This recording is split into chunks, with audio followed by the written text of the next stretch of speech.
Guys, we are about to go live. Where's James? Yeah!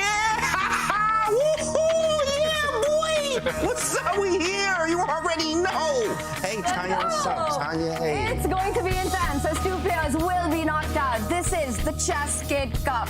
The chess will not be kid-friendly. The action starts now. Under 1 minute now for Hikaru, and wow, what a move. Alireza, look at him. He's biting his sweatshirt. He doesn't know what to do. 8 minutes and 59 seconds, beaten by 1 second. Could he have swapped queens there? Oh, Hikaru saw it immediately, and he shot. Oh, Magnus has had no struggles against Hikaru over the board. He should be happy. It's over. We have a winner. Magnus Carlsen takes it. He wins the Air Things Masters, the very first event. He's trading even more. No. London is nice. It's time to go. Quick. Oh my God, 2 seconds. Oh my God. Here we go. Oh, look at him celebrating. Oh my God. No more checks. Oh, and We see a reaction. Magnus is oh no! Hikaru Nakamura. It's over. He wins. Hikaru Nakamura is the winner of the Chessable Masters. Fabiano Caruana resigns. What an Armageddon game by Hikaru. Big game day. Hikaru Nakamura and Alireza are in the losers bracket. One of them will be eliminated.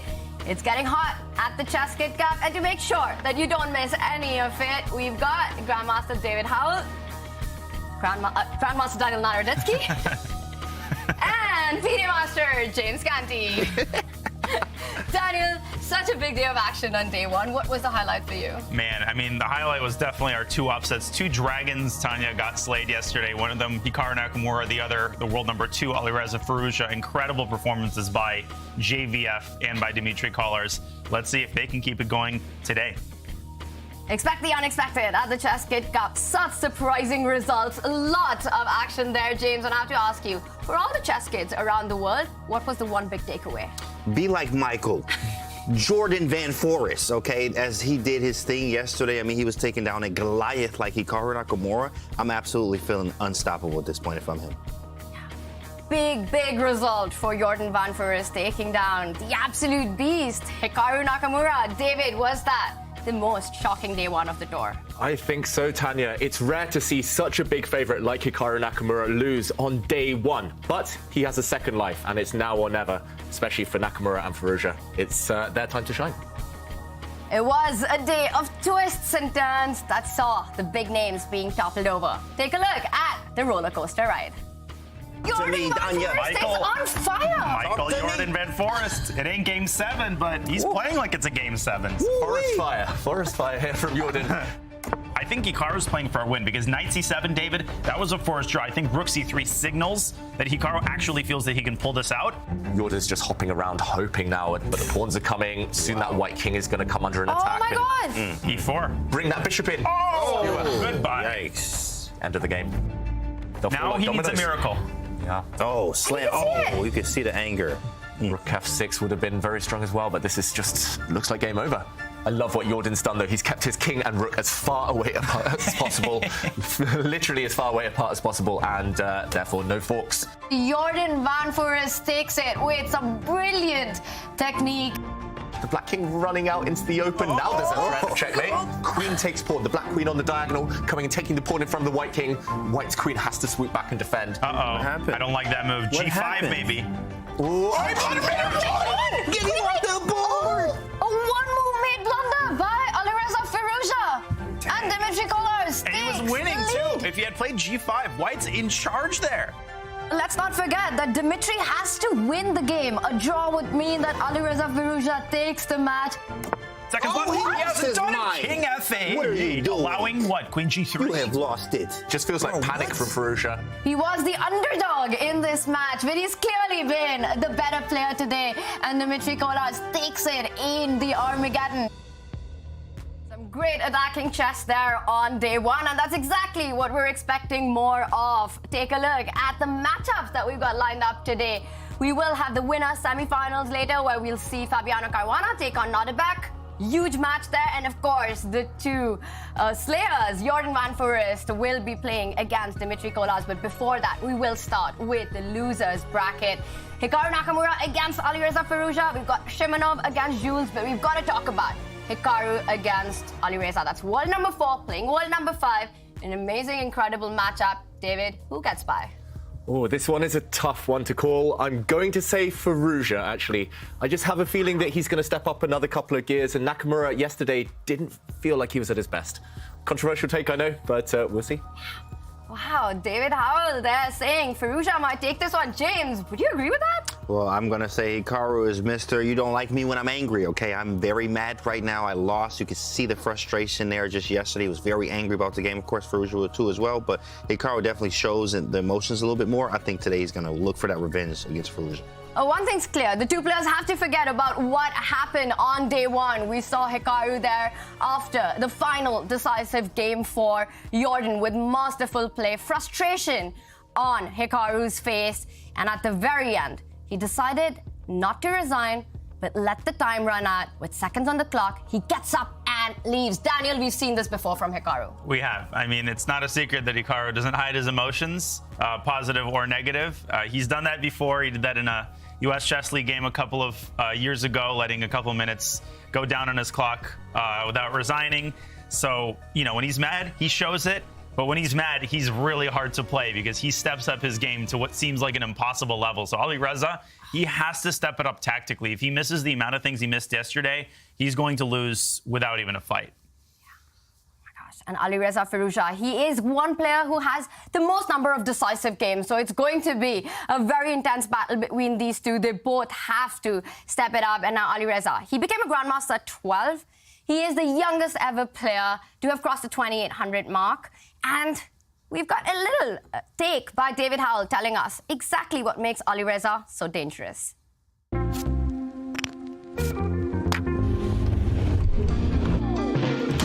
Alireza Firouzja needs no introduction. This superstar burst onto the scene as a teenager, becoming world number 2 at 18 years old. However, since then, progress has been somewhat measured. He's been inconsistent, and his love for chess has at times been questioned. On the board, though, Firouzja is dynamite. He's aggressive, he's dynamic, and there's a fear factor about Firouzja's play. None of the top players in the world can ever relax when Firouzja is sat opposite them. I have experienced the power of Alireza Firouzja many times myself. One of the most heartbreaking games of my career came in the Grand Swiss in 2021 when Firouzja beat me and went on to qualify for the candidates. In this position, I thought I was doing okay with black. However, Firouzja is an attacking maestro, and he shocked me by playing knight takes pawn, sacrificing a knight, and he had calculated everything perfectly. The idea is that when the knight is recaptured, suddenly this white light squared bishop is opened up to capture the black knight, and black has too many things hanging. This bishop is suddenly attacked in the center, the black king is open, and, for example, after a capture of bishops in the center, white can calmly recapture because the black knight is undefended. If you give Alireza Firouzja a tactical shot, he will find it and he will punish you, as I found out for myself. An absolute tactical monster, Alireza Firouzja. David, knight takes 8-6, that one hurt. Yeah, perhaps I'm just influenced and perhaps I'm scarred by that defeat. That's why I'm rooting for Firouzja today, or I'm expecting him to really shine. But it's going to be a close match. It's going to be fun either way. And as you mentioned, that it's been a bit of a struggle with the consistency with Alireza. He's one of the biggest talents the chess world has ever seen. And James, I want to ask you, he's been vocal about his ambitions in the fashion industry. Has that made it difficult to balance with professional play at that level? 100%. I mean, even we've seen with Magnus recently, of course, Magnus in the recent interview was just saying, hey, I'm a little rusty, right? He played some games, right? We lost some games, drew some games. It's like, yeah, I'm a little rusty. Haven't really looked at chess, haven't really studied chess, so it's affecting my chess, right? So it's the same thing with Firouzja. Of course, I think that with him doing a lot of fashion, hey, you know, kudos to him, right? You know, Gucci Reza, as we say, right? Stuff like that. Can't wait to see what stuff he comes out with. But it also is going to affect some of his chess because he's not really into it the way that he was before. Well, today he's really got to get the style on the chessboard as he will be playing against Hikaru Nakamura. What a big matchup. I'm super excited for that one. And of course, this season, the action is not just on Division 1. We've got so many big names in Division 2 and Division 3. Take a look at what went down on day 1. This is only the beginning of the ChessKid Cup, and we've already seen some shocking results.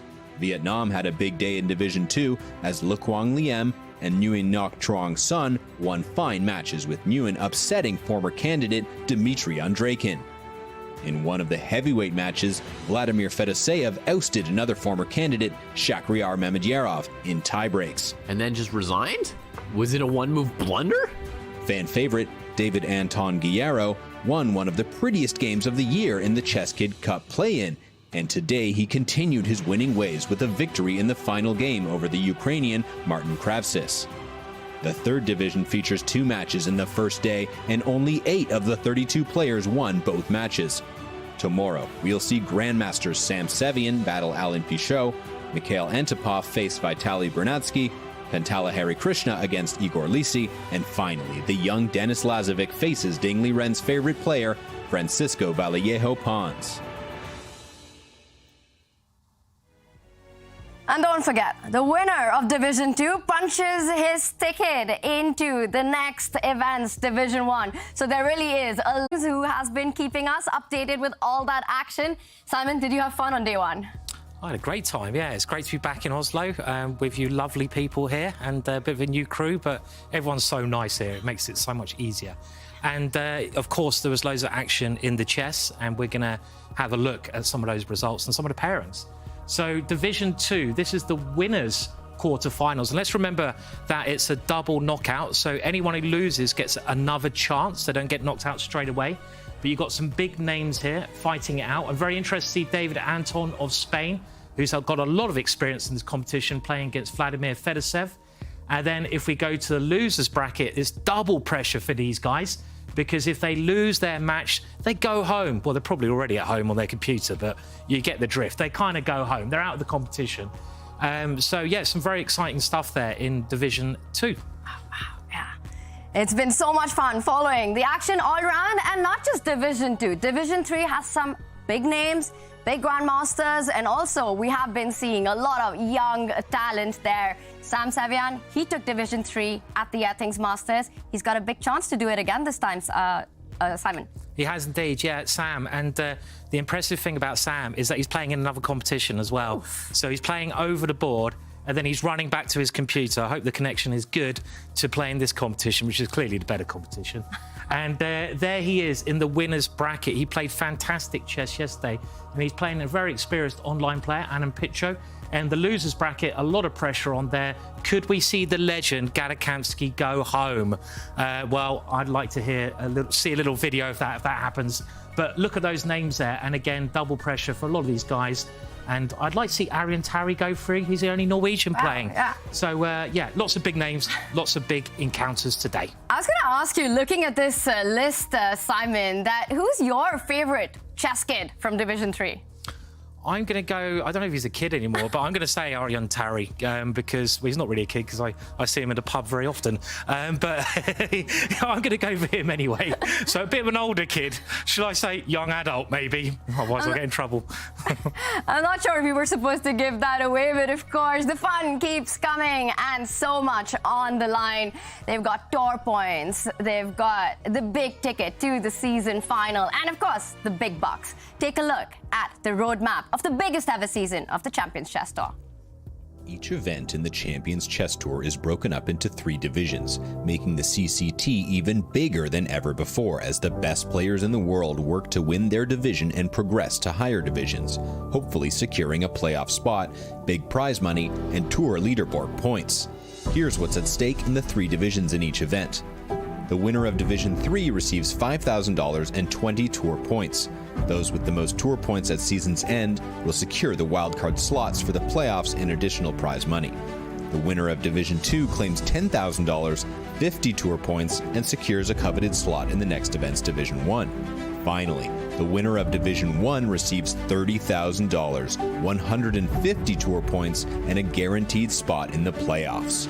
At the end of the year, the playoffs will include 8 players that have qualified either by winning Division 1 or by earning enough tour points to claim one of the wildcard slots. Of these 8 players, 4 will advance to the live finals. In the end, only 1 champion will remain.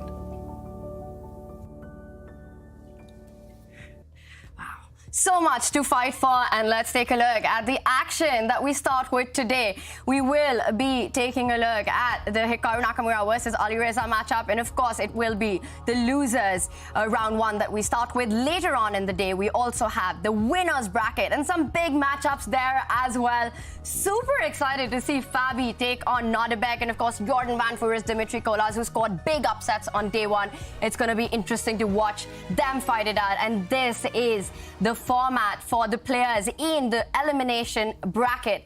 It's a best of 2, and that's the big difference. They don't play 4 games, but they only play 2 games against each other. 15 minutes with a 3-second increment, and if that ends in a 1-1 tie, we will see the bidding Armageddon. We saw that happen yesterday, which saw Alireza go down to the elimination bracket. Expecting more of that today, James? Yeah, you know, I don't think elimination is definitely going to be somebody today, but I think it's going to be some great chess, obviously. I mean, Hikaru is going to do his thing, is what I'm thinking. I think Fabi actually is going to win that one, so I have my picks. What about you guys? Man, I don't know. It's so hard to say. I mean, Nodirbek is already in Stavanger. He's ready to play Norway chess.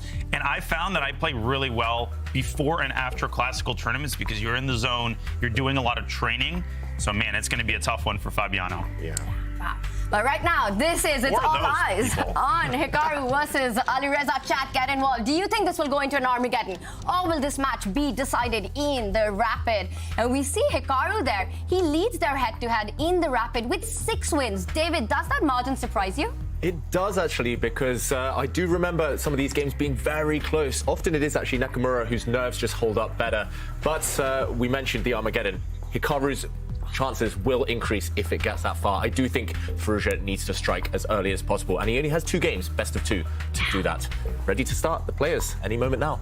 Any moment we are going to have the first moves, and a best of 2 means that each one of them gets only 1 white. For Hikaru, this is the critical white.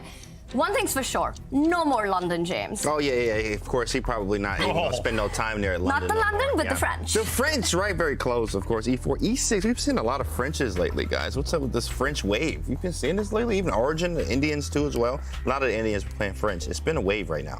Look at Hikaru's expression. He's as surprised as we are. Whoa. He's like, French? C4? C4? Girl. Ooh. Wow, what is this? I haven't seen this at the top level for many, many years, C4, if at all. And I should mention, Firouzja's playing under the French flag. Maybe he's just being very patriotic here, playing the French defense. Oh, my gosh. But David, Magnus played the Polish in Poland. It didn't work out too well for him. Let's just hope that's not the case today. Yeah, we will see. And already the first surprise, C4 by Nakamura. This one doesn't actually head towards more traditional French territory. Often it does lead to more open positions with white accepting an isolated central pawn. Normally we see the French defense being very blocked up, black suffering for space. That's why it doesn't necessarily have the best reputation at the top level. But interesting start to this game. Surprising Nakamura, and he gets surprised himself now, Alireza Firouzja. What do we think of this? Yeah, this is really annoying. In fact, I mean, I remember playing French from the black side here. When that C4 happens, you're like, what the heck is this? And he's just sitting here trying to figure out, what do I do after C4 now? After you go D5, which is the idea here, we're just going to trade everything down. We can also go D4 after that. You go C5. I do like the spice there. It's going to get very spicy here. Sort of Sicilian-like almost. Yeah, and we are used to seeing the queen's pawn advance on the second move. C4 is taken by surprise, but let's see if we've got more surprises coming up as the second game is also about to start. Now, one of these two players will also be knocked out. Shimonov against Jules. Daniel, you called our action in the plains. What are you expecting from this one? Yeah, Shimonov basically plays everything. I mean, both of them are incredibly unpredictable. Musard likes to be creative in the opening. Shimonov has shown a tendency to play d4-based openings in recent months, particularly in Rapid and Blitz. But again, you know, these players are veterans of online chess. They can really play anything. I think these games are going to be decided in the middle game rather than in the opening. But the Hikaru-Firouzja match, on the other hand, that might have a different vibe to it. We're waiting for the first moves on this game. Shimano, what does he start with? Well, he did have a really good advantage in that first game against Fabi, and the narrative could have been very different had he managed to convert that. But of course, Fabi just dominated the match after surviving that first game. Big questions here, and perhaps while we wait for the players to play their first moves, guys, maybe it's time to jump back and get the update on the French between Hikaru and Alireza Firouzja. A second move surprise in that one by Hikaru Nakamura, playing c4. David, you said that's not an opening that you've seen often, and we also see that the knights have been traded off. This is still a French? Yeah, is this more of a Sicilian now? I think it's directly transposed to a Sicilian defense. So they started with the French, they were flexible, they switched things up. And who do we think this favors? The center very blocked. Black has an extra central pawn, easy development, and queen move by Nakamura. What is this? Is he getting ready to castle his king queenside? Daniel, I need help here explaining this last move for white. Don't try it at home, kids. Man, queen t3. I've seen this move in certain Sicilian lines. I think he is at least insinuating that, yeah, it might be castling queenside, so be careful about castling kingside, because I might send that g-pawn down the board. The other thematic idea is queen d3 to g3. Could be very unpleasant, particularly if black deploys that bishop from f8, then g7 and e5 would both be hanging, also known as a fork. Could have said that in one word rather than 4 sentences. But Hikaru really making Alireza think, and I like it. I think when you're in somewhat bad form, you want to get fresh positions, you know, kind of come back to your roots. And Alireza calling Hikaru's bluff, saying, send it my way. Don't you dare put that queen on g3. Wow, interesting stuff, calling the bluff. And if this does happen, I guess there are two ways to deal with this. Either you could castle and hope that after queen takes pawn, you are able to whip up some compensation. I just wanted to show one. We're having a great conversation. Exactly, compensation. There's more than that, because bishop takes pawn. I just wanted to show one trick. This is why black was happy to actually give up the pawn temporarily. A nasty fork in the air there. Instead, Nakamura, of course, avoids this with white and just exchanges dart squared bishop. So maybe a more slow kind of path to this game now, a more strategic territory with this last move. I'm definitely taking a white here. I mean, it feels like there's some holes in black's position. We just started a French, and now we're playing e5. Now, of course, Firouzja being a very creative, aggressive player as well, there's lots of moves that he can make to make things obviously very fun here. It's more Sicilian-like with the pawn still on c6. Very strange. Like, oh, it looks like a Sicilian, but then it's really not because the pawn's still on c6. So maybe it was more of an e5 opening, but it came from a French. I know you were confused at home. Definitely, it's understandable because it's confusing here. It went from a French to some type of Sicilian to now an e5 opening, whatever this is. At the same time, I do like white because we do have the clamp on the d5 square. We can castle queenside. And as Daniel mentioned here, we can push Gary, the g-pawn. Gary, the g-pawn, right? We can push that boy down. Yes, right? Yes, Gary, the g-pawn. We can push him down the board there. Have some fun. I do like white's chances here. Yeah, I would pick white too. And this feels like the Nakamura type of position. Just stability, nothing too flashy. He's not taking too much risk at this early stage. And okay, Firouzja now offering an endgame, trying to get the queens off the board. I think strategically this makes a lot of sense. Black has a really harmonious pawn structure, but can Nakamura avoid this perhaps, Daniel? Well, David, in 1968, Lubomir Lubojevic offered a queen trade in a very similar way. Really? In the tournament in Mar del Plata. Wow. In reality, I don't think that white should take on b6 because that opens up the a file for black. It joins together the queenside pawn structure. I'm thinking queen d2. Queen g3 should be calculated. There's some messy stuff going there. Queen takes b2, queen takes c5. But queen d2 is a viable alternative. I think James made a great point. That d7 pawn is a long-term weakness for black because if you ever push it to d6, well, you solve the problem of the bishop's development, but then the pawn remains weak. So an early decision to make for Nakamura, but I don't think he's going to take on b6, which probably means he's going to take on b6. Just to show that on the board, it does connect the black pawns. Now, one nice pawn island, everything connected here. Yeah, I think this looks really, really healthy for black. So I agree. I think that would be the most sensible move. No other real way to keep the queens on the board other than queen d2 without allowing crazy complications. So Nakamura thinking for the first real time in this game, and that's the move we're expecting here in the studio.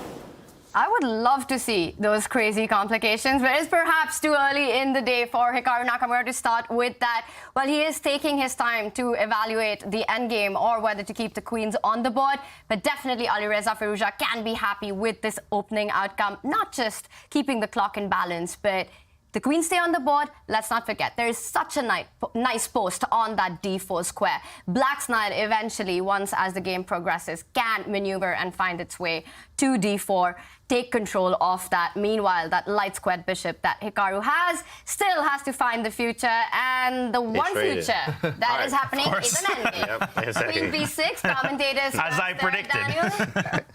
Yeah, we can go to the next game if y'all like. I mean, we're going to be, this is going to be a long one. King e7, yeah, they're going to be here a long time, guys. A long, long time. What you think, David? You want to go to sleep? You want to nap or what? I love it, James. I'm a grinder by nature. I love my queenless positions where you can bore your opponent to death. So I approve. I think Hikaru himself knows this wasn't objectively White's best, but he likes that type of position where he can just slowly take his time and outplay his opponent a bit later on. And I think for those who might be new to chess, it's really interesting to understand how you can evaluate these kind of positions. You can judge and count the pawn islands that are there. We see for White, there are 2 pawn islands. You've got 3 pawns on the queen side, 4 pawns on the king side. All of Black's pawns are intact. They're together. There isn't a weakness, but that d6 pawn, you have to watch out for that one. Could be a potential target, but Black has enough counterplay on the open A file. More piece activity. Daniel, Alireza should be pleased about landing up in this endgame? Yeah, this is definitely equal. The eval bar don't lie. Both sides really have a bunch of easy moves. Rook h to d8 secures the d6 pawn. You mentioned the d4 post, so it might take Black as long to get his knight there as it did for me to fly from Charlotte to Oslo. But it'll get there eventually. Knight e8, knight c7, step onto the bishop because that's legal, and the knight d4 could be a long-term dream. Hikaru does like these grinded out positions. I'm just curious how Hikaru is going to pose problems here. Once Black plays rook d8 and secures that d6 pawn, the b6 pawn can be attacked with b3 and knight a4, but that's essentially just a one-move threat. So I think Alireza is doing great here. I think the likeliest outcome is still a draw. Who would you pick if you had to in this position? I know I would pick Black here without even thinking. Black any day, all day of the week, every week of the year. I'm going to actually go with White here because of the Maroczy bind setup. Of course, nowadays they do say if you have d5 or you get b5 in, actually Black does have those nice options. So the bind here on e4 and c4 is you want to get the bind in there, obviously. So when you get the bind on the center, so you can play d5, it's a failure when they actually are able to play d5 in many cases. So d5 maybe it would be played, but we can stop it for a long time. The problem is, I mean, this is not a Maroczy bind. You don't have more pieces on the board. And in these Maroczy bind positions, a lot of times you do get what they say, a position that's really nice for White. You get the pawns on f3 and b3. You get all the light square problems, or you give them to Black as well. Like you get cramped for Black. You keep Black very cramped. But the problem is that you can't really improve as much as you want after you get this position. You get f3, b3, and you're like, cool, I got this great position, and then you just kind of like maneuvering, trying to figure out things here. White usually is a favorite there, but Black, this is not a Maroczy bind. The pawn is on c6. We can try to play d5 or b5 at some point. So I do like White slightly there. Here's b3, right? And then obviously Black's going to try to play b5 or d5 probably. Yeah, and I just fear for White's light squared bishop. The light squared bishop is stuck, kind of entombed within its own pawn structure, and that often long-term is the problem piece. So if you're Firouzja, you would love to, for example, take the knights off the board and just say, okay, my bishop is slightly better than your bishop. At least my bishop, the black bishop here, covers the light squares, the pawns cover the dark squares. For White, there's no cover really here for the dark color complex. So yeah, it's all these small little details that often do decide the game long term. But for now, we don't need to worry too much. The players are just going to slowly improve their pieces, and the action will happen later. G5. Wow. The queens might be off the board, but Gary the G-pawn is alive in this one. G5 has been played, and now, of course, this isn't really about attack, but gaining more space on the king side. You want to control more squares on that part of the board. This one is going to be a grind. It's going to be a long fight between these two players. Let's take this moment to check in on our other matchup, as we've got Alexander Simonov with the black pieces facing Jules Moussard. And this one, queens are on, action is on. And I should mention another French defense. So 2 out of 2 so far today, playing the French against a Frenchman this time, against Jules Moussard. Interesting position. What do we think? Who would we pick here? White. Definitely white. We got the space. Of course, if we can move the bishop, maybe we can play king h1, f4, f5. At some point, we just see aggressive intentions. The bishop, there it is. The bishop's misplaced. We got to put that boy on d3. That's for me. And we about to go for mate. Bishop d3, maybe knight f3 to g5 at some point. The pawn on e5 usually signifies that I have an attack or go for an attack. So, of course, if there's a pawn on d4, pawn structure points to the side you should play on. So black should be playing queenside, white on the king. So very, very fun, I think, for white here. I definitely would take white all day, attacking chances. I want to see black go b4. Oh. You're talking about rerouting your bishop. It's time for black to think about how to create that play on the queen side. And he starts with rook b8, so definitely b4 is on the radar. The minority attack, where we will see the 2 pawns that black has on the queen side fight it out with the 3 pawns for white, so that eventually black can have a weakness to target. Yeah, I think you're right, Tanya. He should have played this before it was too late, because now it might be. White has the option himself of locking this one down, and this is quite a typical idea. I'm not sure whether it's great here, but for example, if black retreats, you could establish a knight now on this square, and long term, you have a clamp. You have control over this nice outpost, and James, your idea later on, moving the bishop, throwing the f-pawn forward. It feels like you've really stabilized here with white, and long term, black is left with some real weaknesses, especially this pawn. I don't really like the black light squared bishop in this position. So, okay, instead of this, he did, however, play bishop d3 and caveman style. He's going for checkmate. Queen h5, take this h-pawn. What do we think? Is this as dangerous as it looks? Daniel, what you got? Yeah, I'm jumping on the Jules Moussard train. Come on, this baby. is what I always feel about these types of positions where one side attacks the king and the other side attacks on the other flank. Well, the problem is that there's no king on the queen side for white, so b5, b4, that is black's only serious idea. The problem with pushing the d-pawn and trying to do the same thing is that you're giving white this very important e4 square for his knight. And from there, the knight could go to d6. The eval bar is, you know, not amused at that sequence of events. So we probably will see black play b4, but white could respond by ignoring or pushing c4. And either option looks entirely fine. Knight d2 to b3. White could combine positional play with James' more tactical plan of f4, we want more. f5, we live. Ooh. Just destroy the whole king side. I told you that Diane's my brother here. Y'all didn't tell. Y'all couldn't tell. We look exactly like. You know what I'm saying? That's exactly right. Stuff, bro. Come on. It's ridiculous out here. Now, it's very nice, though. b4 is on the board there. Maybe a rook c1 could put something on the file there. Or just completely ignore him and just literally go for mate. King h1, trying to play f4, f5 at some point. Maybe even a queen h5. I definitely like that move. And after g6, go queen h6 to put the bishop on h4 and try to get it in there that way. Now, of course, he will have a bishop e7. So there's some stuff he can defend with, but definitely white is trying to attack for sure. We're trying to get this mate off very quickly. Yeah, exactly. Multiple ways to try and play this position. You can go strategic or you can go straight for the kill. And Jules, he's spending some time now wisely, as all the top players do. He realizes that it's kind of a matter of taste and it's quite committal, whatever white tries to do. So he's just sitting on his hands. He's saying, OK, I'm going to come up with a long-term plan over the next few moves, and then I'm going to commit to it, and we go from there. Shimanov, meanwhile, it's maybe a bit less choice for him. He's just reacting at this point with black. First, he has to react to an attack against his dark-squared bishop, and he's likely to drop back now.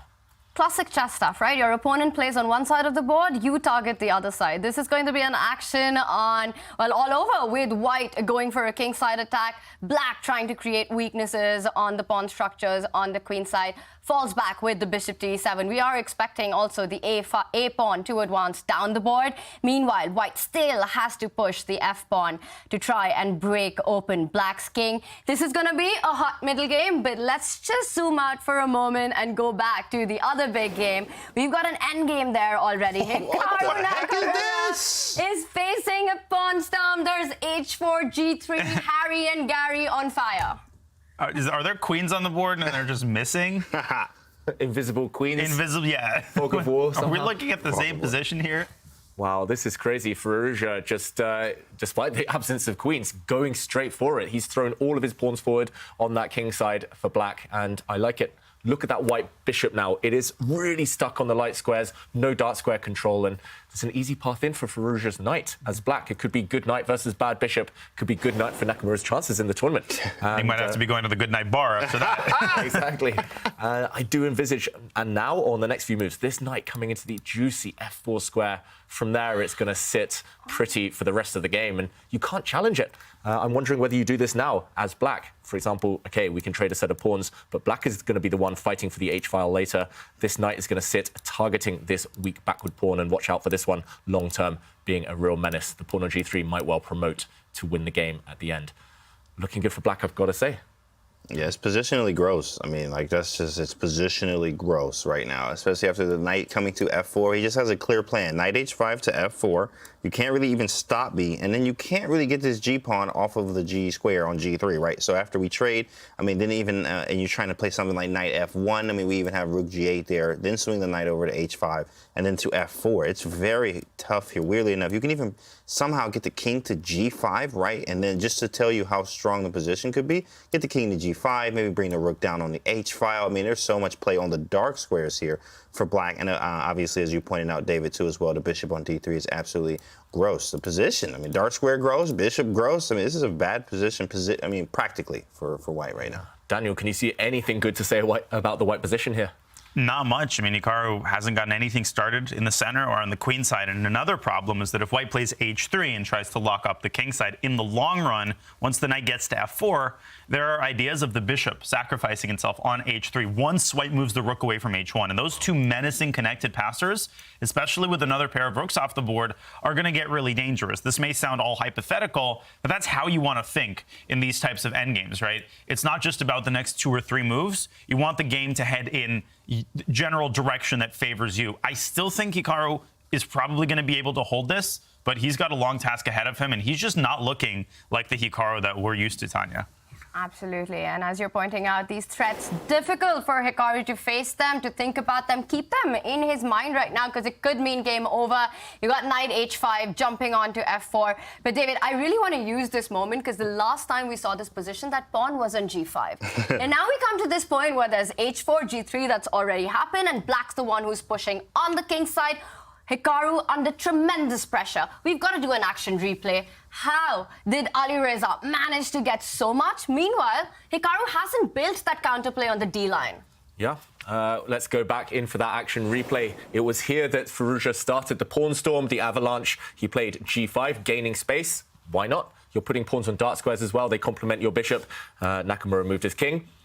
G4, why not? Just continue. And H5, the pawns just rolled. Literally no finesse about this. Just push the pawns, hope for the best. And this was, I think, the key move, Tanya, the one that impressed you the most, pushing forward. This is actually a pawn sacrifice, but if the rooks had come off the board and white had been greedy here, look how weak these white pawns are. These are double pawns.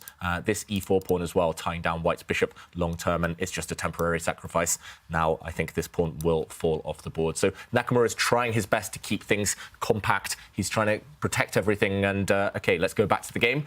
He has indeed captured on g3, and okay, he's brought his rook across. He's really abandoning the h-file now. If black does plant the knight on f4, I guess the idea is to move his bishop. I'm not sure which direction. He's going to move it back, and he's going to at least argue that he has a target of his own. This black d6 pawn is backward and is hit for now. Okay, he's actually gone in the other way, other direction with his bishop, but the threat still remains. Rook takes pawn on tap. Next move. It does make sense, though. Yes, he just say, as you said, he abandoned the h-file there. It's a great way to put it here, because I mean, he abandoned the whole king side over there. G2 is well defended. His argument is, hey, you are never getting through there, and I can actually see that the knight's holding G2 very well. D6 is hanging, and there's a rook D8 now on the board defending D6 here, and I guess we just shuffle back and forth here from this point on, because this is what you get in these Maroczy bind positions here, where sometimes you can't really do much more than having a great position and try to shuffle. But of course, Hikaru being resourceful, he goes b4 here, Daniel. Yeah, Hikaru saying, listen, you're not the only one having your fun. And that's the thing about these open files. It seems so tempting to play rook h8 to h2, and you feel good about yourself until you realize, wait, that G2 pawn isn't falling on its own. It's actually the most well-protected pawn in White's entire camp. And Hikaru is going to play, given the opportunity, A4, A5, A6, we in the mix. Remember, that rook on D8 is tied down to the pawn on D6. So it's easy to wax, to exaggerate the extent of Black's advantage here. I think the objective evaluation is a lot closer to equality than it might appear. And Alireza, very careful move, rook D7. I think preparing to swing the rook over to A8 in the event of A4. Yeah, really nice move there, staying flexible as Black. And let's leave these players to think for a while. Aesthetically, beautiful for Black. It's just hard to improve. And look at what Nakamura is doing. It's, as you said, just kind of waiting, just sitting. He's asking Firouzja what to do next. There are a lack of pawn breaks for Black, a lack of ways to open up the position. And therefore, if you can't break through using the H-file, you might be a bit stuck. The position might fizzle out to just to draw their mutual kind of equality. Just neither side able to find a productive plan. Alireza Firouzja out of the opening has done everything right, placed his pieces on the best possible squares. But where is the break? Can he make more progress? And it seems like the experts feel that it's not going to be that easy. Now there's objective evaluation in chess, and then there's the Hikaru evaluation. James, I want to ask you, how's Hikaru feeling about his position? You know, Hikaru thinks he can win every position, and if he does, he gets very mad, right? Even if it's a position where, like, oh, man, it's a clear draw, king rook versus king rook, he's like, oh, come on, I could have won that. Like, it was the same amount of material, king rook. But here, I mean, he wants to win. I mean, you can never, like, be mad at a spirit like that. He always wants to win, always wants to go for it. And Firouzja actually has that same type as well. So it's very nice to see this class of Titans here. Yeah, he wants to win, but are there any chances? We've been talking about the fact that Hikaru is being resourceful, everything under control, but is there a possibility that White can start getting ambitious at all in this? Yeah, well, there's two pathways, I think, for White to win this game. The first is Firouzja allows some sort of A4, A5, which is unlikely because then the pawn becomes a weakness. The second is Firouzja plays D65, which he might not be preparing. He might be insinuating that he's preparing it to scare Hikaru off. But if he plays that move, the center opens up, you get some pawn structure imbalances, and if you're Black, you might misevaluate, in certain cases, the resulting structure. You might give White too much activity. So if Firouzja gets overambitious, then, you know, all things are possible. Yeah, and that last move that we see by Hikaru, it's sort of preempting that break on D5. To us, it might look like, one second, he's moved the rook from an open file where it was targeting a weakness to a file that's absolutely blocked with the knight and the pawn in front. But actually, that rook on E1 will be ideally placed if Alireza Firouzja at any moment goes for the break, the central break of D5, which is definitely something, David, that Alireza is thinking about. Yeah, he's thinking about it right now. If you do push your pawn forward, I guess we'll see a bunch of exchanges, Tanya. And here, I'm not exactly sure what Nakamura wants to do. It looks very tempting to move your knight to this square, for example, target this pawn with your knight and rook. You could also make an argument for simply capturing, and after all of these exchanges, it's not clear who this is favoured. Actually, I would say potentially White, because this one is a very dangerous pawn long-term. Annie, the A-pawn over here. But okay, Firouzja decides against this, keeping his cards close to his chest. He just pushes F6. He's just saying, okay, I'm protecting this pawn, so in that variation, maybe things will be a bit more promising for Black, and wow. Shuffle City. I mean, you know, hey, every day I'm shuffling. This is like you're going to shuffle your pieces back and forth here. This is very likely to be a draw unless somebody makes some type of pawn break. I mean, even shout out to Robert Bobby, in fact, Hess, right? Can't spell chess without Hess. No chess without Hess here. As you say, whoever controls the pawn breaks controls the game. We learned that from him a lot. And he likes to say that. And it mentions that you have pawn breaks of C5 for White, also for Black at B5 and D5. So, I mean, these are like, you know, you have one, I have one. I have one, you have one. So these could level out, and this could easily be some type of draw, but at the right moment, yeah, you do have to push one of these pawns, maybe. I mean, it depends. There's some risk involved pushing these pawns. Yeah. Wow. And it's on the board. There it is. Okay. There we go. Seatbelts fastened, ladies and gentlemen. Right, buckle up. Yeah, a lesser mortal like me would have just waited and just sat there and been grateful for the draw against Nakamura. White in the next game. Let's be safe. Firouzja's got a minute less on the clock. Nah, I don't care. D5. Oh, that's why he's so good, Firouzja, always creating action. That's why he's a fan favourite in D5. Are we going to see everything come off the board? Knights, rooks, pawns? Will it just be a bishop endgame at the very end? And that's a great question, David. And I want to ask you, looking ahead, if every single piece did get traded off on that d5 square, which is a possibility right now, and only the bishops remain, well, no more, because, well, he might pick it up with that knight, and he does. We might see this happen in a pure bishop and pawn ending. I've got to say, with that g2, f3 structure, if anyone can be better, will it be black? Yeah, black's got this incredibly juicy idea of bishop takes f3 and g2, and I pointed this out in different context earlier. David pointed out white's pawn majority on the queen side. The most dangerous type of passed pawn is what's called an outside passed pawn. That's a passed pawn which is far removed from all of the other pawns, because in order to prevent it, your king or your minor piece have to withdraw themselves from the other pawns, leaving them vulnerable to attack. So this is actually a very hard endgame to evaluate. Firouzja, he's gone d5 largely on the basis of intuition, David.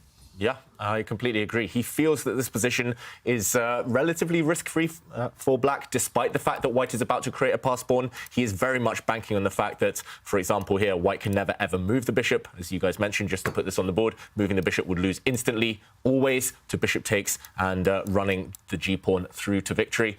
So he's just banking on the fact that white is a bit stuck here. And actually, in this position, black has multiple plans to try and improve himself. He can start pushing this pawn forward, followed by the e-pawn. He can start bringing his king forward in, well, both directions here. He can even try and snake it round the whole way towards the king side. And black's bishop does cover the promotion square of the a-pawn. So it looks relatively safe here for black. And if anyone, I would choose Firouzja's position. And I think his instincts are correct here. The question is, in the current position, does Nakamura have an option? Can he retain the tension? Does he have to trade everything off? Maybe he wants to move his knight to a different square. But he's going to have to figure that out now, because he is actually going to be under 2 minutes here. We do know that Hikaru is a beast, but, I mean, a beast matching another beast. Like, I mean, definitely top 3, 4 on Blitz and Bullet is Firouzja and Hikaru. So, yeah, of course, I am just as fast as you are, says Firouzja many times. So you got to be careful here. I mean, getting in this time trouble, you do make mistakes when you get lower on time. And you can see almost, half the time here for Hikaru. This is actually a great moment for all the chess kids out there. Super instructive. For Alireza Firouzja, he envisioned that an endgame where there are only bishops left on the board will be super good for him, and decides to play d5 because it's the right moment to provoke those trades. And which is why Hikaru Nakamura takes the decision to not exchange those knights. But the eval bar disapproves of knight c4. Is there a tactical shot in this position? We need our tactical wizard, Danya, here. Yeah, I see the calculation face. I was trying to figure it out. So knight d5 to f4 is a super tempting move because it aims at the g2 pawn. But after the trade on d7, or trades on d7, the b6 pawn is also hanging. You might want to sacrifice that pawn, but then you're giving white connected passers on the queen side. 2 pass pawns connected to each other. Very dangerous force. Firouzja doesn't touch that with a 10-foot pole. He says, why do I need to move my knight away from d5? It's doing great. It's defending b6. It's keeping the c4 knight at bay. And remember that H file that I still possess? I'm going back to it. And now the infiltration might be quite a bit more dangerous with the g2 pawn not as well defended. White's also distracted by the more open situation in the center. I like that choice. Yeah, I like this choice too. I think it's very natural from Firouzja. I did take a peek there at the computer. The winning move, well, the computer says it's winning, was extremely difficult, not human at all. At least the winning idea, it was actually to push this pawn forward, play b5, and then just jump in with knight e3, allowing a nasty check. What? We can't blame Firouzja for allowing that's crazy. this. Oh, for missing this one, sorry. This would just have led to pure chaos, which would have been good for black. But instead, he plays a far more natural move, bringing his rook to h8, and now the a-pawn has started rolling. This one is anyone's game. Again, we see the engine suggestions, and looks good for black. But nothing easy here. No easy path to victory for Firouzja. This is not a quiet endgame anymore. They are going for each other. It really could be anybody's game. And let's not forget, it is only a best of 2 in the elimination bracket. A4 played, both players playing less than 2 minutes on the clock. If you had to make a prediction at this point, James, how does this one end? Yeah, actually, I mean, I feel the momentum in Firouzja's side right now. He has a lot of options. You have the open H file. I mean, look at the rook shifting back and forth. Every day I'm shuffling, right? Of course, you guys know that song, right? Hopefully you do. If you don't, you can listen to it today.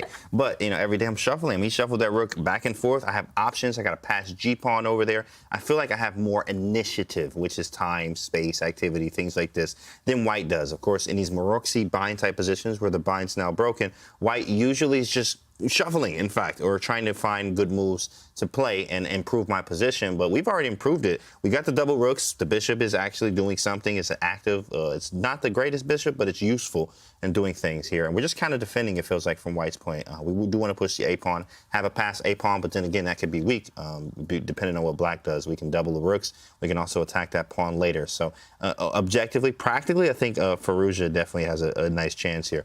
But maybe it's probably closer to a draw. And did you see Nakamura as well a few moments ago? He was just thinking, he was like shaking his head. He's like, oh, I've got to move. 30 seconds left now. And some big threats appearing on the board. Suddenly, Black's knight might at some point jump out the way. The white b4 pawn is a bit loose. And it's not easy for Nakamura to even find a move. Look at it, 20 seconds. Right. And the goal for Alireza is just keep the tension as long as possible, because with all these pieces on the board, it's just impossible to make the best move. With almost no time remaining, with Firouzja down to a minute as well, this is going to be all-out anarchy on the board right now. Yeah, for sure. I was asking for that. And rook a5, he wants to trade off the pieces, but eventually you want that b4 pawn on a5 to try and march down the board. Is Black going to trade rooks? You really don't want to allow the a passer here.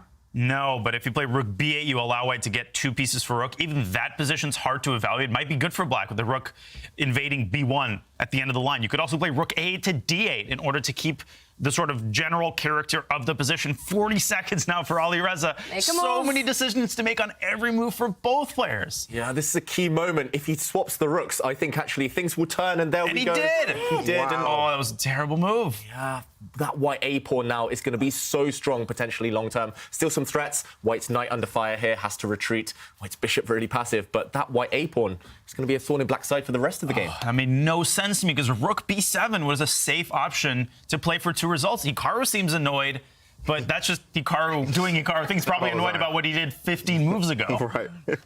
Yeah, and a check. You've got to be slightly careful where you go. You can't step forward to the 3rd rank. The black rook would have come down with a nasty check, hitting the white knight. The white king living a charmed life here. 20 seconds for both these players. That a pawn is marching down to a6. Are we going to see a repetition? You want to draw, bro? Draw? I think if I were Naka, I would love a draw right now. He might go king b1, actually, and rook b2, knowing Hikaru. He might get tempted by king b1. Oh, is he going to do it now? You want to draw, my guy? This is his last chance. Second time we've seen this position. Does he repeat? King b2 is a draw on the spot. Oh, he's going to go for it. Yes. Yeah. And there we go. It is a draw after all that drama. Missed opportunity, though, for Alireza Firouzja. Yeah. Wow, that does feel like Alireza's got more reasons to be displeased with that. He was in control in that game with Hikaru. He is such a resourceful beast, and he does it one more time. They will play another game, but there is action on the other board. Jules Moussad playing against Alexander Shimanov. The queens are still on the board, and there's a king on h3. Wow, this game has turned around completely. White has not gotten off the ground on the king side. On the other side of the board, he is a pawn down. And the bishop on d4 in a little bit of trouble, but it can be easily defended by the queen. The king on h3, definitely not safe. Black's got a lot of avenues, including queen c1, which would threaten a very nasty check on h1. White's got to be very careful here. Yeah, to trade queens or not to trade queens, that's the first question for Black. I agree. I would want to keep the queens on because White's king is the weaker of the two. That's typical chess wisdom. If your king is safer, keep the queens on, go for checkmate. Why not? It ends the game. And, okay, Shimanov here. Okay, he keeps the queens on. I was going to say, it would have been risk-free to trade the queens, but also your winning chances would have been reduced. And, whoa, defending really, really superficially here. Look at that white king. The white queen was defending all the light squares. There were no checks, so Black retreats. James, surely this is going to be a win for Black.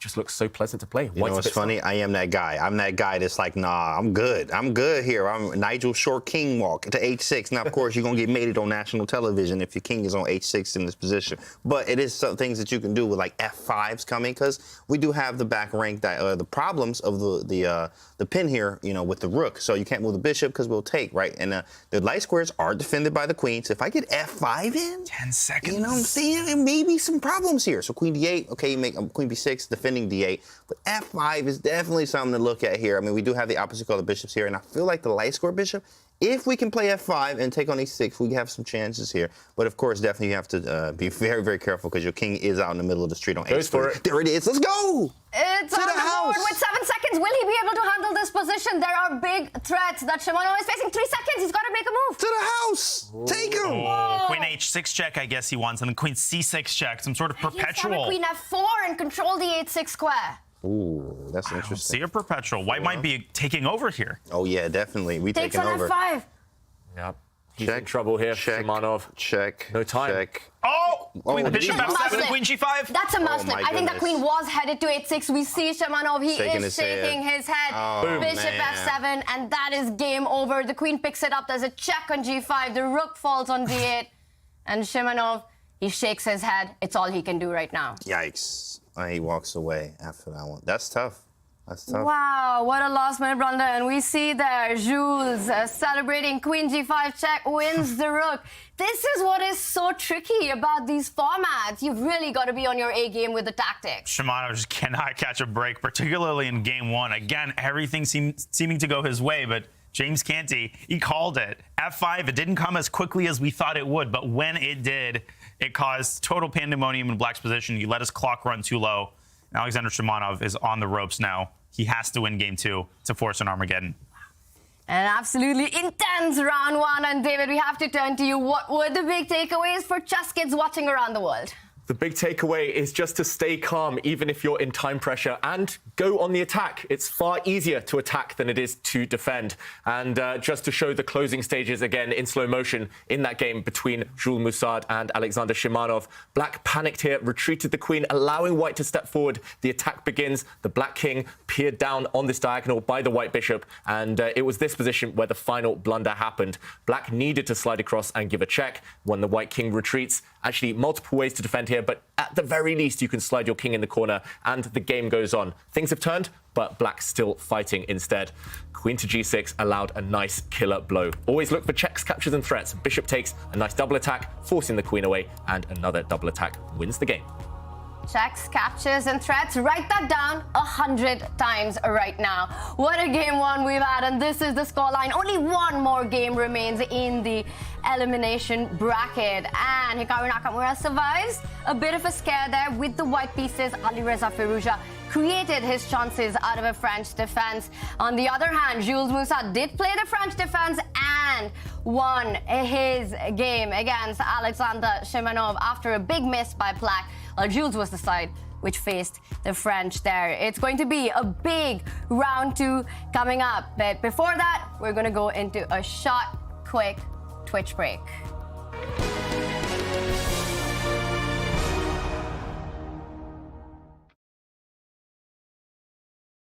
Been on form today in his game one against Hikaru Nakamura. He kept it precise. He kept it in control. With Black, he was the one who was pushing. And the one thing we know about Alireza, when he's down to those seconds, in those time scrambles, his chess is from another planet. Take a look.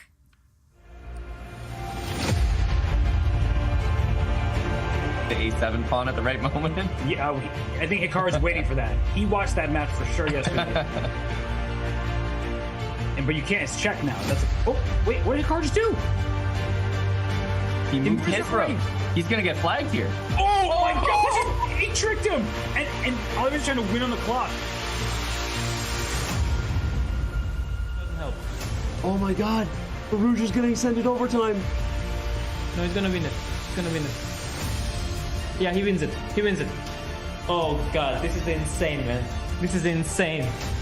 This is insane. Oh my god! And he's in time. He's also in time. Does he know he has 20 seconds? Oh my god! Oh, holy! Wow. Epic. Wait! Epic. Firouzja has one game with a chance to tie. Danny, he's scripted. This is brilliant. This is insane. Wall number 4, Alireza Firouzja. He was the youngest player to ever break the 2800 bracket. He is a former runner-up in the World Rapid Championship and the World Blitz Championship, an absolute beast in the speed chess format. But we have seen that consistency to be a big question for him.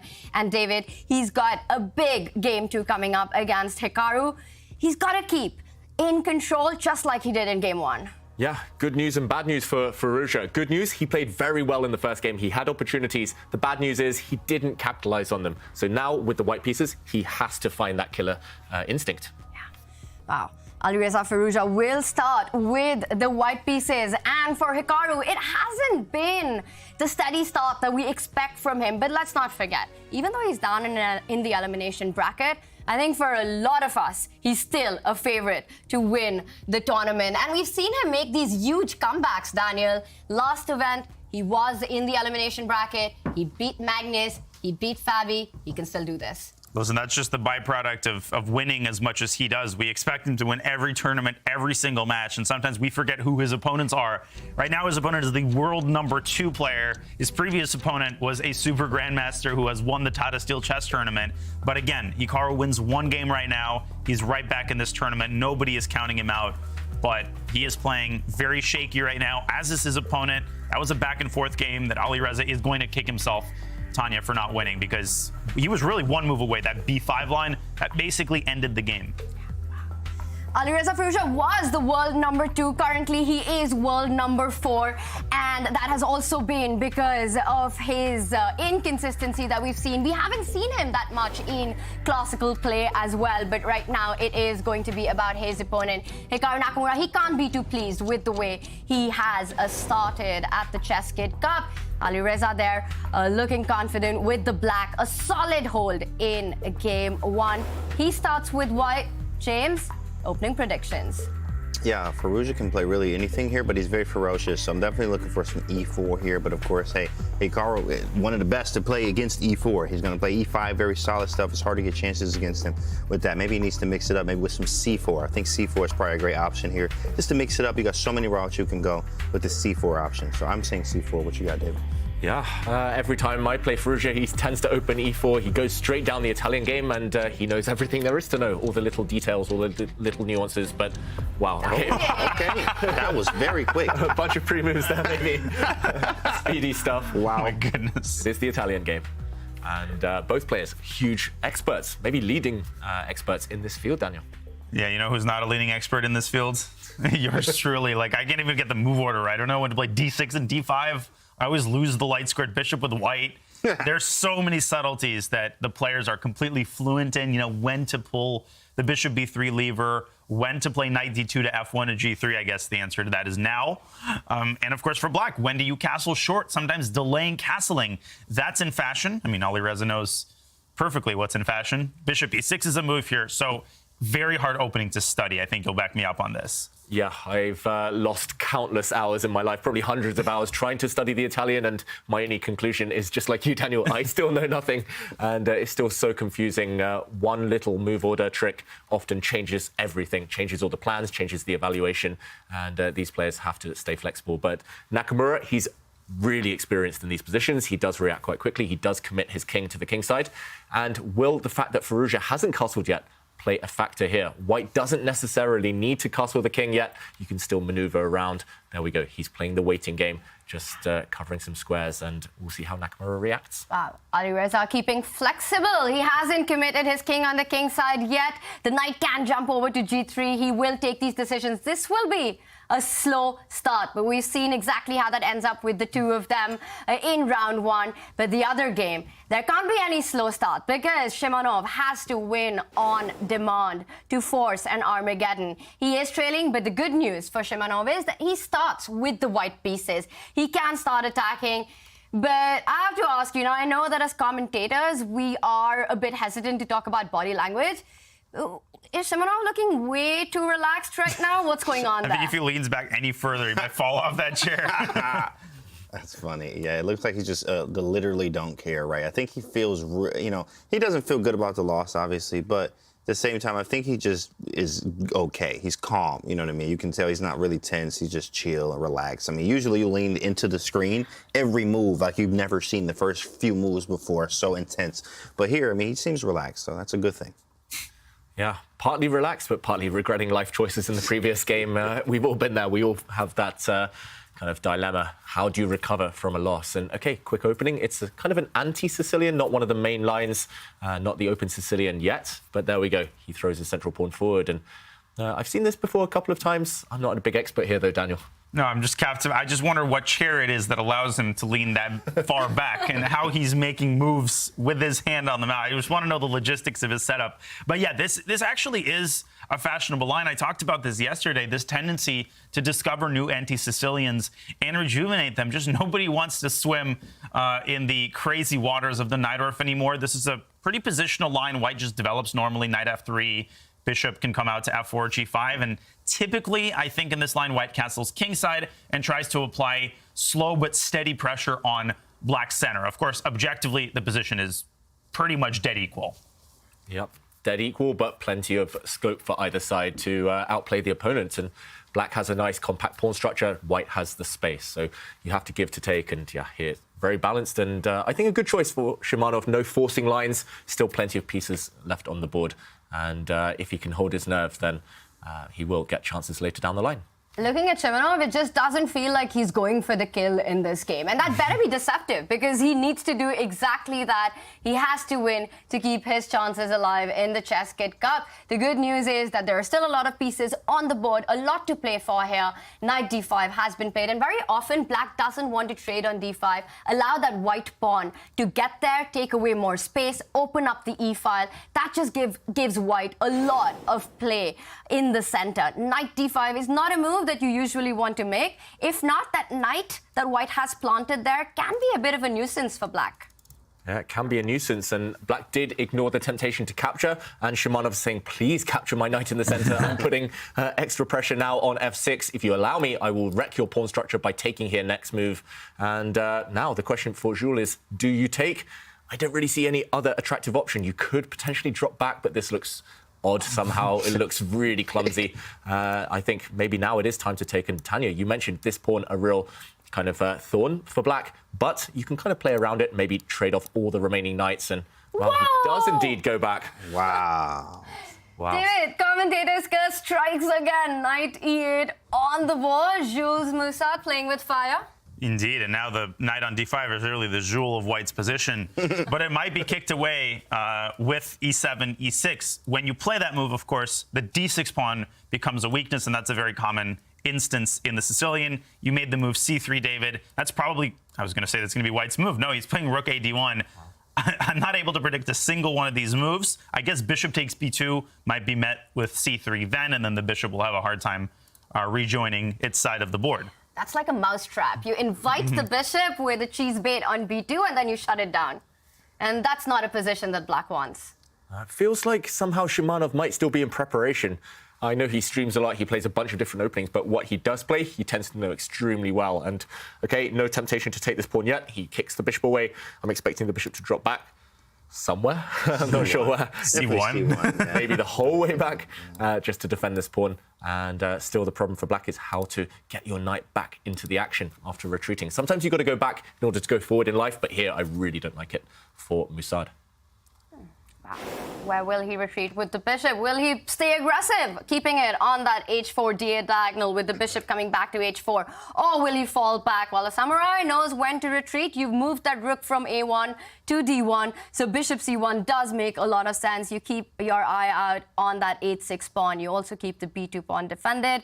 Right now, Shimanov is having a think, and let's take this opportunity to go over to our other game, Alireza Firouzja with the white pieces against Hikaru Nakamura, their final rapid game. It started as an Italian, and Hikaru Nakamura has managed to get d5 on the board. Alireza's king is in the center. His head is in his hands. d5 trades. Now, usually, when black gets a successful d5 in, you've solved all your opening problems. Can Hikaru be happy right now? Well, yeah, you're right. When black plays d5 under the right circumstances, but that's the key word. When black plays it under the wrong circumstances, he's overextended for a variety of reasons. One of them is that the queen on d5 can be easily targeted with the move bishop to b3. The f7 pawn will then be under pressure. That knight on g5 might have something to say. The queen from d1 could come into h5, so Hikaru has to tread carefully here. Alireza avoiding a queen trade there with knight g5 takes e4. Looks pretty steady for black, though. Yeah, it looks steady. And actually, the momentum could well turn. If black does get a couple of moves, maybe shuffle the black king into the corner, start throwing pawns forward in the center, kick away white's beautiful knight in the middle of the board, I think suddenly Nakamura would be extremely happy. So Firouzja has to be accurate. He has to be active and energetic over the next few moves. James, do you see anything for white here? Absolutely. You have to be accurate and quick here. I think we do need to maybe figure out where to go with the king, but I'm definitely looking at, I'm a big fan of ideas and plans. Where do the pieces go? So I do like bishop b3, castling and playing f4. Just trying to play quickly here and trying to get this off, be active, right? It definitely puts some pressure there. Question the queen, where do you actually put it when I attack it? First off, you got to figure that out. Queen d7 does block it. And Firouzja says, queen h5, aggressive intentions. I'm going to push e5 and try to go knight f6 and flex real hard when I do it. e5 is definitely, right, exactly. e5 is coming. Wow, that's an aggressive move from an aggressive player. I'm a fan of it. Wow, it's very brave, I've got to say. But if the attack doesn't work out, if you're not able to somehow crash through on this h7 square, then you might lose a few moves. You lose a lot of time actually retreating your queen a bit later on. And I'm not sure what I would do here for black. I feel a bit scared suggesting anything. I'm scared I'll blunder my queen in some variations. But Daniel? Whichever pawn you push, you create weaknesses, right? If you play g6, you weaken f6. Let me tell you one thing Hikaru is not going to do, and that's push the f pawn. I think newer players might be attracted to the possibility of f5. It looks like it wins the g2 pawn, but no, it opens up the a2 g8 diagonal. You've got a queen there, you've got a king there. Well, you're not going to have a queen there for much longer. Yeah, big blunder there. And I'm wondering whether, therefore, black's two most tempting moves would be to block that diagonal, either by shuffling the king into the corner, slightly safer potentially, or maybe bringing the bishop out, just so that later bishop b3 comes with less force. And now, James, you wanted to mention that pushing d4 might be an idea if black takes. Big blunder, knight check, sacrifice, and this would be checkmate next move. Wow. But I guess this can now be blocked by the move f5. And no more bishop b3, because this is no longer a pin. The black queen can simply move. It can capture the white knight. Wow. So that would be on my radar for black. I don't know if there are any safer moves for Nakamura. Yeah, what's the, let's pull up the eval. I just want the engine suggestions just to see what we have. Yeah. See, what do we have? What's the moves here just to see? Okay, bishop e6, so bishop e6. Pawn a5, just don't care about nothing. That one's crazy. Never going to happen. a5? a5, bro. a5. I'm done with the commentary. Who plays that move? I think we'll all retire right now. We're going straight to the good night. Yo. That's crazy. I think if you give this position to 100 people and ask them to go for a move with black, 100 out of 100 will not pick a5. Yeah, we're not. You've got a queen on h5, eyeing that h7 pawn. There are all these tactics with knight f6. You don't play a5 here. But Hikaru, his chess is from another planet. If there's anyone who can make that move, it might be him. But that's going to be a big shocker. Bishop e6 just feels so much more natural here. Yeah, the two other moves of the top three there suggested for black, yeah, I think they're very natural, just purely because of that bishop b3 idea you mentioned, Daniel.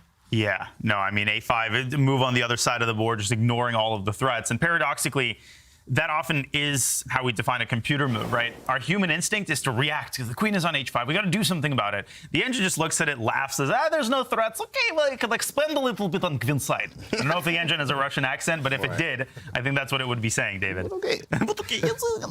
Stockfishsky. Stockfishov. I don't know. Stockfishov, yeah. Great Russian accent there, I've got to say. But yeah, right now, looks like Nakamura. Okay, he's gone into the tank and he does play. Finds the best move. Yeah, the best move. e6. That's a first. Right. Hikaru finds the best move. Oh, what? wow. Come okay. again? We're all shocked. And meanwhile, what is the follow-up for Firouzja? He's played very committal chess. He's kind of given away the center. Black now occupies most of the center of the board. If black gets the move f5, white's getting kicked back. If there's no checkmate, will the opposition be left in ruins? I really fear for Firouzja here, I've got to say. I'm not liking white's chances at all. Maybe just castle, just get out of the way. I mean, well, of course you have to do this. This is principles, guys. Where do you put your king? You probably should castle it now. But I do see, some ambition. Maybe bishop g5, maybe bishop e3, and maybe, castle queenside, as ridiculous as that is, because he's not castling king. There it is. Okay, we got it. So it won't be any castle queenside. So we have castling of the king now, and maybe we can push with f4 at some point. Just try to continue with our aggressive intentions, especially with the queen sitting on h5 like it is. Yeah, and now Nakamura, does he get ambitious? Does he start throwing pawns forward in the center? You might have to give up the bishop pair, a bishop for knight in that scenario. I guess you could make an argument for just centralizing one of the black rooks. You don't have to go for it yet, but it would be too tempting for me. I get itchy fingers. I'm thinking, okay, kick away that white knight. It looks too pretty in the middle of the board. And, okay, looks like he's ready to move. There we go. There it Nakamura. is. Why wait? Why hesitate? Looks very sensible here. And I actually wouldn't play bishop b3 now, because after queen d7, the trade of light squared bishops, at least to my untrained eyes, it favors black because the d3 pawn is then going to be weaker. And the bishop on c2 is easy to write off. But as we've already seen in some lines, white can play a timely d3, d4 and open up that diagonal. And as the very unknown chess expression goes, a threat is stronger than its execution. So keeping that bishop in your pocket on c2 is the right way to go. That's exactly what Firouzja does. He gets the bishop pair, but black gets nice control over the center and still a weak d3 pawn that white will have to deal with for a while.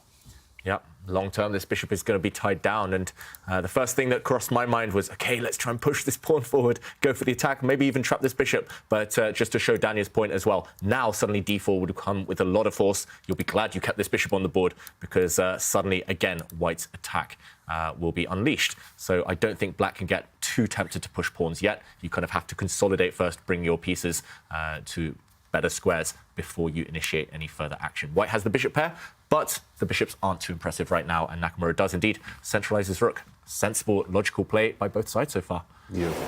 Really nice, simple move, rook to e8. Just bringing all the toys to the nursery. He is got these ideas of advancing those central pawns down the board, but doesn't rush with them. And it just feels that the big trump in white's position of the bishop pair is countered by the piece activity that we see with black here. The rooks are centralized, the queen is centralized, the a2 pawn is under fire. White can't really continue bringing his own rook from a1 to e1, so Alireza brings the other rook to the open e-file.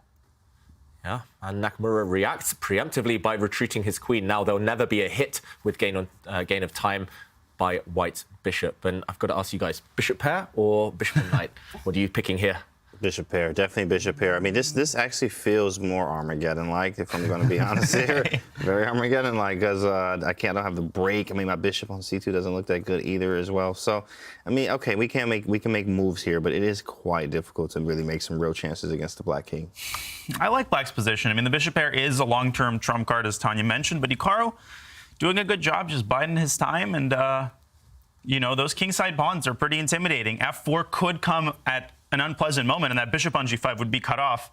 For now, as you mentioned, David, there is d3, d4 in response, and the player's kind of slowing down, right? The smoke has cleared, Alireza expanding on the queen side. Very common idea in the newer treatment of the Italian to play a4, b4, and once the knight on c6 is kicked away, the e5 pawn turns from a strength into a weakness. So very strategically complex situation here. Love it. Yeah, really, really tense. And I don't know who to pick. I've got to say, normally I'm 100% biased towards the bishop pair. This might be one of the rare exceptions, however, just because black's pawn center is so strong. And it still takes 2 or 3 moves to kick away that black knight from its nice perch. Yeah, I have a feeling somehow that an attack against the white king might be incoming. Black can plant a bishop in the center of the board. Somehow, it just feels like white is lacking pawn breaks, lacking activity, lacking energy in his position. And I'm not sure Firouzja will be comfortable. I would be in time trouble with white here over the next 2-3 moves for sure, as I try to find a productive idea. Yeah. Meanwhile, Nakamura first to move. Yeah. But that might exactly be what Hikaru needs to do. He needs to start building that pressure on the king side, because for Alireza, right, with that last move a4, he's hinting at a queen side takeover. That a4 pawn could go to a5, fix the structure. We could see a piece landing on a4, either the bishop or the rook, putting pressure on that diagonal. The other idea, the b pawn can march down the board, asking questions to that knight, which is a key defender to that e5 central pawn, currently attacked by the rook on e1. Hikaru's position looks super pleasant, but it feels like he doesn't have all the time in the world to just sit. Absolutely not. You can't just sit around here. You do have to do something. I mean, maybe g6 as it weakens some squares, but he does kick the queen away. I mean, maybe you can go queen h4 there, then try to push f4. Maybe trap the bishop in there, weirdly enough. Black does have some weird tricks here.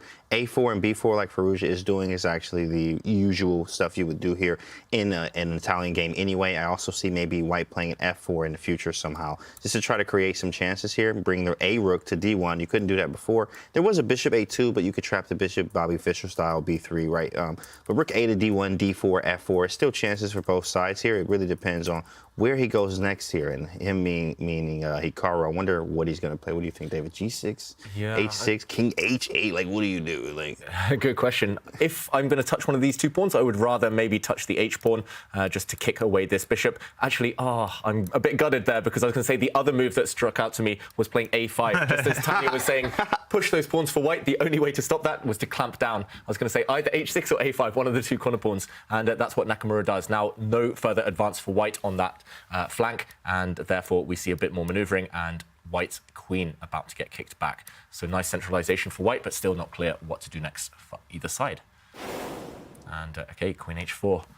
Ooh, that feels like the white queen might get trapped, or the white dark square bishop might get trapped in some positions, but nothing yet. Still very, very tense, this position.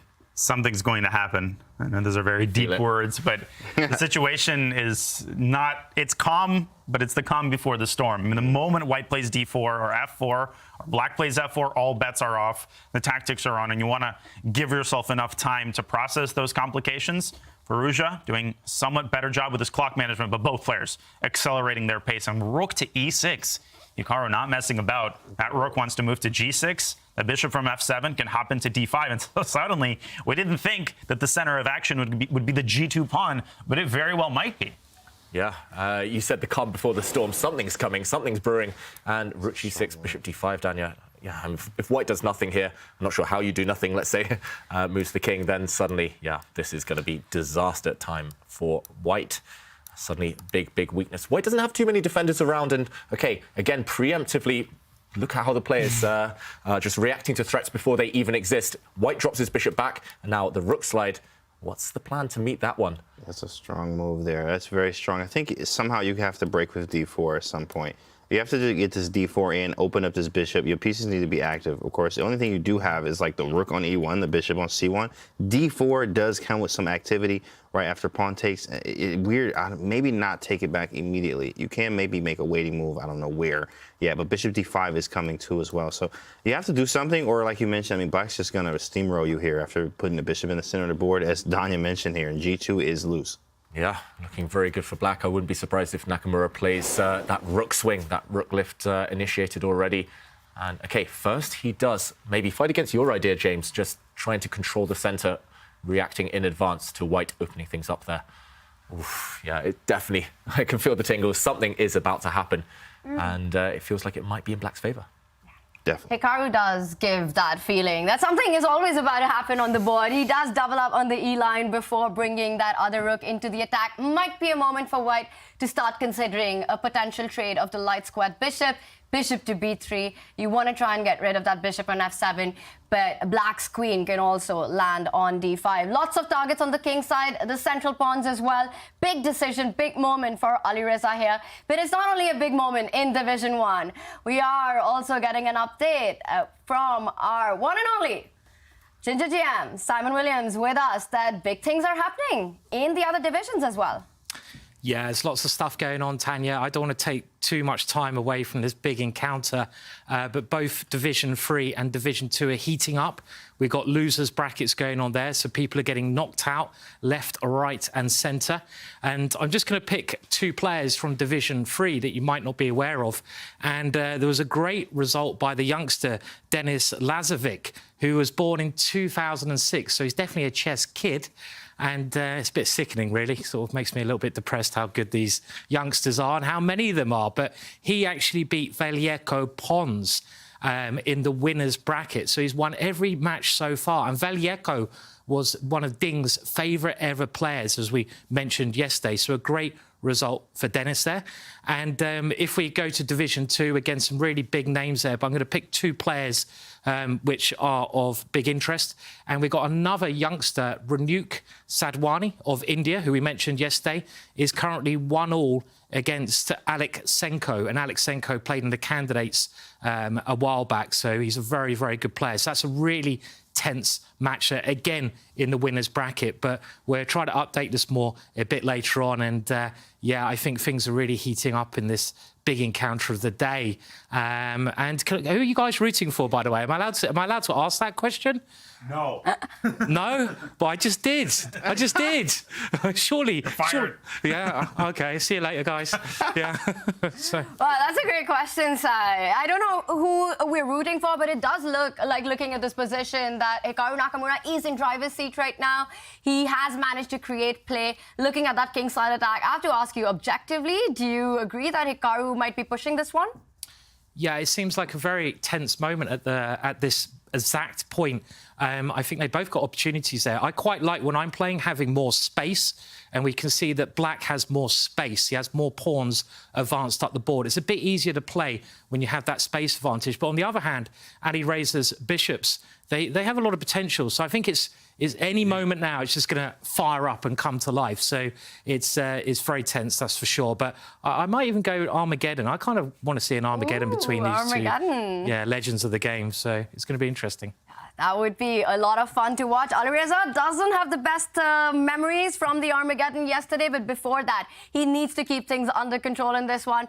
Thank you so much, Simon, for those updates, mentioning the big youngsters playing. It's kind of hard to call them talents and prodigies anymore. They're sort of like the established grandmasters now. I've caught myself referring to certain players as prodigies, and then I look them up on Wikipedia, and they're like 25 years old. Because, like, Sam Sevian, for example, is 21 or 22, but I somehow always think of them as 12-year-old GMs. So I don't know what that says about me. Firouzja is going to fall into that category pretty soon. He's an established GM by now. Exactly. These are the world's best players with all the potential to be in the absolute elite in a couple of years. Ronak Sadhwani, the player with the best chess tattoo in the world, James. Yeah. As Simon was mentioning, is just 17 years old. James isn't very happy about that. Yeah, of course. I mean, hey, look, don't do that at home. Of course, 17 is a little young there. I was at 15 with my first one, okay, but let's not tell anyone that. So at the same time, though, Ronak is a very cool guy from India and on the come up as a very strong player, as we all know. So shout out to Ronak Sadhwani. Big names there, Dan Laz, Ronak, and Simon will keep us updated with all the action, but action is here as well. We see some pawn moves. Now, I have to say that the last two moves that we saw by Alireza and Hikaru, that little pawn to h6 and the little pawn to f3, it just feels like not the most direct approach for the attack. Are the players switching it up to a more positional feel in the position? It definitely looks that way, and I do actually, well, I don't approve of what Nakamura is doing. I do like what Firouzja has been doing meanwhile, because when you have the bishop pair, the longer the game goes on, the more effective they become. And just the fact that Nakamura didn't take the opportunity to pounce, didn't go for the attack, does make me fear for his chances. Conventional wisdom says if you're facing the bishop pair, accelerate the play. And he slowed things down, Nakamura. Now it does feel like Firouzja, given the opportunity, will open things up and his bishops will come to life. And he's got so many ways to do it. F4 and D4 both have to be calculated. Bishop C2 to B3 may seem to win the E5 pawn, but Hikaru can respond with knight to G6, hitting the queen and reestablishing Bishop B3, and that's a big mistake. But it was because of Queen B6. I apologize. Yeah, sorry, Tanya. To put that on the board. So even better than the Knight G6, good catch, David, is Queen B6 check. Totally could see someone making that. I mean, I just made that mistake, and I'm not ashamed to admit it. So I think he's probably focused on D4 or F4. If he plays Bishop B3, I take responsibility for it. Commentator's curse, that'll be another level. That would be crazy. Yeah, but one of these two moves. That's crazy. Which one is it? Yeah, it's D4 or F4. The question is which one. We do have, well, look at the time here. Okay, it's only a minute. Not bad. D4 or F4. And you got to make a move fast. If I had to pick one, I would just go with D4. It does open up both the bishops, principle. Very logical. You're trying to open up the rooks on this file. You're trying to open up these two bishops on these diagonals. What could be more logical than that? But okay, he goes for the other one. Also looks good for white, or also looks very, very tempting. And now I do expect Nakamura to continue his plan. He did reroute the knight, so why not continue its journey? This would attack the queen, attack this pawn temporarily, and the game goes on, but still very tense, very complicated stuff in this position. It's really interesting how he played F3 and then went F4. He kind of, it looks like, just gave a move to the opponent, and now Hikaru with knight G6 hitting that queen and the pawn, and this was the whole idea. Otherwise, you just end up losing that pawn on F4.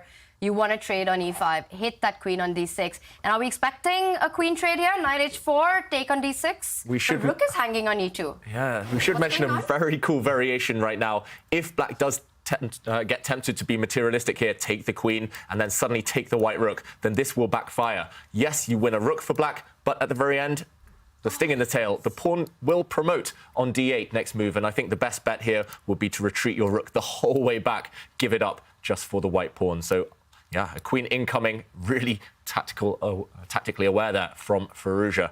What a trick. How resourceful that is. Incredible. That's Crazy. super pretty. It's a rook sacrifice, but Hikaru's got to see that. He definitely spots it, that he can't pick up that rook for free. But even after the queen trade, he can pick up the d6 pawn. Would that be something that he's hoping for right now, or is he just going to keep the queens on the board? Right, can't pick up juice with bash. And the problem that his pawn structure kick queen side is going to be ruined. It's going to be some weak juicers on queen side, particularly a5. White's going to use his pony's rotated bishop to b6. I don't think he's going to take on h4. I think he's deciding between rook takes e5 and knight takes h4. There's a scary-looking check on b6 here, but white can block it with his queen. So no, Alireza didn't blunder his queen. You see the eval bar shooting up there. So first time I missed queen b6. Now when I see it, it's a bad move.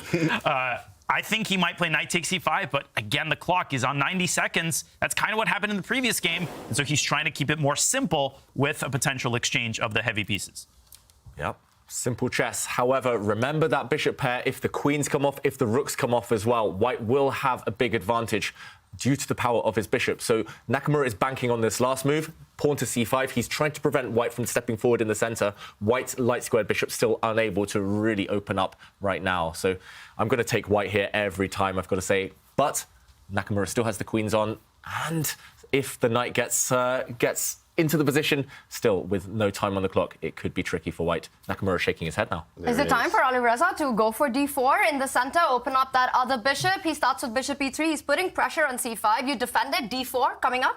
b6, d4, black might have to play f4, but then he loses a pawn. I think Hikaru might have underestimated the d4 pawn break, and then he's under fire on both sides of the board, f5 and b6. If he plays that move, he's in trouble here after d4, I think. Yeah. On the board. It's on the board. Instantly. And black's position is riddled with weaknesses. If you look all over the board, black's pawns are easy targets for white's bishops. Nakamura in huge trouble, and we do see the evaluation bar inching up every single move in white's favor. Alireza playing some great chess over the last few moves. Things have turned. Nakamura really needs to pull the brakes here. He needs to find a way to escape by any cost. Looks like he's losing a pawn, as you said, Daniel, in every position here. Yeah, it's very important what you said earlier, David. As the game goes on, the bishop pair is something you look forward to. And in fact, a lot of times bishop pair, they say, is an advantage, even sometimes at the cost of a pawn, being down a pawn. Sometimes you can have the bishops. But as the bishops, as the game opens up, most games do, as the game goes on, you trade, you make some trades, pawns come off the board. Then you start to see the bishops open up as you see in this position. I mean, classic right triangle, as Hikaru says, with the bishops here, as the bishops just opened up because more moves happen, trades happen, and now you see the bishops working here. Hikaru in a little bit of trouble. Yeah, and more than a little bit of trouble. However, I like his last move, Nakamura, jumping forward with the knight.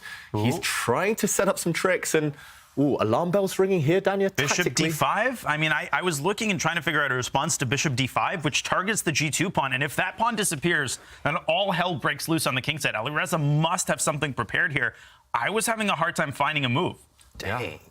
It felt like there were other ways to keep control. Suddenly it's chaos again. And that suits Nakamura, although he's reacting. Yeah, but he's reacting to the way the game has gone. He will do that even if he wins white's queen. Right. Oh, what are they doing? I had to win in like 17 moves. Maybe bishop takes f5, but man, that's terrifying. Maybe queen c5. Terrifying with 1 minute on your clock for both sides here. What is next for Alireza? That white king coming under fire. Black's queen threatening to come over to g6. Yeah. Plenty of threats here, potentially. Hikaru's got to be smelling the blood right now. He is down to 45 seconds with big threats on Alireza's king. You want to pick up the f5 pawn, but you can't afford losing the g2 pawn because then the h3 pawn hangs as well, coming in with a fork. This is a moment that forces Alireza to go into a think, to burn the clock, but he doesn't have that much time. He's now down to less than a minute. How does he keep things under control on the king side? That's the thing, and he struggled with this yesterday in time pressure. He made a lot of tactical errors. Bishop z5 on the board. I like that move. Queen g6. There's king h2, just cold-bloodedly hiding the king in the corner. So buckle your seatbelts. Both sides under a minute now, and Hikaru leans in to try to figure out the way to maximize this kingside attack. After queen g6, the one thing you shouldn't do is pick up that knight. Watch out for that tender spot on g2. We've seen mate in ones happen before. Yeah, Alireza knows all about that. Ooh-wee. Yeah, just to show queen takes knight, don't do it. Queen takes would be checkmate. And we won't see lightning strike twice. Firstly, because Nakamura didn't switch his queen. He actually went backwards, hitting this pawn from a different angle. This one is pure chaos. Bishops against the bishop and knight combo here. Black going for the kill, though. Wow, look at that white king. Totally open. In a classical game, white still with the advantage, but this is chaos, and it's bullet chess now. Dania, we need some advice. What should white be aiming to do? Well, queen e3 is obviously trade the queens if you can. Black, maybe bishop c5 back to d4. Try to create counter threats against black's king, but black's threatening queen b8 takes b2. There's so many avenues and angles and streets that you have to keep closed. Firouzja now with 25 seconds. Oh my God, it's so hard not to panic here, Tanya. It's insane how that knight defends the e6 check, the bishop on c6 defends the e8 check, everything under control, which forced Alireza to defend that b2 pawn. He goes down at the board with b4. The players are playing on seconds. Anyone can get checkmated in this position, but it just looks like the bishops are so much stronger right now. Black's queen, it has to find a way to the king side. It really does. Meanwhile, black has at least established material equality, winning a pawn back on the edge of the board, but black's piece is temporarily queen d4 is a threat. Coordinated. King f2, I would play. Yep. Big threat on the board. And, okay, he spots it. Double attack. Black's queen jumps in, though, with some nasty checks. Where's the black knight retreating to? No checks right now for black, unless you trade the queens. But then the knight's still in trouble, and black could easily lose that. Bishop c6, That he gives is the not knight a up. move. I guess he's not mated. I think this a bishop bluff? takes f4. He's bluffing here, Nakamura. Bishop takes f4. And he calls the run. bluff. And you run. And you take it. You take Oh, it. you lose. And you Oh lose. my God, Hikaru Nakamura is about to get eliminated. Wow. Wait, but if he takes it, the h pawn is the wrong corner color, so white still has to demonstrate some technique here. Got to be really careful. Do you step forward with the white king? Do you go for checkmate? Well, Queens black might has come queen off f3, anyway. so I wouldn't do it. Yeah, we take those and keep it moving. Queens are going to come off. This is going to be an endgame. It's winning for white, but you have to be a bit careful. 7 seconds. 6. He needs to winning. make a move. Hikaru is so angry at himself right now. He does run with the king. Can Alireza do it? He's got 13 seconds on the clock. Okay, one thing to avoid. You mentioned, Daniel, do not ever push your pawn forward on the b file and allow the black bishop to sacrifice itself for it. Allow the bishop to sacrifice for this pawn. And this one should be winning now. Bishop e6 check. Bishop e6 check, and king f6 ends the game. Ends the game. On the Bishop spot. e6 is over. King f6, bishop d3, bishop f5. Oh, he Deflects the missed black it. king. God, that is basic tactics there. Alireza's still completely winning, I think. Just marches with the king on the other side now. But you still have to push that b pawn without giving it away. The bishop will block, but it's still some technique to show. A lot of technique to show. Yep. Nakamura, he knows he's losing, but still white needs to prove it. And the white bishop is... What? Oh, Bishop. relax. Woo. Relax. That's it. Oh, man. And that's it. Hikaru Nakamura is out of the ChessKid Cup. Never have I Alireza ever. Firouzja wins in the losers bracket. That's crazy. Look at the man himself. Breathe. Just he can relax now. He has taken down the Goliath. What a match that was. But we have to say that Alireza Firouzja today from the start was the better player, David. Yep, he was the better player. Nakamura just not at his best today. And, yeah, Firouzja takes the result. What a way to end, though, on a mouse slip. Dramatic game. What a game. And meanwhile, we're left with more action today. And this is just in the losers bracket. Still plenty more chess. Meanwhile, this one, what is the material count? It's 2 rooks for a queen and pawn. Level material, but Shimanov with white needs to win. What do we think? Any chances here? I think I would take the queen, if anything. The white rooks aren't coordinated, aren't connected right now. Queen b2 putting an attack on the c1 rook, also eyeing the d4 rook there. Alexander Shimanov has to win this game to force a playoff, otherwise it will be the end of the road for him. I love that knight on d5 just plants itself there and dominating those 2 rooks, not allowing them to penetrate to the other side. Yeah, the black knight is a rock, and meanwhile, white forced to retreat. Both sides around 10 seconds, so Shimanov has a chance if he keeps his nerve. Black, well, black here going for the white a pawn, however. If that pawn drops off the board, looks like safety for Jules Moussard. Yeah, it's just too many pawns. It's too much. I mean, usually you'll take the 2 rooks and the knight, usually, but I mean, it's just too much. You also have to deal with the pass A pawn now. The knight is cemented there on D5. The rooks are actually passive, so all we're doing is really, shuffle. Every day I'm shuffling. Just moving them boys back and forth, trying to figure this out. It's also very low on time for both these guys here. And Jules there, he was bullying his opponent with the thought of a repetition because he has draw odds here. A draw will be enough to get black through to the next round. And, yeah, you can just keep dancing around with the queen. Wow, yeah. A draw is enough. Yeah. Yeah, there's only one weak spot, one tender point in the black position. That's the F7 pawn next to the black king. So as long as you don't allow one of the rooks up to the 7th rank, you're safe. And I think Jules is very aware of that. Now the black queen threatening to slide across with a nasty check. White is the one on the defensive here, if anything. Last try, he's going to go rook b2, I think, but the queen can slide back to e7 and defend the b7 square. Under normal circumstances, you'll be playing this for a win. He is playing it for a win, but obviously he'll take a repetition if it presents itself. Okay, these are just one-move threats by Shimanov, and queen b7. That pawn going to go further. Yeah, walking into a pin there. White's knight retreating, but really uncomfortable on the diagonal. Black's queen peering down, and there's a nasty knight fork. Bang. Game over. Hit the button. Double attack, and that will end Shimanov's tournament. 1, and Shimanov with knight c3. He just hasn't thrown in the towel yet, but it looks like it's absolutely busted now. He loses more material. Jules Musal will be advancing in the losers bracket, and the end of the road for Shimanov. Yeah, heartbreaking result. It turned in just the space of a couple of moves in the first game, and the second game, Shimanov, he had to gamble, he had to risk, and we have to admire what he tried. But Jules, nerves of steel from the Frenchman. What an action-packed elimination bracket that was. Few would have predicted for Hikaru Nakamura to be knocked out on day 2. He has been on fire the entire tour, finishing runners-up at the Athens Masters, winning in grand style at the Chessable Masters. This one was a disaster for him, and it was Alireza Firouzja, world number 4, super genius, who took him down. Alireza Firouzja is also back from a great second-place finish at the Romania Grand Chess Tour, so he's definitely feeling in form, and spectacular action in that game. David, so many big moments. So many big moments, and I just want to highlight the one moment it slipped away for Nakamura, the one moment that cost him his place in the ChessKid Cup. And it was here. He bluffed. It was already difficult for black, the white bishops dominating the board, but he bluffed by retreating his bishop, going for a check, but it turned out that the white king could simply run. The knight was captured, and this king walk was decisive. After this check, perhaps what Nakamura had missed was that white could simply return the piece, give up the bishop, and transpose into this endgame. And we saw the final heartbreaking move in a few moves' time from Nakamura, retreating his bishop. Maybe a mouse slip, maybe just having given up psychologically here. But if he had retreated his bishop, the key idea for white would be to step back, intercept, and walk the pawn forward to victory. Great game by Firouzja, but heartbreak for Nakamura. Some great technique there, and that means before we head over to our winners bracket, this is our scoreline.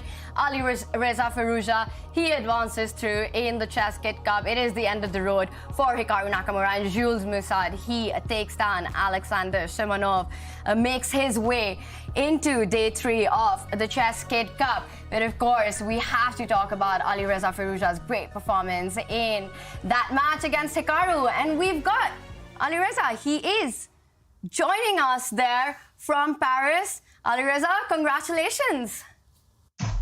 Thank you. Great game today. It was a lot of fun to watch. Tremendous match. I have to ask you, against Hikaru, he is such a beast of an opponent in this format. How did you do it today? Yeah, of course, we were both disappointed from yesterday. I expected to play in the winner bracket, but yeah, Dimitri played brilliantly yesterday, and I didn't have so much chances. I mean, and for today, I'm happy that Hikaru didn't play his best, and I had chances, and I used my chances. So. But of course, Hikaru was not at his best today. Alireza, you mentioned that yesterday was a very difficult day and it didn't end well for you. What did you do to switch it up and get ready for this big game? Not much, because I don't expect myself normally to get anywhere in online tournaments, because I never passed even quarterfinals. And I think it's my first time that I won a match in knockouts, I think, in these 2 years. So it's a bit weird statistic, but it happens. And yeah, I'm happy today that I won, but I don't expect so much from myself. That's interesting to hear, Alireza, because for us, we've seen you in those bullet speed chess, and you're always so strong. But you mentioned that it's been a bit of a struggle with online chess. Why is that the case? Yeah, I'm trying to figure it out, but I cannot reach to an answer, so I don't know. It's all the FMs entitled Tuesday. They're unbeatable. But are you having fun so far? Well, today was a great day. Yeah, today was quick also, and yeah, it was. I wanted to have this practice against Hikaru. Yesterday was so tense, but today I'm happy that I was a bit more calm and I played good chess, and it was good practice, I think. And finally, I want to ask you just one more question before we let you go, Alireza, that today's match could have gone either way. Both games were so double-edged. What was your feeling while you were playing it?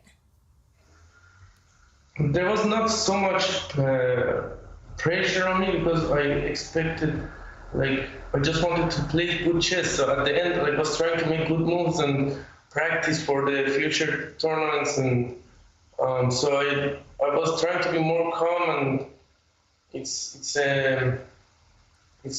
not easy to play Hikaru under this pressure, but I saw him in the camera that he was more nervous than me, so that always plays the role, and I'm happy today that I won. So. You mentioned that you saw him on the camera. Do his expressions ever impact you? Is that something that you think about while playing? Yeah, of course you can read a lot of things from Hikaru, because he shows a lot, I think. So, but sometimes he likes to do it to trick people also, so it can go other ways. So, but in general, I like to look at him because it's funny. So. Thank you so much for sharing your thoughts, Alireza, and it's a pleasure to have you, and all the best for tomorrow. Thank you. Alireza Firouzja taking down one of the absolute bests in the world. Hikaru Nakamura is out of the ChessKid Cup. We've got big action coming up. But first, we're going to take a quick short Twitch break.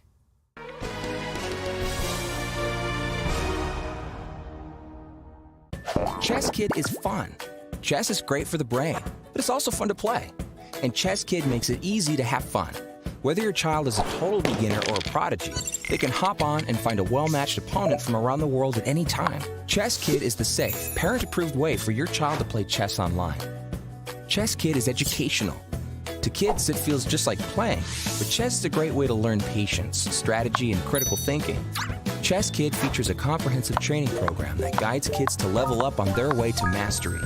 There are more than 50,000 chess puzzles and a whole library of entertaining videos that teach strategies, tactics, openings, and endgames specifically for kids. ChessKid is easy. Whether you're a parent helping your child, a coach managing dozens of kids, or a school of hundreds. Signing up is free and easy, so what are you waiting for? At Magnus Academy, we've taught chess to 100,000 kids. With summer around the corner, we're gearing up for camps. At online chess camps, kids learn about chess in a safe, fun environment from a team of all-star coaches. Kids are grouped by skill level from beginners up to national champions. There are never more than 8 kids per coach, so every child gets plenty of attention. You might even get the chance to meet Magnus and ask him a question or challenge him to a game. Each week has a different theme, like opening traps, learning from your losses, or Magnus Carlsen's best games. Sign up by May 31st to get a $30 discount. Join the 100,000 kids and counting that have learned chess with Magnus Chess Academy.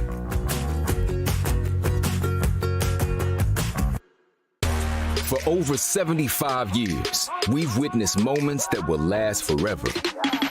Records and trophies, first and onlys, game-changing innovations. From the heroes we admire to the joy of watching them play.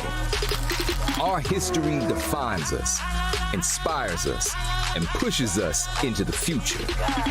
Celebrating 75 years of changing the game. Puma, forever faster. The action continues at the ChessKid Cup as we will be kicking off day 2 of the winners bracket. But before that, we've got Simon Williams back with us.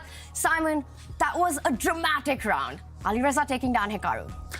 That was massive, wasn't it? I mean, all the Hikaru fans around the world, they're crying a little tear at the moment, and it was a really big encounter. I mean, either of them on their day could be world champions even, so massive result for Alireza there. It's such a big dream for these players to play in Division 1, and one of the ways to get there, Simon, is to win Division 2. And we've got some big encounters going on there as well. That's right. There's loads of great players in Division 2, and it is a dream to get into Division 1 because that's the proper division. That's the high division where you can make yourself a legend.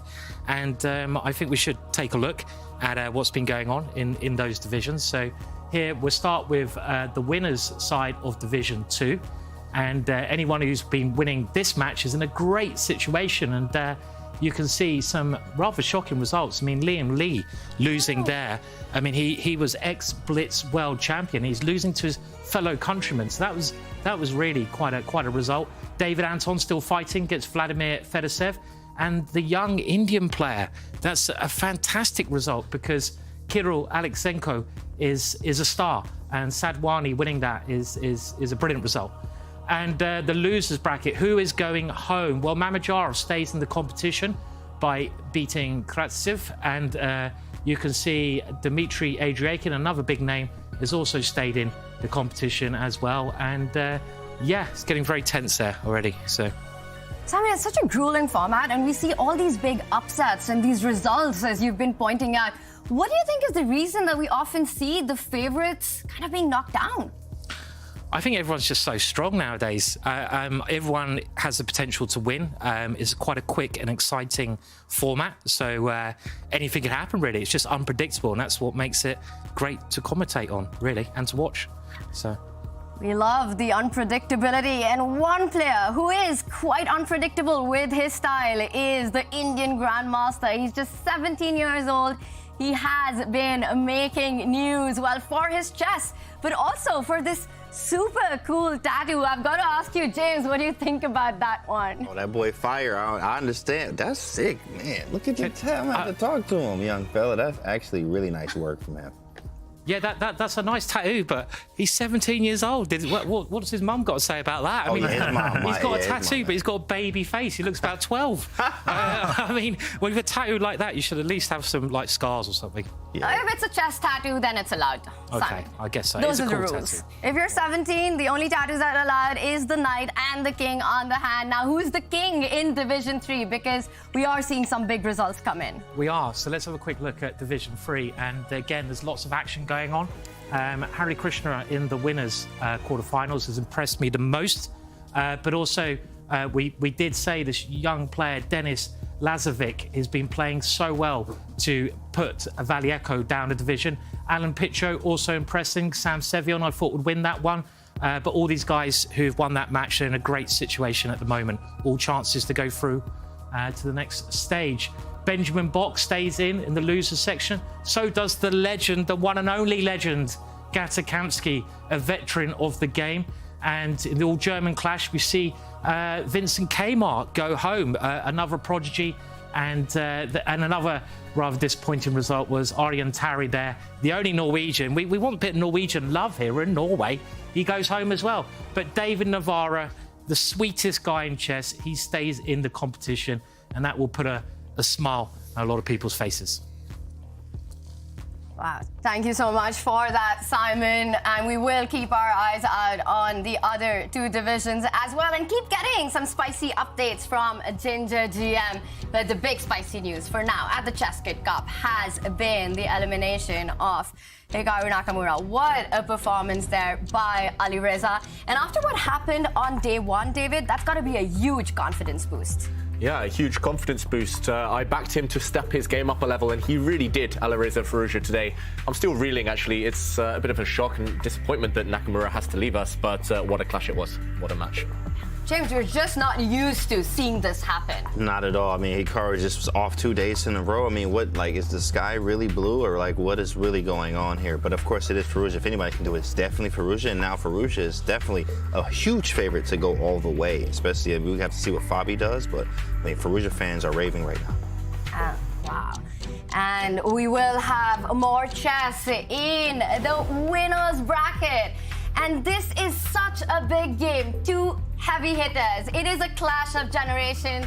Fabiano Caruana will be taking on the 18-year-old Nodirbek Abdusattorov. And before this starts, again, guys, round of predictions. What happens in this one? I'm going to start with Daniel.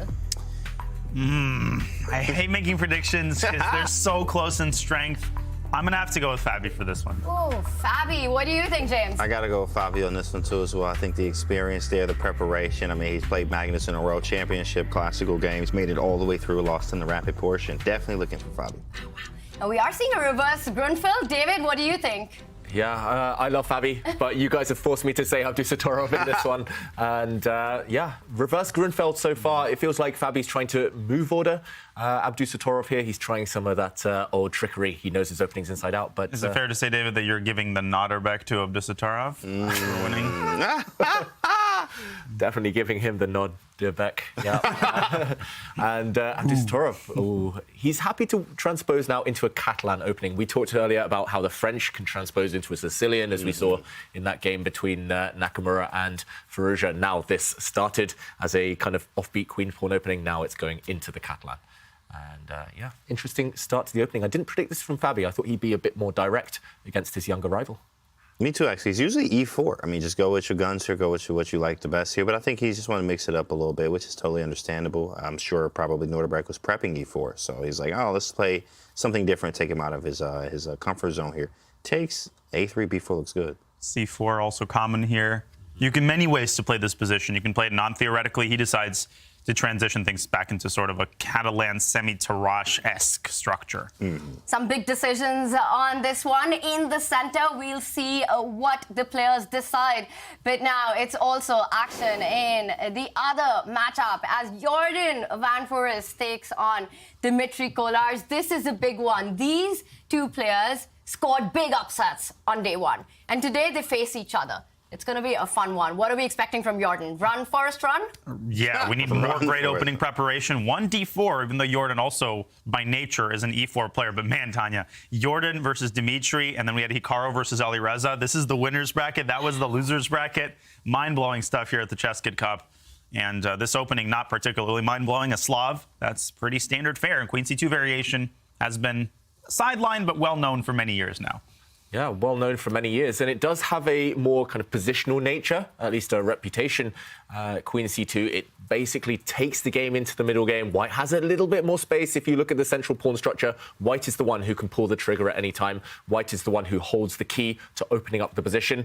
But Black rock solid meanwhile. And I've got to say, if I were Dimitri Kolarz here, I would be extremely surprised. But I would also be relieved because Jordan, he does have this reputation for attacking, and it's not one of those types of positions so far.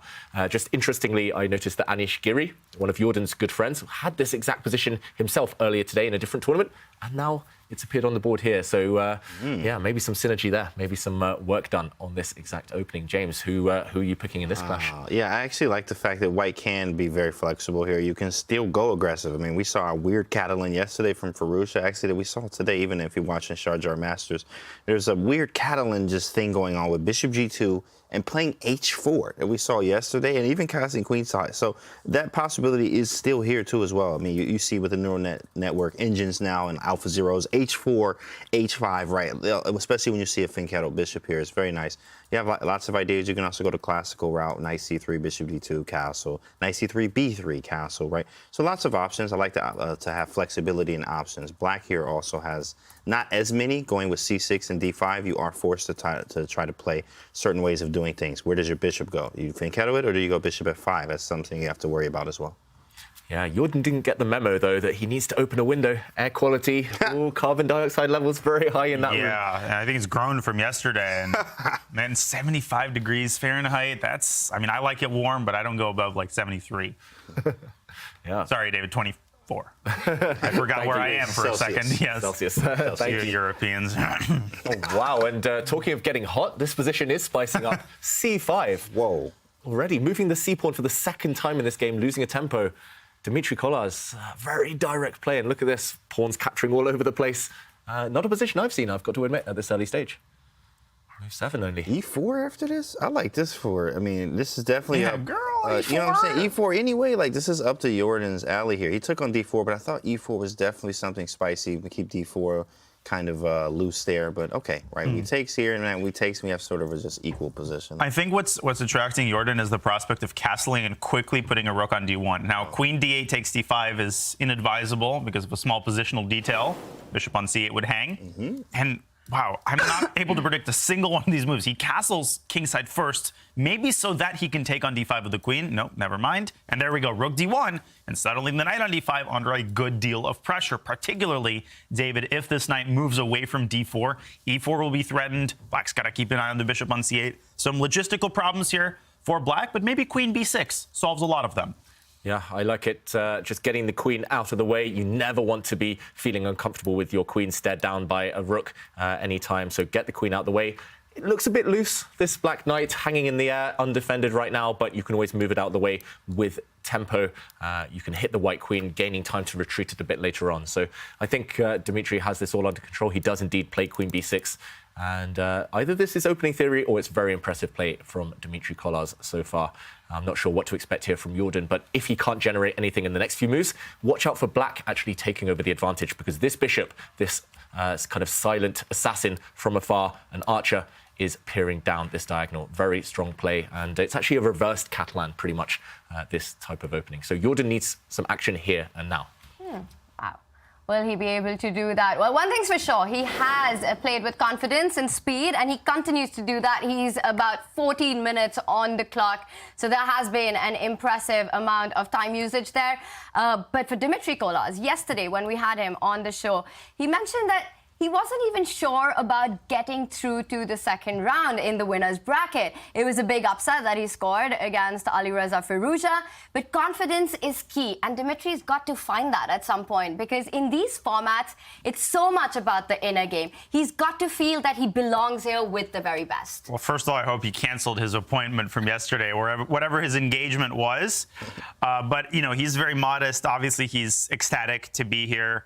And he's got margin for error. He's still in the winner's bracket, so he could lose a match and still be in this tournament. That's kind of a dream scenario for Dmitry. No expectations on him. It's actually, that's why it's really fun to play as an underdog, because, you know, you're not really in the spotlight, and he's got good chances. I mean, let me tell you this. He's much happier to play Jordan in the second round than Hikaru Nakamura. Yeah, and he is. He continues with those knight jumps. We see knight b4. We saw plenty of those by him on day one as well. Hitting that queen, Jordan sidesteps. We will sidestep from this game for now and head back to Fabiano Caruana taking on Nodirbek, Abdusattorov. Of course, a big matchup between two absolute stars of the game. It's a clash of generations, youth versus experience there. Is it also a clash of styles, James? Absolutely. I mean, well, Abdusattorov is very strong in like every. I think he's a universal player. He's not known for being super aggressive, but he's very solid. Very solid. I mean, sort of like Wesley So, like precise, but also very solid. He likes to play a range of openings too as well. The good ones, like nothing risky. You don't see King's Indian from him. You don't see a Grunfeld. Like you see very solid stuff from him, and it's worked. I mean, World Rapid Champion at his age, the youngest ever, right? And then Fabi is very direct, but he also, you know, is very strong. Calculator, human calculator, COE brand for us, right? Calculation over everything. That man calculates. And here, I mean, he must have calculated or prepped himself into a great position. So far, I mean, the C5 square is on lock. The C6 pawn is weak. I don't even see any good trumps in Black's position, to be honest. Okay, we have active pieces, to say the least. Our pieces are developed. When it comes to weaknesses, I mean, that's really apparent for Black here. A7 can be weak. C6 is weak. C5 is weak, right? So, and the C file itself, we have everything that we like here with the white pieces. Yeah, some kind of, I'm not sure exactly what to call them. They're not quite hanging pawns, this structure with c6 and d5, but yeah, some juicy squares nonetheless. James, you pointed out to jump into. Either the knight can jump in at some point a bit later on, or you can kind of plant a bishop on a nice square. You do have to be slightly careful, I guess, of this e2 point, but easily defended. For example, at some point, I wouldn't be surprised if Fabi does take a timeout just to shuffle his rook across. This does ring a bell, this position. I'm not sure if I've seen exactly this one, but it was recommended in some books by Boris Avruk a few years ago, just this way of fighting against the Tarrasch defense. And yeah, looking healthy for white. But I should mention, Caruana has burnt a bit of time, so maybe not loving his position as much as it looks visually. Yeah, what do you think, Daniel? Well, if it gets any hotter than 78 degrees in his room, then his room might start to burn. And I also think he's wearing a sweatshirt, so no comment there. But no, the positional masters, Capablanca, Rubinstein, they'd be very happy to have this type of position. Full clamp on the dark squares on the queen side. Black's pawn structure called the hanging pawns, when you've got those two pawns on an island in the center. And the c6 pawn, that's the base of the pawn chain. That's the one that you really want to try to attack. You can do it with queen c2. He centralizes his bishop. And David, you mentioned the e2 pawn being a bit of an issue. You can also fix that by moving the queen away from d1 and then pushing that pawn up to e3, which would also have the positive effect of supporting the bishop. So plenty of ways to solve that problem. Caruana with a very small but stable edge in this position, I think. Yeah, I think we're all in agreement here that we like white's position, that we would pick white, but there must be something going for black here. What should Abdusattorov be thinking about? He has a big time advantage. How can he utilize that? How can he generate some kind of activity, some kind of play? You often need something to compensate for this hanging structure. Yeah. That's going to be a hard one. You can't even really move the bishop. I mean, you have to go d8 because the bishop takes f6 is on top there, right? Now, of course, maybe we could try moving the bishop to f8 to hit e2 because it does hit e2 as an in-between move, like bishop f8, bishop f6, bishop e2. But, I mean, even then, like, your king side is kind of messed up there. I don't think we are allowing bishop takes e2 there, so maybe we do have to play rook e1. But now we have to worry about the knights. So maybe do we move it to e4? Like, I don't have squares really. Like, it doesn't, I have to kind of go there. I can't go d7, e8, h5 is taken. Like, I have to do something there. This isn't the easiest position to navigate at all for black. Yeah, this looks like the best bet, or at least a decent practical try for black right now. At least you have one active piece here, the knight on e4 in the center, so it makes a lot of sense. But Abdusattorov weighing up these options himself. He's thinking, okay, how can I at least plant one nice piece into the center if you can't do anything else? And I don't see anything else productive to do while white starts to get organized in this next few moves. It looks like great opening prep by Fabi, gotta say. Yeah, I wouldn't make a mountain out of a molehill, though. I would, stay calm here for black because he's still solid. I mean, rook 8 can come to c8, not the move you really want to play, but it's going to take a long time for white to actually get around to winning one of these pawns because good squares, they don't win you games. They get you a nice position, knight to c5, pleasant, but, white's not winning or anywhere close. Canty, I know you had something to say. Oh, no, I was just... Give us the tactics. Exactly. Tactics. Please, where are the tactics? No, but this is really good. In fact, it's funny. We do this all the time. This is Jobava reminiscent. In a way, without the bishop on g2, obviously. But, the lines with c5, right, where you got the knight on a4 and the bishop. The bishop's usually on f4 in those lines. But, I mean, really, white always just has a nagging edge because of the pawn structure is better. There's a bishop f8 move. I felt it. Definitely, but I mean, it definitely does not feel good after, like, okay, rook e1, even g4 with a tempo. Rook e1 played, and then probably knight e4, and just relax. Yeah, but try to do something with that. Fabi doing something that's kind of really instructive for those viewers at home, especially the younger viewers. He was thinking during Abdusattorov's kind of long tank there. Abdusattorov was kind of mulling things over for 2-3 minutes. Fabi was instantly ready with his reply. So especially in rapid and blitz chess, watch out for that one. Think in your opponent's time. And Abdusattorov clearly has come up with that plan that you mentioned there, James. At least one good piece often does make a position a lot healthier. And that black knight. Now, I'm loving where it's sat in the center, just peering at the white king as well. White's king side, potentially slightly vulnerable long term. And it's slightly harder as well for white to plant knights or any pieces into those dark squares without allowing a bunch of exchanges. And it's not clear at the moment, at least to me, who that favors. So big questions for Fabi now, how to improve his position. Aggressive here. No, that's too much. The knight is in the center, planted on e4. There was a threat of getting that bishop to b4 to hit that rook. And David, as you mentioned, we are seeing a bunch of trades on c5. But one gets the feeling that if there were only major pieces left, Black should be fine. You've got a target on that e2 pawn. It's a soft spot in white's position, the rook on e8, the bishop on h5. But right now, the big question is, do you really want to trade that super nice knight on e4 for that bishop? That's a hard question. I mean, giving me Nakamura-Firouzja vibes where you've got the bishop pair, you can eliminate it, but that means giving up a strong piece. These are the kinds of decisions that GM chess is made of, and oftentimes the strongest players are just as unsure as any player would be of making this decision. You've got to make it intuitively. You can feel the wheels turning, in Nodirbek said. If you're not taking on c5, you could consider a move like rook a b8, make minor improvements on the queen side. Looks like he's getting ready to make his decision. He's got to do that quickly as well. And this could be his chance to neutralize the bishop pair. Or once that bishop gets out of there, we saw in Alireza Hikaru how strong the potential that they have in a long-term position. Nodirbek Abdusattorov, definitely a dilemma for him. Does he capture on c5 right now, or does he keep that knight alive on e4? As I mentioned, I'm biased. I would get rid of those bishops. I saw the power of them in the Firouzja game. But he says no, he doesn't want to trade bishops. That black knight is pretty impressive, got to say. And, OK, he just maintains the tension. Now Fabi is going to try and activate maybe his queen. Maybe he'll get that white dark square bishop out of the way, just to ensure it stays on the board. There we go. He does activate his queen and some threats. The c6 pawn, a bit of a tender one in the next few moves. And watch out, there is a pin as well. The two queens, a bit of tension on that diagonal. Do you like it, James? Yeah, I love it for white. It's just worse for black. I mean, even if we would have taken on c5, I'd probably like it, they call it the lesser evil, right? Is like maybe taking, well, h5, lashing out. I like it.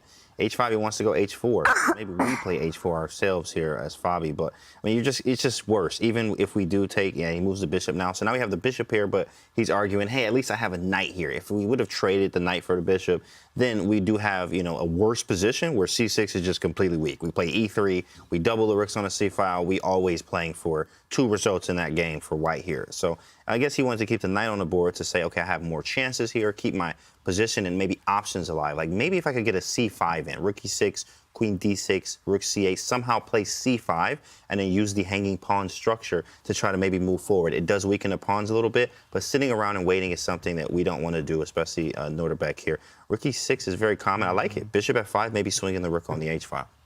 Yeah, he's playing moves that look very aggressive, Abdusattorov, but he's not necessarily threatening anything. He's just saying to Fabi, okay, if you can't get anywhere, then long term, maybe there'll be something against your king side. Yeah, I'm struggling for ideas actually here for Fabi. There's no kind of natural, kind of easy-looking, smooth moves that improve his position necessarily. Well, h4 is very tempting tactically because I see the rook and the queen, they're on the same diagonal. So h4 would sort of threaten bishop h3, which wouldn't win an exchange, but it would induce a very weakening move. f7, f5 would be necessary. But black can beat white to the punch, as James pointed out. Bishop f5 and the light squares on the king side have been weakened. So Caruana with some difficult decisions to make here. If he doesn't play h4, then black could play h4 and then strike even further at the king side with f7, f5 once white plays g4. So far from a one-sided position. And if Caruana is to attack the c6 pawn, he's got to do it efficiently.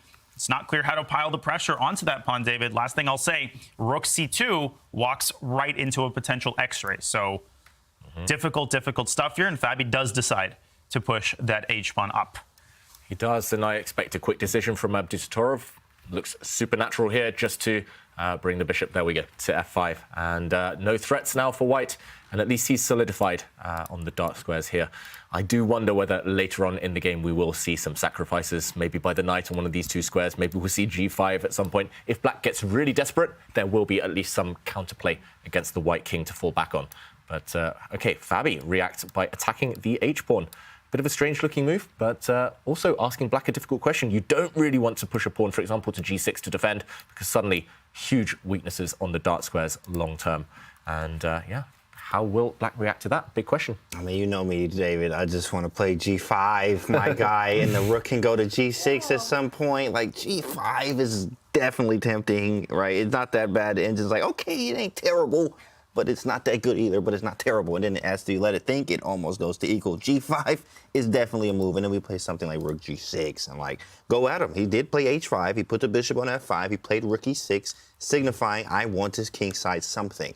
And what is it is the question. But I like what he's done instead as well. He takes away that light squared bishop, offers a trade, so now there's no more bishop pair advantage, and that pawn on g4, it looks like it's a double pawn, but it also really cramps down White's position. Was there a need for Fabi to take on g4? At least that seems to me intuitively to have been a strategic error. Yeah, actually, my favorite pawn structure in chess, let's just make a random move, let's say b3. My favorite pawn structure in chess is actually this one. I call it the bug house structure. You just put your king on this square, and it's safe as houses, tucked away. And yeah, it's very strange to me that Fabi committed so early. And now the king is not necessarily safe. I can imagine the queen somehow lining up on this diagonal long term and causing some problems for the white king. And that move g5, James, I'm staring at it. I'm like, always in the air, but you've got to be super careful when you play it because that bishop on d4 will be a monster. Just got to make sure you're not the one getting checkmated. But it's definitely an idea that Nodirbek has in mind to blow open the king side. King g2 played quickly. The good thing for Fabi is that he has kept it under control on the clock. The clocks are level, but it is about who this position is easier to play for. And I think the answer for that would be Nodirbek with an open E line, the open B line, having the option to put the rook anywhere, the knight on E4, taking control of that C5 square. White's got one plan, target the C6 pawn, but Black can also go for the E2 pawn, doubling up on the E line. Yeah, White's kind of a one-track mind here. He has to attack those queenside pawns. Less minor pieces there, the harder it becomes to do that. So rook c2 and rook ec1 is, I think, what Fabi's leaning on, which makes the next two moves so important for Nodirbek. That f2 pawn, e2 pawn, he might have one of them for breakfast, or shall I say breakfast. But that's hard to do as well. He might double with rook a to e8, but don't forget also about the a7 pawn, which would hang. Weaknesses everywhere. You got to watch out for it. A7, so easy to miss. It's definitely a tender spot in Black's position that does tie down the rook on a... That queen on a4 is a multi-purpose piece, David. It not only eyes the c6 weakness that we're talking about, it pins that c6 pawn, not letting it advance down the board, but also keeps the rook tied down to a7. Yeah, like you say, White's queen very actively placed right now, but yeah, it's unclear what to do next. Just to point out Tanya's lines there, the queen does eye up this one and this one, keeping Black's pieces honest. The move I was instantly attracted to was just to get out of this pin. I want to kind of cause some trickery. I want to kind of move my queen out of the way. Eventually, now that the pin is broken, potentially push this pawn forward, just sacrificing, opening up this diagonal. But what else is Abdusattorov thinking about? He pushes his pawn to a6. Ooh, I'm not sure I like that one. The rook is still tied down to this pawn, even if it's not on a dark square. But yeah, Dania, you mentioned rook c2, followed by rook ec1, ganging up on a weakness. I think Abdusattorov got in store there. Yeah, maybe rook a to e8, because then tactically the pawn is untouchable on a6 because of c5. But you're right. White plays rook ec1, and the a6 pawn isn't the problem. You haven't done anything about your c6 pawn either. White is faster to that pawn than Black is to the e2 pawn in this case. So maybe a little bit of panic based on the time that he has on the clock. This position very hard to evaluate. I think the next couple of moves are going to determine who will be in the driver's seat. Fully agreed. It feels like it could turn if Black whips up an attack. Great for the queen and knight combo. But if not, then White has huge targets to attack, especially those black pawns on the queen side. Who would you pick here, James, if you had to? I'm not even gonna lie. I like Black. I do like this f5 g5 idea. Okay, yes, it weakens the dark squares for around my king, but I mean, yeah, it weakens it, but it's only weak if you can get to it. Now, of course, that could be something later on, but f5 and g5 are really strong. f5 is threatening almost like f4. Break that boy way open there. Maybe play some g5 in there too as well. f5 followed by g5 is really aggressive, but it also will get you in the think tank here, especially as Fabi's getting lower on time. Definitely want to throw an f5 in there and a g5 and then f4, and we see who's attacking who. I love it. March down the board with those F3? pawns. But the first pawn that marches down the board is Fabi's f-pawn, and Nodirbek taking David's advice, thinking in his opponent's time, knight d2, and immediately queen c2 hits that knight on d2. The knight has to fall back to c4. It's the only square, but will he throw in a check first on f3?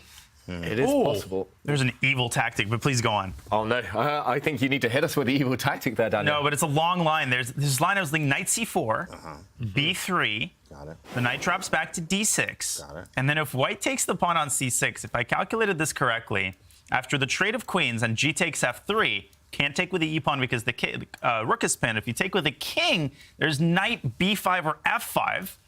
And I think white loses a piece because rook takes e6, knight captures the bishop with a fork. So maybe that is the line that Nodirbek was so busy calculating on Fabiano's turn, except he's fallen into another think. Wow. That's insane.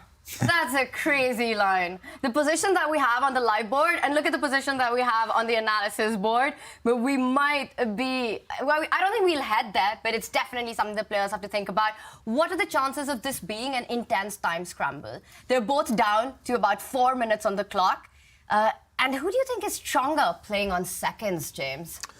It's a good question. It's about who plays more. I think Fabi's been playing a lot online lately, a lot. And he's also been in the time scrambles. He plays the Title Tuesday, but also Nodirbek. So that's like, it's kind of, if I had to give one, I'd probably get a slight edge to Fabi because he did make it all the way through, of course. But, I mean, Nodirbek is very close.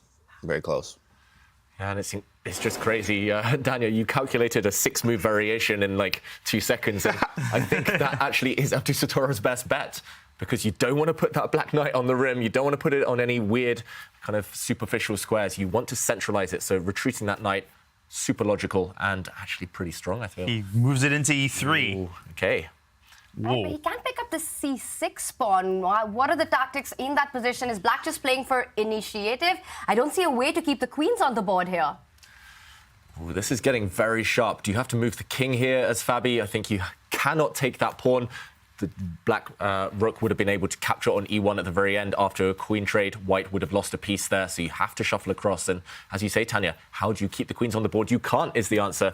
And that might be bad news for Abdusattorov. Getting complicated now. Yeah, there's a big pin. The e2 pawn, it's under attack. Can you afford to ignore it? Can you give it up and just go for the a point? Go what a move. Brilliant move, forcing a pair of rooks off the board. Fabi is on top. Tactically, this is probably going to bail out into a draw. Wow. It required so much precision from these players. And Fabi, he's definitely worked a lot on his rapid play over the last couple of years after the 2018 World Championship match. And we've been seeing him.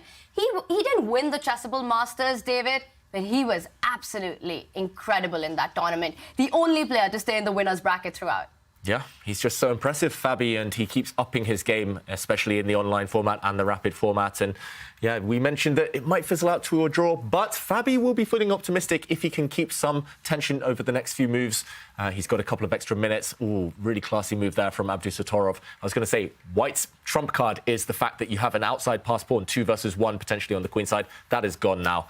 And Fabi, meanwhile, pawn hunting, this is going to fizzle out. This one is destined to be a draw. Most rook games are drawn, as they say, and this is one of them. Even if White has 3 versus 2 on the king side at the very end, that is a simple draw too. No winning chance. Okay, maybe some attempts here for White, but okay. Yeah, very vague winning attempts. Yeah. Definitely. Maybe just king d4. Abdusattorov, though, he's so mature in these endgames, got to say. That's what sets him apart from the rest of his generation, I feel.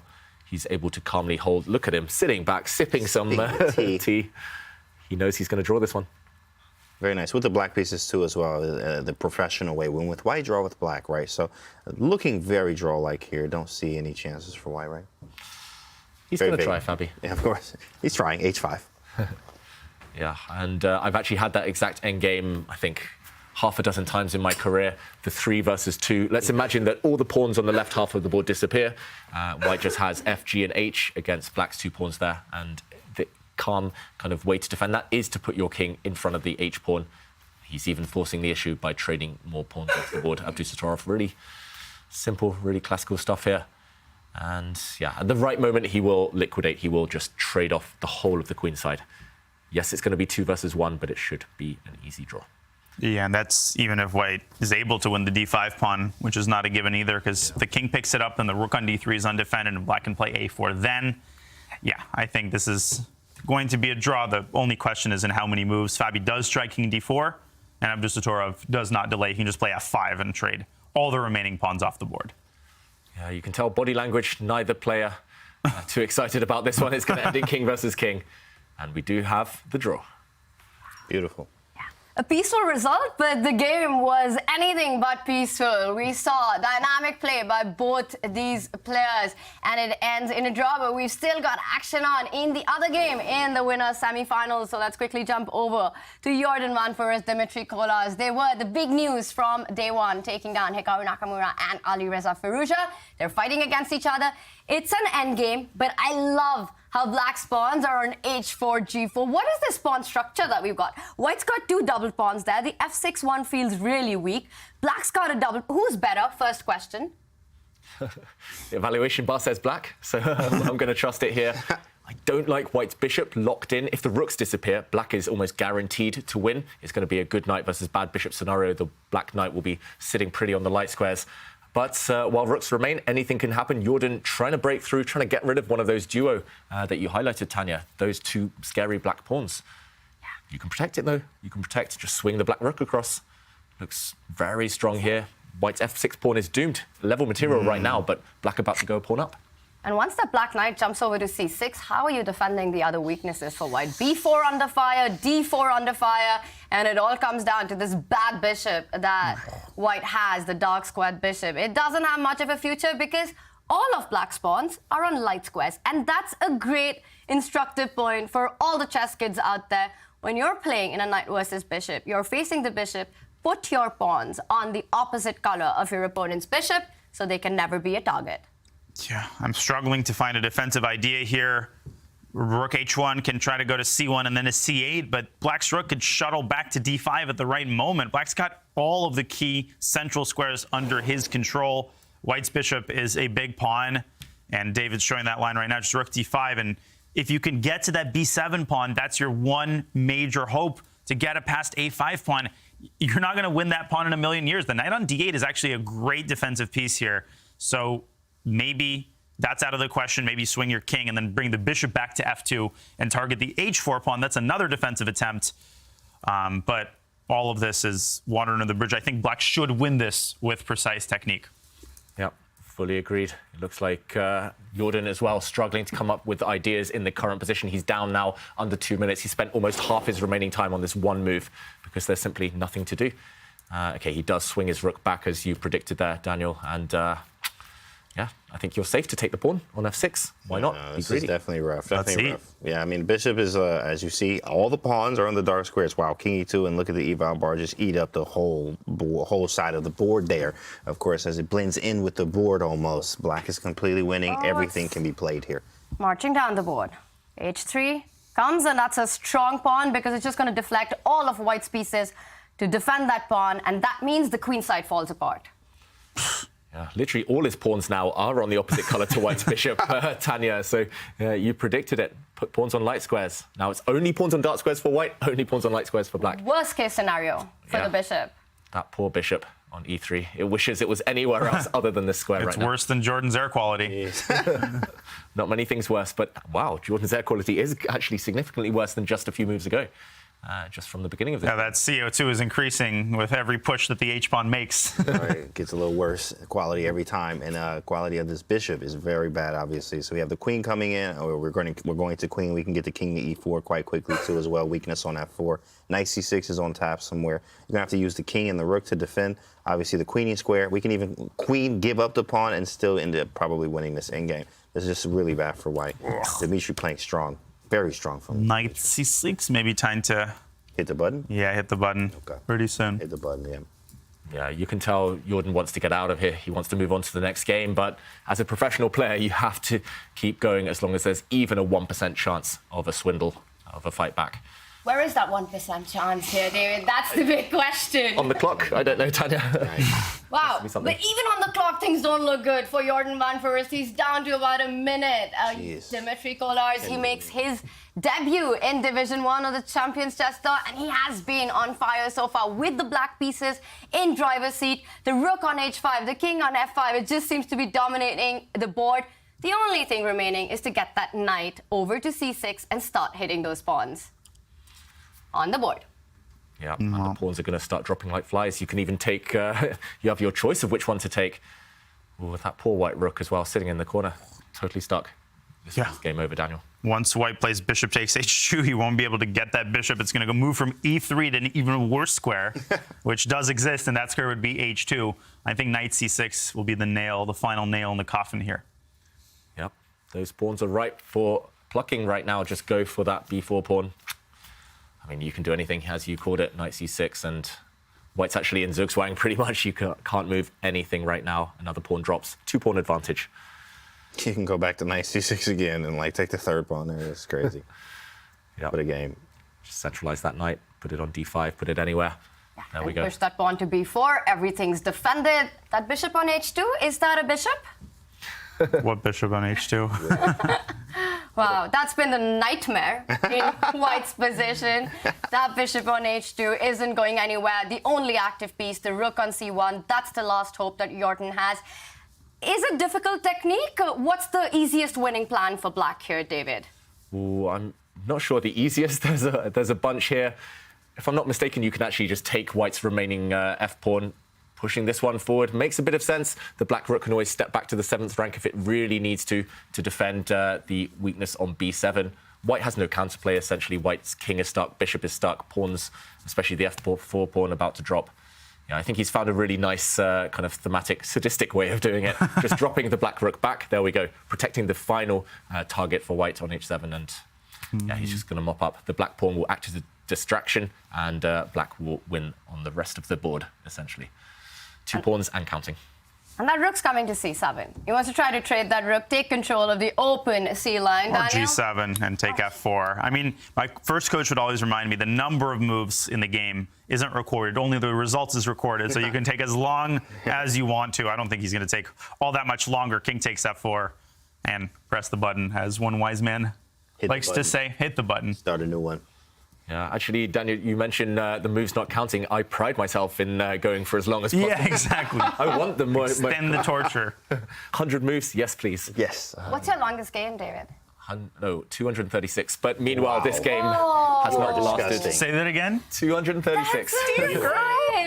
We're also seeing some insane play here by Dmitry Kolarz as he takes the win with the black pieces. The players will be playing 4 rapid games in the winner's bracket. 3 more remain. We saw a draw in the Abdusattorov matchup, and Dmitry Kolarz has reasons to be proud about the start that he's just had with the black pieces, taking down Dutch number 2. David, exciting game. Exciting game. It was a bit up and down, but I just want to highlight for everyone at home, especially the chess kids out there, one thing not to do. And it was actually a strategic error that cost him in the end, Jordan van Foreest, in a very dynamic position, very complicated position. White is about to lose a pawn potentially on d4, this weakness here, but it was better to give up this pawn than go into the endgame that we saw a bit later on. Throwing white's best piece forward, knight f6 check, allowed black to initiate that whole dynamic we saw later on of the beautiful knight against the terrible bishop. And after black was able to play g5, it was a one-way fight. The black king simply advanced, took this pawn. The black knight far superior to its counterpart here. And the game, as we saw, was history. Definitely one to play through at home if you want to learn about knight versus bishop dynamics. Just some great technique there by Dmitry Kolarz.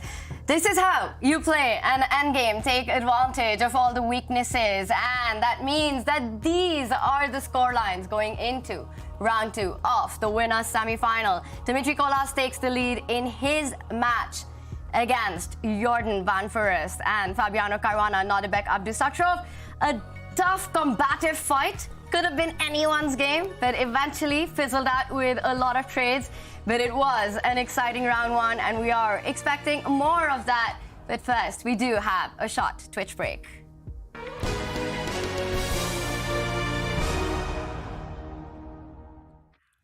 This is the ChessKid Cup, and we've got Fun Master Mike with us. He is the Chief Chess Officer of ChessKid, and here he is reminding us that every grandmaster was once a chess kid. Hello there, Champions Chess Tour fans. It's FIDE Master Mike Klein, better known as Fun Master Mike on ChessKid. I'm actually on holiday somewhere in Madagascar, but if there's one thing I want to take time out to do is to tell you about why ChessKid is hosting this awesome event. And before I do, let me actually start out by telling you a story about the first time I met Hikaru Nakamura. He was 10 years old playing right beside me at an open chess tournament. He lost to a grandmaster, and he was really upset, and I thought, who's this 10-year-old? You're not supposed to be upset losing to a grandmaster, but of course, it's that sort of feistiness and belief in himself that led him to go on to such great things in the chess world. So why do we host this event? Because we want chess to be as common as music or art education. If you think about it, if every kid learned how to play chess as young as Hikaru did, how many more cool personalities would there be in the chess world? How many more 2700s will there be in the chess world? So that's our goal, and by hosting the ChessKid Cup, we hope that this eventually happens all over the world. So Peshka, do you agree with me? See, Peshka agrees. If Peshka agrees, you should agree too. I can't wait to see the exciting conclusion of the ChessKid Cup, and again, ChessKid so happy to be sponsoring this event. That was so much fun. Thank you, Mike. And speaking of big chess kids, well, we've got a very special guest who's joining us all the way from Minnesota. Alice Lee, she's been a phenomenal player. She's just 13 years old. Alice, welcome to the show. Thank you. It's a pleasure to be here. We're so happy to have you here with us, Alice. The last few months, we've been seeing this incredible rise and maturity in your game. And tell us, what makes that possible for you? First of all, a lot of credit goes to ChessKid, definitely, at the name of this cup. ChessKid was how I first started to learn and play chess, and ChessKid has supported me throughout my entire journey from when I started. And in the past few months, I think a lot of credit also does go to the amount of tournaments that I've been able to play in, all of which are really strong. The U.S. Chess Federation has been extremely great. They've supported me with the Stanford Fellowship, which I received last year. And overall, I have a lot of people to thank for my recent results. That's super cool to hear. And Alice, I was following your games at the Pro Chess League recently, as well as the American Cup. And it was just amazing to watch you play. The first thing that comes to my mind is you were playing against these really strong grandmasters, but you were so fearless. How do you do that? Yeah, I mean, I suppose against these stronger players, because I know them, like, they're like so famous, they're really strong. I usually just sort of expect that if I lose, then it's okay. So therefore, I think that my play is a bit more like playing without too much fear of losing, because losing is not something that I'm afraid of. It's just really great to be playing against these really strong players. Alice, you've already accomplished so much in your chess career, from World Youth Chess Championship victories to drawing Hikaru Nakamura in the Pro Chess League to a great performance at the U.S. Women's Championship. What do you consider to be your proudest accomplishment to date? I would actually say the American Cup 2022 last year, because that was my first tournament on a really big high level, and I wasn't expecting to get any results, but I actually got second place, so that was my most memorable experience, and it's definitely a really good one. Wow. Alice, it's so amazing to hear all of this from you, and it's so inspiring. And before we let you go, I have to ask you one last question. That there are so many girls across the world, young kids, boys and girls, who are watching you play, your fearless, ambitious play on the board. What would be your advice to chess kids across the world?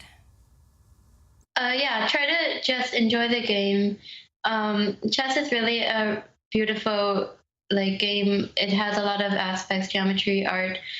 And it's just important to enjoy the game. And if you do so, your level will naturally go up as you continue to study. Some really cool wise words from you, Alice, and we hope one day to see you on the tour as well. Thank you. Thank you so much for joining us, and all the best. But before that, actually, what is your next tournament? Where can we watch you play? I'll actually be leaving for a tournament tomorrow. It's a tournament in New York, and I'm seeking my last IM norm, so it will last from 2 days. It starts in 2 days and lasts for about a week. from all of us here in the studio. All the best, Alice. Go get that final I am Nom. And a GM soon. Thank you. Wow, Alice Lee, she has been such a phenomenal player. We've seen a meteoric rise, and she's just all of 13 years. It's been amazing to watch her play. And from one talented young girl to another, we've got a very special piece coming up for all of you tomorrow, and it is on the 8-year-old Bodhana Sivanandan.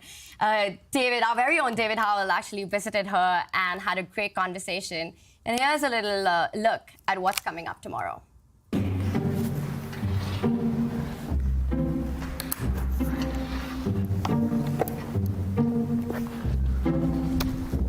My goal is to become the youngest GM in the world, or if not, then the youngest GM in the UK.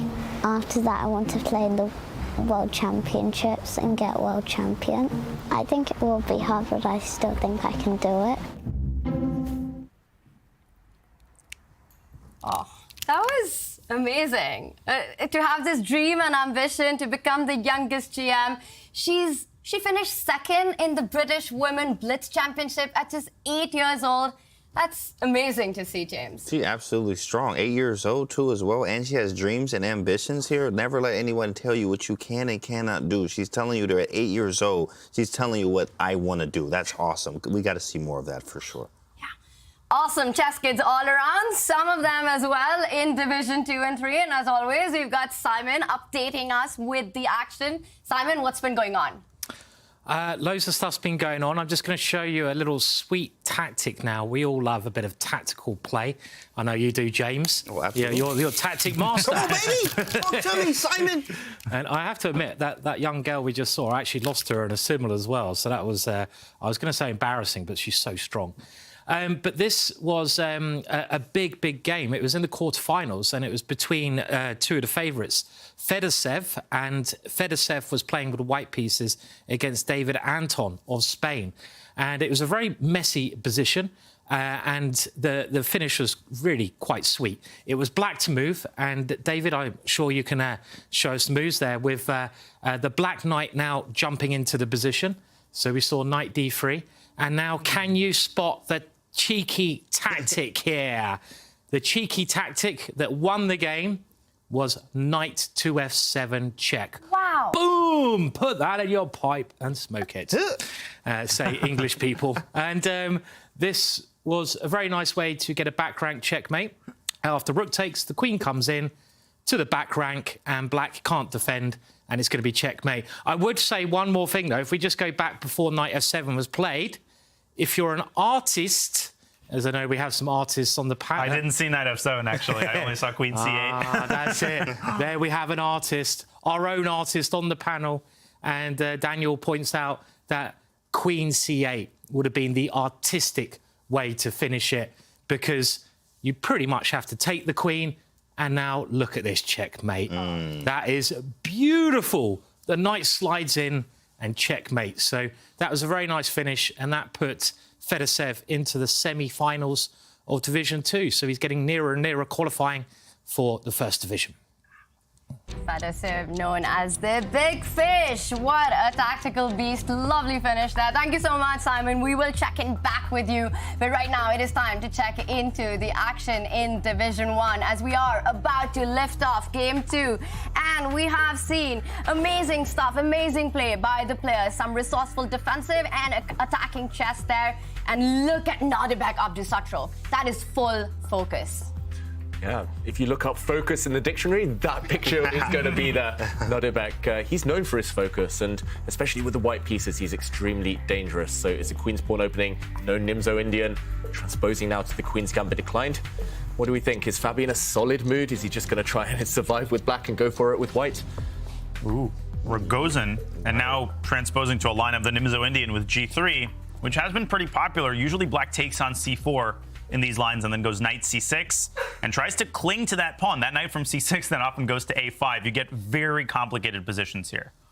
Very complicated positions indeed. And okay, Abdusattorov just sliding his rook across. Normally he knows things inside out. If he chooses a variation, especially if it's quite forcing, where he's sacrificed a pawn like here, he knows all of the details. but so does Fabi. So big surprise. Do we think rook e1? That's not the most common move as far as I'm aware. Well, I am up a pawn, so I'm going to take the pawn here and keep it. Back in 1987, I was up a pawn, and I captured it, and I kept it. So what do you think, Danya? Well, I think he might play knight f6 to d5 and put a little bit of pressure, kind of like Robert Hubner did in Tilburg in 1976.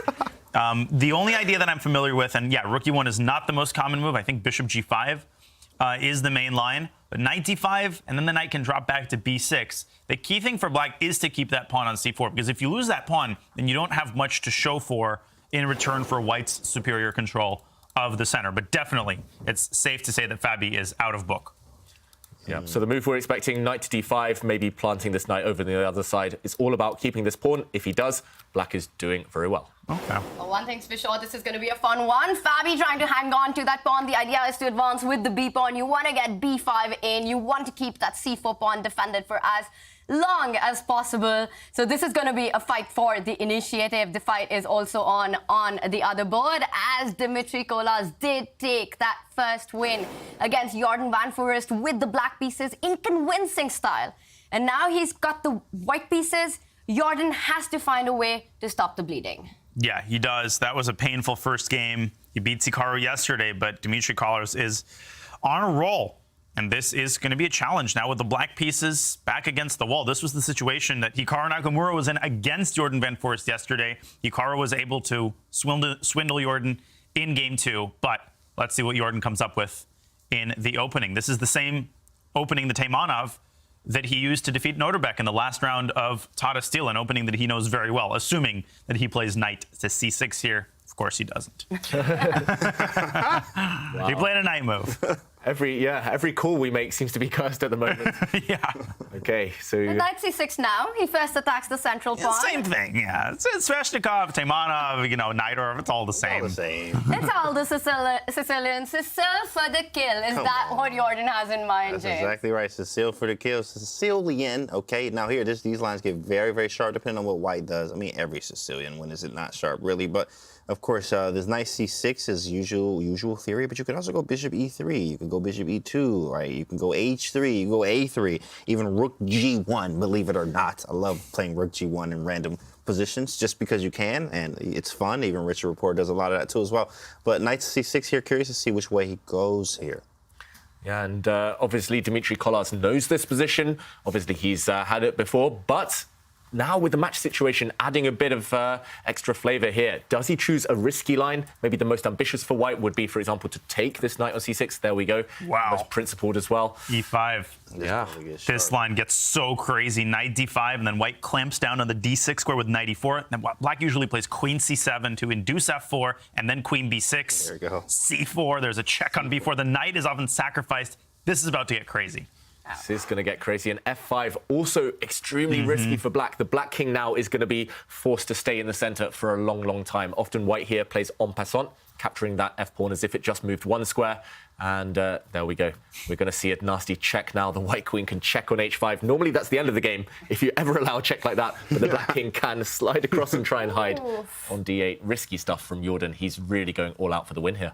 You guys are calling out the game right now. Queen h5 check on the board. One thing's for sure, Jordan is not going to find king safety for the rest of the game. But the way he's playing, the speed with which he's playing, safe to say that this is familiar territory. This is some kind of prep by him. This is just theory. It's just really, weirdly enough, this is actually theory. Weird theory, but 100% still theory right now. Now, of course, I'm taking white here every time the king just looks crazy. You need to be on your P's and Q's. Every letter in the alphabet, you're going to have to know here and know it very well, especially with the black pieces here. Or you can just, run the risk of just getting steamrolled here. Get a rook to the D file here. I can still castle. I can defend against the B file threats, right? And, I can even kick the knight with C4 still when I want to, right? And D7, with your king on the D file, rook coming there, it's going to be some problems if you don't know what to do here. It is weird. Where does black actually move the pieces here? Does the king run to the queen side? How do we develop the rest of the pieces? Yeah, and also we have to answer this question, James, that can black get greedy right now? The f4 pawn looks like it's hanging, but that knight on d5, it's such a key defender in black's position. David, after knight f4, is there a fallout? Is there trouble for black? Well, I see the evaluation bar move, and it feels like you should move the queen. I'm not really tempted to take this knight because the black queen will simply replace it on an active square. Sliding back does look like a double attack, hitting the knight, hitting the pawn. Risky, and oof, I don't really recommend this. If the knight drops back to the center, I don't think you should take this pawn. You might walk into a pin, and also there's a check on e5. Instead, you will kick this knight away from its nice post that you highlighted, Tanya, and it feels like black's position is falling apart. The problem is, I'm not sure what else. I've spent a lot of time with Jordan van Foreest, and the way he studies openings is he thinks, how much can I get away with? I remember once being in a car with him, and he was like, check out this line, and it was the ugliest chess I've ever seen.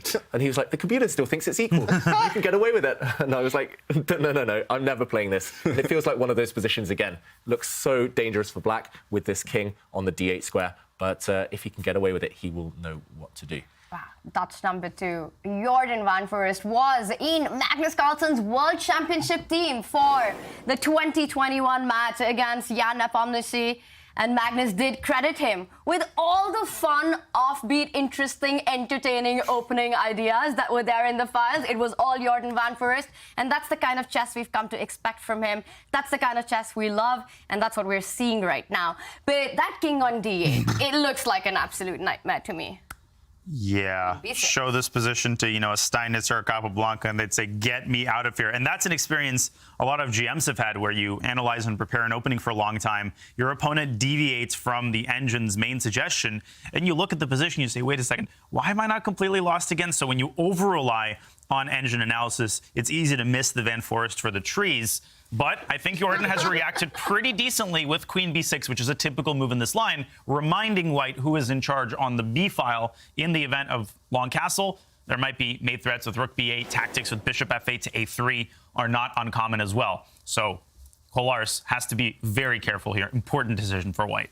Yeah, huge moment. And I'd be fascinated to see what the computer says in this position, because it is so crazy. Again, you don't really want to push your pawn forward. You will walk into a double attack here. Wow, look at this. Knight takes f6. Oh, it's the top computer move. Oh, with some... That's beautiful. And then takes queen g5, bishop a5. Get off me. Yeah, oh queen my goodness. somewhere, I'm not sure where, Somewhere. e5. Oh, bishop b4 check. Is there bishop b7, bishop b4 check. Pin check. Oh, c3. c3, no. And then take on f6 and h8. Are you kidding me? What is this? And that line doesn't even end there. There's like queen takes b2, and then the queen goes back to e5. And then check, and then king b7, bishop d3. Queen takes a5 there? Queen takes a5, and then queen a1. Wow, I can't keep up, guys. I can't keep up. This is mad. Talking with my brother, Danya. Sorry. Too exciting. Okay. This is our dream right here. Right, this is our position. dream.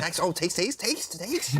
Logical. And probably ends in a draw. Queen e5, queen d4, queen e5. So, never going to happen. But the problem for Dmitry Kolarz right now is either he has to fall down that rabbit hole and take this pawn, but probably spend the next 10 minutes of his clock time trying to work it out, or he has to find bishop d3, which is not obvious either necessarily. Every other move gives black a significant advantage, and I don't think knight c3, the third move on the list of the computer's choices there on the bottom, I don't think that one's obvious either. So maybe this one is findable, not knight takes pawn, maybe bishop d3, but you have to be willing to sacrifice. Queen takes pawn will simply be met by castles, and white will be over the moon here. White will be thrilled because now you have a free hand to attack once your king slides to safety in the corner. Crazy position. Yeah, I was definitely a fan of bishop d3. I mean, because bishop d3 is like, I mean, you already, this position is wild. What's a pawn in this position? So bishop d3, castle, king side, right? And then you just, okay, I develop, try to figure out what do you do. f6 is still on tap here. Knight f6 is wild, though. That is a wild line. What line you guys are. That's some heat there, baby. That's some heat. He's a madman if he plays knight takes f6. I've got to say, he needs an award. He needs prizes immediately. Dmitry Kolarz if he takes an f6. But he's thinking, David. He's spent quite a bit of time here. I'm sure he's calculating all of this. It was such a forced sequence of moves after knight f6. It would be amazing to see it land on the board. But he goes for c4, another option, and it's not the most accurate one, but a very human approach. You want to kick that knight from d5, and it's critical stuff if black captures the b2 pawn. Yeah, it's a supernatural move. I wonder what he has in mind against queen takes b2. Maybe it is a check on a5 and then dropping back to c3. But you have to be very careful about the f8 bishop coming out to b4 at a wrong moment and challenging that d2 bishop. So maybe a miscalculation by Dmitry Kolarz. Obviously, I'm influenced by the eval bar, but Jordan trusts him, doesn't take on b2. Surprise after surprise here in this crazy Sicily. for the kill game. Baby, you know it. There we go. Okay, what is this? All right, here we go. Calculation. Go into the think tank. COE. Calculate. I wanted to castle, but there's queen e4. And bishop check. Okay, the knight is hanging. Wow, and engines just say this is GG. Like, what is the move? It's pure calculation here, right? Look at the body language of both players. Dmitry Kollar's pure calculation mood right now. He's thinking, okay, I can give a check. I can take the knight. I can Queen castle. e2 looks pretty good here because that does stop queen takes b2. Oh, queen e2 and bishop c3 might be a big problem. Oh, that's sick. Yeah, queen e2, just a simple move. Yeah. Let's show some of these ideas. Maybe black can fight fire with fire and just bring his bishop to pin. Yeah. Man, Although this is a Scotch game or what? Crazy, right? But then castles. Or bishop a5 and rook d1. I mean, oh, yeah, that's nasty. This is just crazy, crazy stuff. And I think, again, we need some help here in this wild position. What does the engine say? We see the evaluation bar shot up for white in this position. Is it a check from this angle? Is it just castling queenside? Oh, that's castles. Okay. Oh, yeah, king c1. So castle king c1. I'm like, wait, king c1? What is that? Oh, castles, you mean? I've seen that before. Interesting way of saying the computer there with its odd language. But bishop a5 there. A huge, huge move on the board there. I guess you've got to calculate what happens after queen takes knight, pawn takes knight. Black's going to have a massive pawns in the center, but I mean, who knows what's happening here? It feels like you should be checkmating the black king after a check, for example. But if the black king wriggles away, your king is going to be open as well. This is where you just start making random moves, and by move 20, you make a move where the eval bar doesn't plummet. Right. Yeah. Wow. Look at that pose I was going to say from Dmitry Kollar's a moment ago. Castling queenside the strongest. Danya, your move queen e2 retreating, also up there. I think those are the two strongest for white. But it's so random at this point. The players, they're guessing, and I think they need 2 hours on their clock, not just 8 minutes to work their way through this labyrinth. You gotta admire Jordan's fast play in this position. Your knight is attacked, he doesn't care about it. He doesn't play queen b2, but plays the move queen d4, a counter-attack. These are not natural moves, and it just shows the kind of creativity that Jordan van Foreest is known for and capable of, and the kind of chess that he enjoys playing. There's a direct threat on the knight on e4, the pawn on b2 hangs. What do you think? Will Dmitry go for this queen e2 idea? I really like it with that threat of bishop a5 if you take the b2 pawn. And there's a sense of security when the queen is close, thinking, you know, that feeling when the position is chaotic, but you know your king is safer, so you know you're having more of the fun. It's wholesome. So, but castle's queenside, that is one impressive move. You do have to find a response to queen takes knight there. I think if he sees queen e2, he's going to play it. What would you play here, David? Queen e2 or long castle? Queen e2 because I'm a coward. But I would be lucky that it happens to be strong, but I can't see him castling. There it is. Queen e2. It's strong as well. So I'll play Dmitry Kollar's. And now it's up to Jordan. I think he has to bring his bishop out and pin that white c4 pawn. If you retreat the black knight, it's going to end in disaster. You're going to lose a bunch of time. The black queen is going to flee the center of the board, but white will, I think, be winning on the spot there. Oof, scary times for Jordan. And must-win situation, we thought maybe before the game, but it's a 4-game match, so it feels like he's burning his bridges in this one game. You say scary time for Jordan, but he seems so calm and composed. He's chilling. He's keeping it on the clock. He's up by about 3 minutes. Queen e2 played. Well, this is an absolutely insane position. It's going to get only more wild, but we will, for the moment, zoom out from here because there is another wild game on and a very important round 2 in the other winners semi-final. There was so much action that we completely forgot about this big matchup. Nodirbek Abdusattorov playing against Fabiano Caruana. Their first game ended in a draw. And in this one, interesting position. The a-pawn has kind of vanished off the board. I am expecting that the queen went down, picked that up. Bishop d4 hits the queen. Can white get even more greedy and start picking up the c4 pawn now? Well, it has to. Yeah, exactly. He has to, yeah. Yeah, what else? Just take that pawn. At least have something to suffer for. 1 pawn up for white. Black has active pieces, but it feels like that's it. It's just activity for now. Yeah. Nothing more. Fabi's last move, bishop d4. It's like, yeah, you must eat this this delicious, freshly baked chocolate chip cookie on c4. And he might want knight f6 to g4, but that does seem like a one-move threat, which can be pretty handily parried with a move like e3. E3, yeah. Yeah.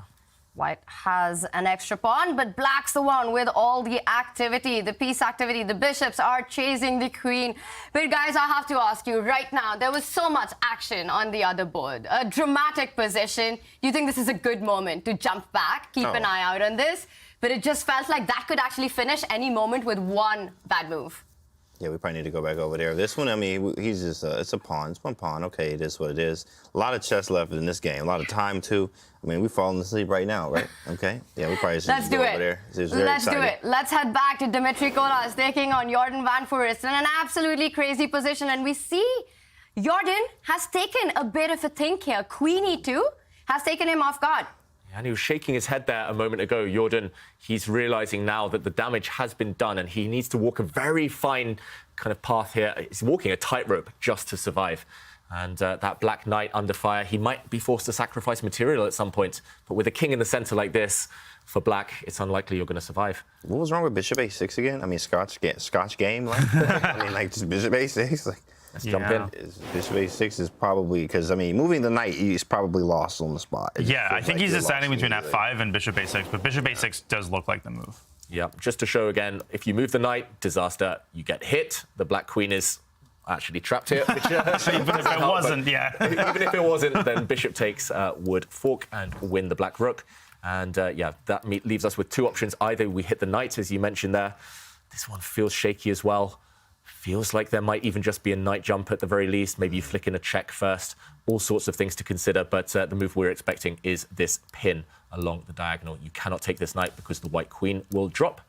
So, OK, how do we solve this, as you asked, James? Big question. Feels like it's either castles queenside or you leave your king in the center and just bring your rook across. One of those two moves, or both of them at least, do threaten to jump out the way with the dark squared bishop, checking the black king, picking up the queen in the center with the rook. How does black react to this?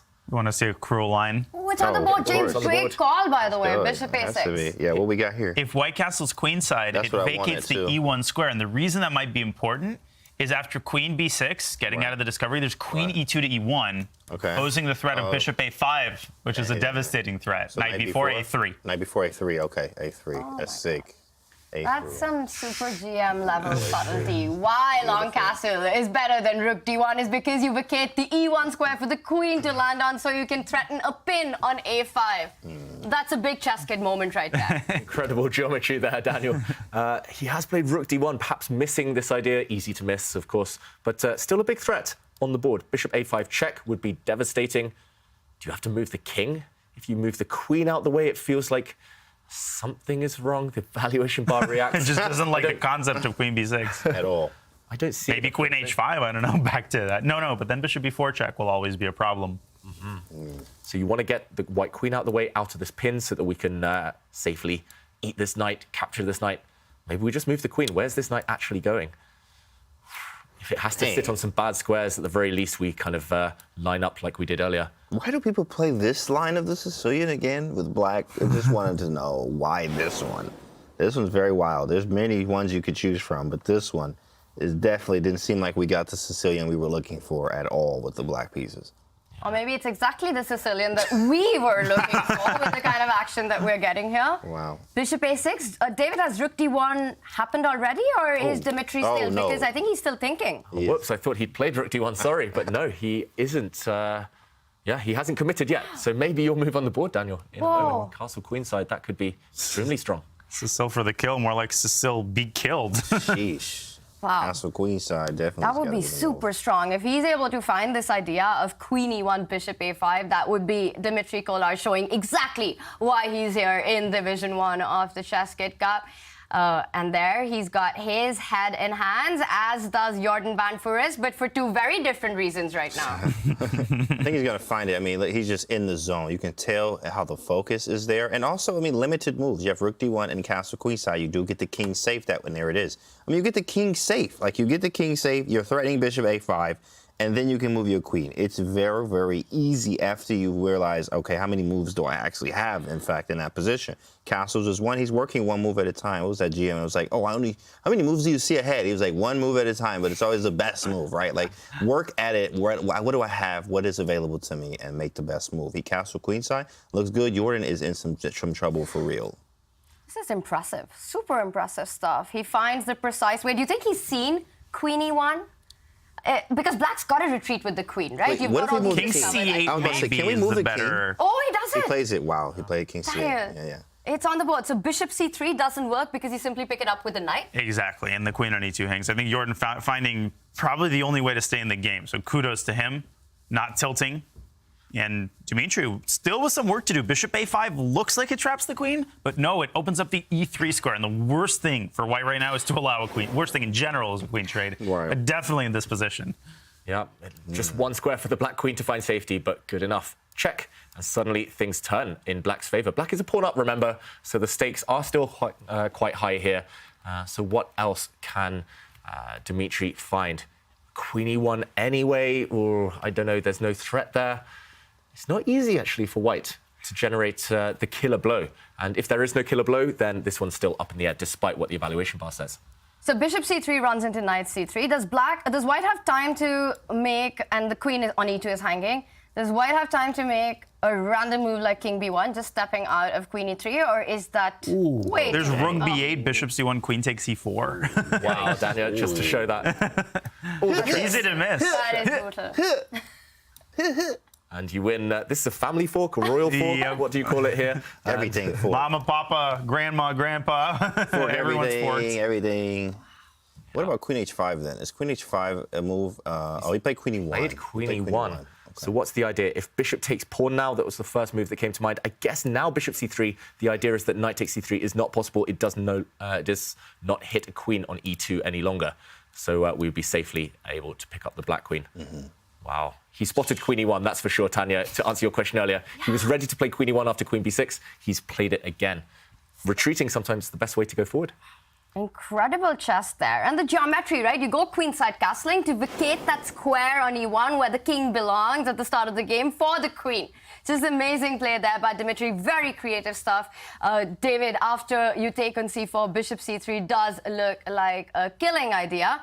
But is bishop C3 possible anyway? Because it does hit the F6 pawn and queen E3 check. You can just trade, pick up the pawn. Possibly, yeah. Very possible. Wow. So rook B8 runs into bishop C3. Also, the D5 knight is hanging. Right. So many threats. Forget about that. Like, oh, D5's hanging. Oh, yeah, you're right. Shoot, I forgot By the way. Like, man, getting a headache really just hard. looking at this position. Oh my gosh. Imagine being the players. Yeah. So queen E1 also sidesteps the pin. Just by the way. Okay, so he played rook B8. All right, bishop C3. Has to be bishop C3, right? Is a threat. Mate in one threatened. He's going to spot that one. Queen takes B2, checkmate. Don't let Alireza near this position. That's how Dimitri won yesterday, one of his games. Okay, of course. It's gotta be bishop C3. There's really nothing else. Completely agree with Piano Soul there. Very impressive play by the German youngster, but Jordan Van Voorhist also putting threats here. Queen B2. We're expecting bishop C3, and how do you think Jordan will react to that? There's a clear threat on the queen. I only see queen E3 as the possibility. Queen there. E3 trade, take on F6, take on D1, take on H8, and at the end of the day, I mean, it's just like how Jordan has I mean, it's impressive that he did not fail within this position. I mean, it's equalist, right? After takes. Logical. Yeah, logical. Right? I mean, this is like he navigated his way out of this. This is the worst. Seems like it's over. If you're black, you're like, all right, I survived. I didn't get mated. I didn't lose anything. This is, your confidence goes up a little bit here from the black side. So that was very good. I mean, impressive from Jordan for the way he's defending. So, yeah, this is what Jordan's banking on, this final position that we've just showed on the analysis board. Is there anything better? Why is Dimitri pausing here? Might be considering knight C3. Knight C3, yeah. But then you've got to give up F4 with check and then C4. But psychologically... No, that's not a move. It almost works, though, doesn't it? Yeah, you can just take this pawn, though. Oh, you can? Yeah. Wow, that's gross. Yeah, no threat. Suddenly it's the white king that's under more pressure here, in bigger danger. So I think he has to go for this endgame that we just highlighted. Oh, whoops, not that arrow. He has to go bishop to C3. And the game will go on after the queen exchange, but not easy to navigate this. 2 minutes now. Yeah, wake up, Susie. He's got to move. Wake up, Susie. There it is. Make a decision, and he does. He moves that bishop to C3. We are going to see the trades of the queen. He goes king C2, Whoa. not queen E3. Whoa. Think about this, but queen takes C1. A big decision. Queen E1, you recapture with the rook. He might have forgotten. I know this sounds dumb, but the bishop on C3 is under fire. I was about to suggest king C2, and then I was like, wait a second, black can take on C3. after the trade of queens. David, what do you think? Yeah, I'm just struggling to explain this decision. Just trade the queens off, and black is going to be a pawn up in an endgame, and it's a very healthy pawn, especially once the queens are off. Black's king never has to worry at all, and there we go. The queens quickly disappeared. Talked about the bishop pair a lot today, but it could be relevant again. Black's light squared bishop a bit stuck, but the dark squared bishop, a very important piece. Just a pawn up for Jordan. Wow, Jordan, that is amazing. That's crazy. I mean, this position was wild. He navigated it very well. One slip from Kolar, so he had to go down that line. He had to go down bishop c3, bishop takes on f6 after taking on e3. Tough. He didn't go through it. Now black's up a pawn. Bishops, I'm taking black here. He just cracked under the pressure, and it's understandable. It was so complicated, that position, but this is going to cost him. And Jordan just putting all pawns on light squares, and that dark squared bishop is going to be the MVP in the rest of this game. Yeah. Yeah, that's a bit heartbreaking. That's the brutal part about chess. You play all the brilliancies, getting your queen back to e2, you go queenside castling, you put your queen on e1, and then one mistake, and it all slips out of your hands. And that's where Dmitry Kolas finds himself. And now it just looks like Jordan up on the clock, up a pawn with the bishop pair. He's got the material advantage and all the compensation for it. Yeah.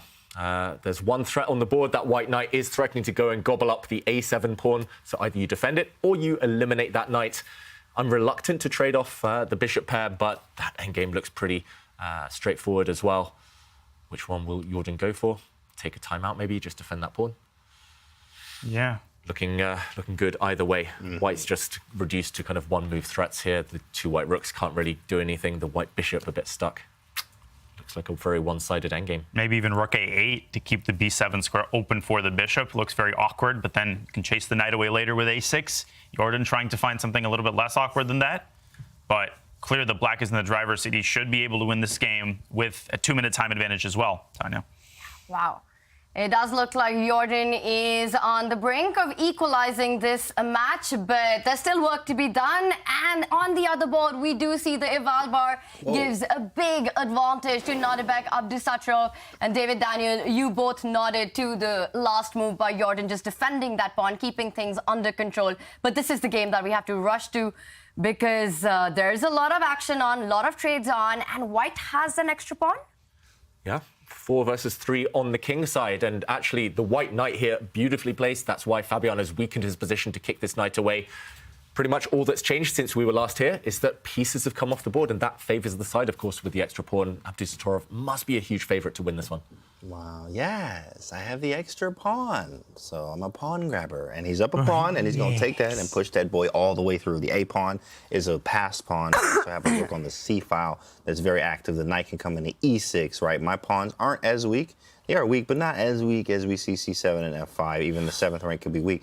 I mean, white is winning by a lot here, says the engine. And there's a practical chance here. I mean, we do see white winning this. But it could also, like, be some slips here, right, Daniel? Yeah, there's a pass pawn, but man, I do not envy Fabi here. I do not Caruana be black. And Nodirbek sending his pawn down the board. White's rook on a2 is such an ideal piece. It's guarding the 2nd rank, and it's supporting the pawn from behind, which is what you're taught to do. He's got a small decision to make. Does he keep the knight versus bishop imbalance, or is he not afraid of the bishop capturing the knight? Knight e6 to me looks tempting because it also hits the pawn on c7. He should be able to carry this home. Yeah, I think if in doubt, just keep the knight. There will be opportunities later to trade off the white knight for the black bishop. All rook endgames have a drawish tendency as well, so once you know that, keep pieces on the board. And I think very good decision there. That white knight has got influence actually on both sides of the board, which is rare. Normally the bishop is the superior piece, but right now black's bishop just hits thin air. I don't see any kind of answer, any reply to just simply pushing that white A pawn. It's inevitable almost that it's going to land on the a6 or a7 squares, tying down the black rook.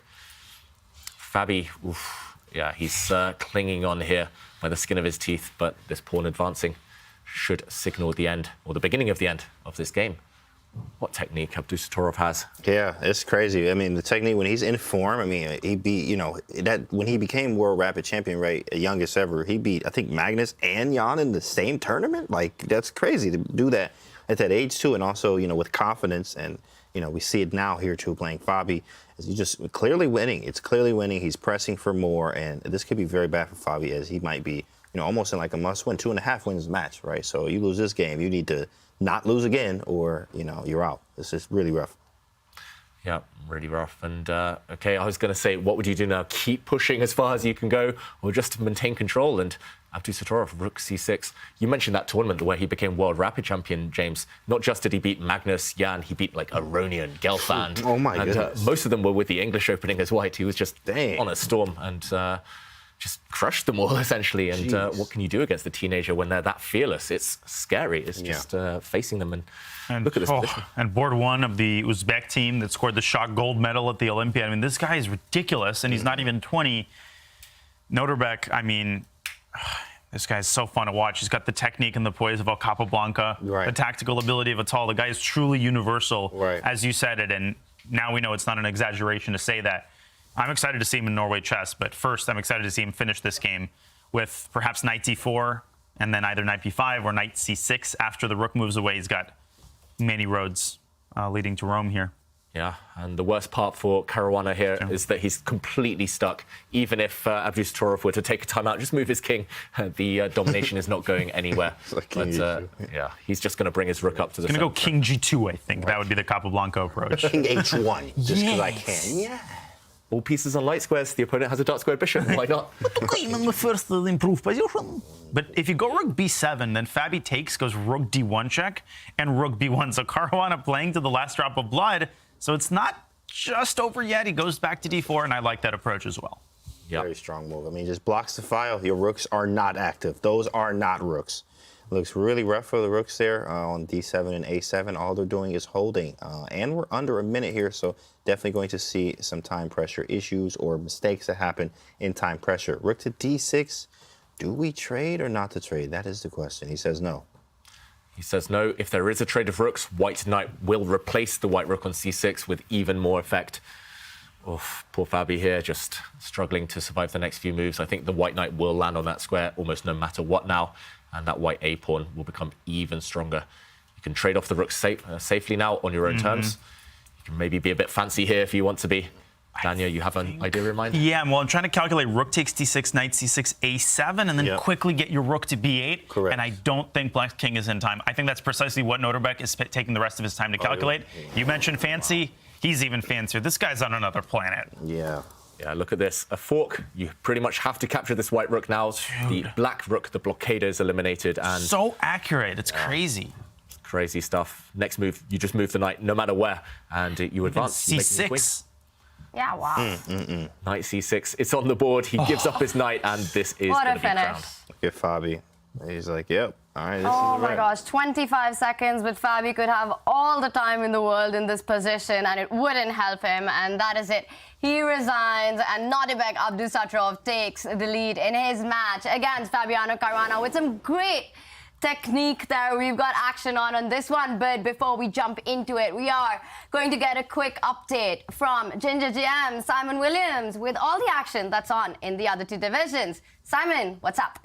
Yeah, hi there. Brilliant play by Nodirbek there, and I'm not going to take too long, but a quick update on Division 2. So they've actually finished playing for the day, and in the winners bracket, we know who's going to go through to the semi-final, inching closer to their place in this coveted Division 1. So we had Nguyen beating his fellow countryman, Liam Lee. That was a bit of a shock.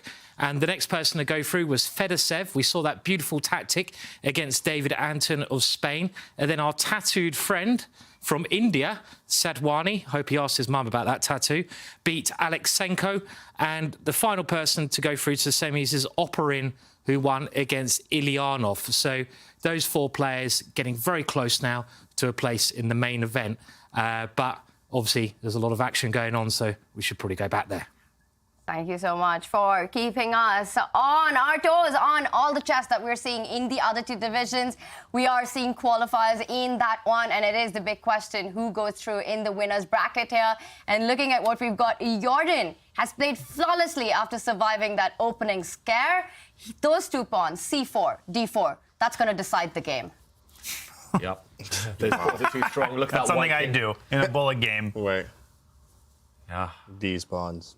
Yeah, if black would have pre-moved, then the b pawn just queens. The sad thing is, even if black would have played rook g2, it's still winning. But yeah, got to try it all. What a game. What a comeback by Jordan. The guy just won't go down. Yeah, that was crazy. I mean, it was so hard to navigate that. But I guess, like, especially with creative players and, like, tactical players, like, you know, sometimes we just like mess and you can just see through it. But sometimes you can't. That was a crazy matchup, right? Oh, my goodness. Great job from Jordan. 10 moves into that opening, I would have definitely been flagged, but of course, Jordan van Foreest keeping his cool and his composure there. We saw him, and he does level the match score. Wow, this was such attacking chess, so much tactics and resourceful play. David, there's a lot to pick from, but what's the big moment for you? Oh, I just want to highlight again in slow motion that one moment that it slipped away for Dmitry Kolarz. He played a great opening, Jordan taking some really huge risks there, but it was here. Just trade the queens and white would obtain a huge advantage. Actually, the computer prefers even the flashy queen to d2, maintaining the tension. What a crazy move, with the idea that this knight is attacked, and if you do trade the queens, white can simply take back with the bishop. White has full control here, and after winning this pawn back, would most likely have cruised to at least a draw, maybe even victory. Instead, a really strange decision from Dmitry Kolarz, slipping his king forward one square and allowing this endgame. The queens came off. Maybe he forgot that after bishop takes, there is a nasty knight fork here, checking and hitting the rook. Instead, rook takes allowed the domination of the two bishops. Knight takes bishop now. Black simply pushed forward, and this bishop was unleashed. Black with an extra pawn as well. Jordan went on to win the game. There it is, a big ChessKid moment. You've got to keep the tension, well, not in live, but on the chessboard, and it looked like Dmitry Kolarz was doing that amazingly well till a certain point, and then it went all wrong, which means that the match is level between Jordan and Dmitry. Meanwhile, Nodirbek Abdusattorov, the 18-year-old Uzbek phenom, the youngest ever player to be the world rapid champion, the Olympic gold medalist, has taken the lead in his match against Fabiano Caruana. But Fabiano Caruana, he is one of the best players in the world. So that match is far from over, but right now, Fabi has to win a game to level the match. And for us, right now, we are going to go into a short Twitch break, and we'll be back with more ChessKid action.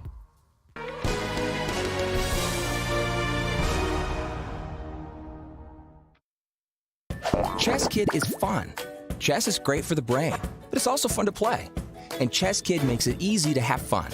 Whether your child is a total beginner or a prodigy, they can hop on and find a well-matched opponent from around the world at any time. ChessKid is the safe, parent-approved way for your child to play chess online.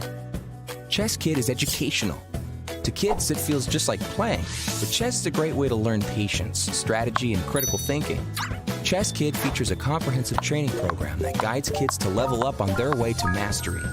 There are more than 50,000 chess puzzles and a whole library of entertaining videos that teach strategies, tactics, openings, and endgames specifically for kids. ChessKid is easy.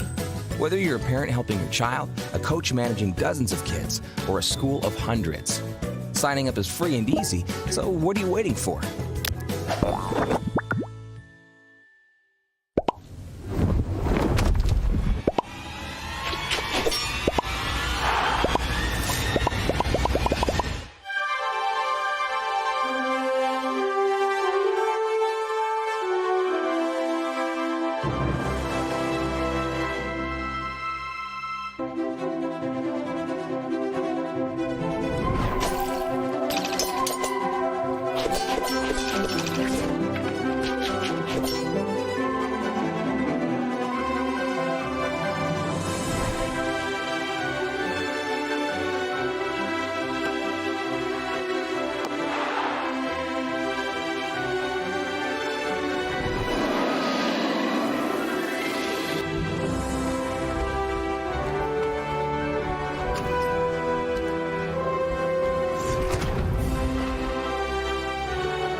two big matchups, intense, decisive results with Kolarz and Jordan. We've seen two decisive games.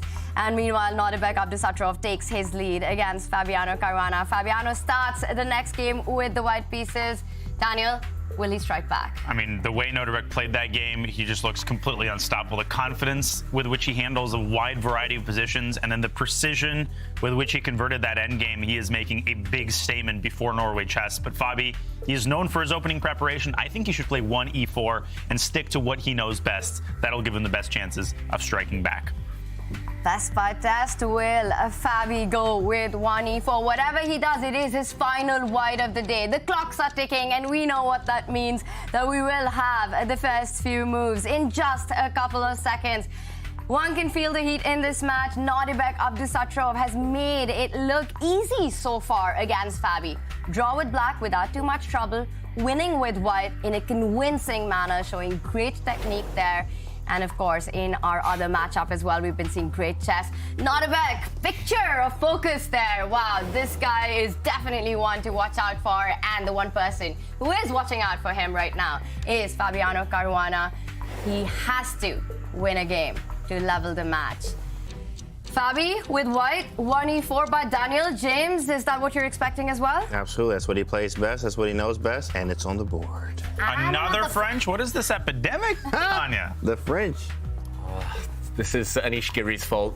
Publishing a chess, everything's Anish Giri's fault. Publishing a chessable course has just corrupted the chess players around the world with the French defense. Okay, wow. Harry the H-pawn, James. Let's go! Let's board. go! Ah! Yeah, that's every time I see this type of chess, I just get hyped because it is aggressive.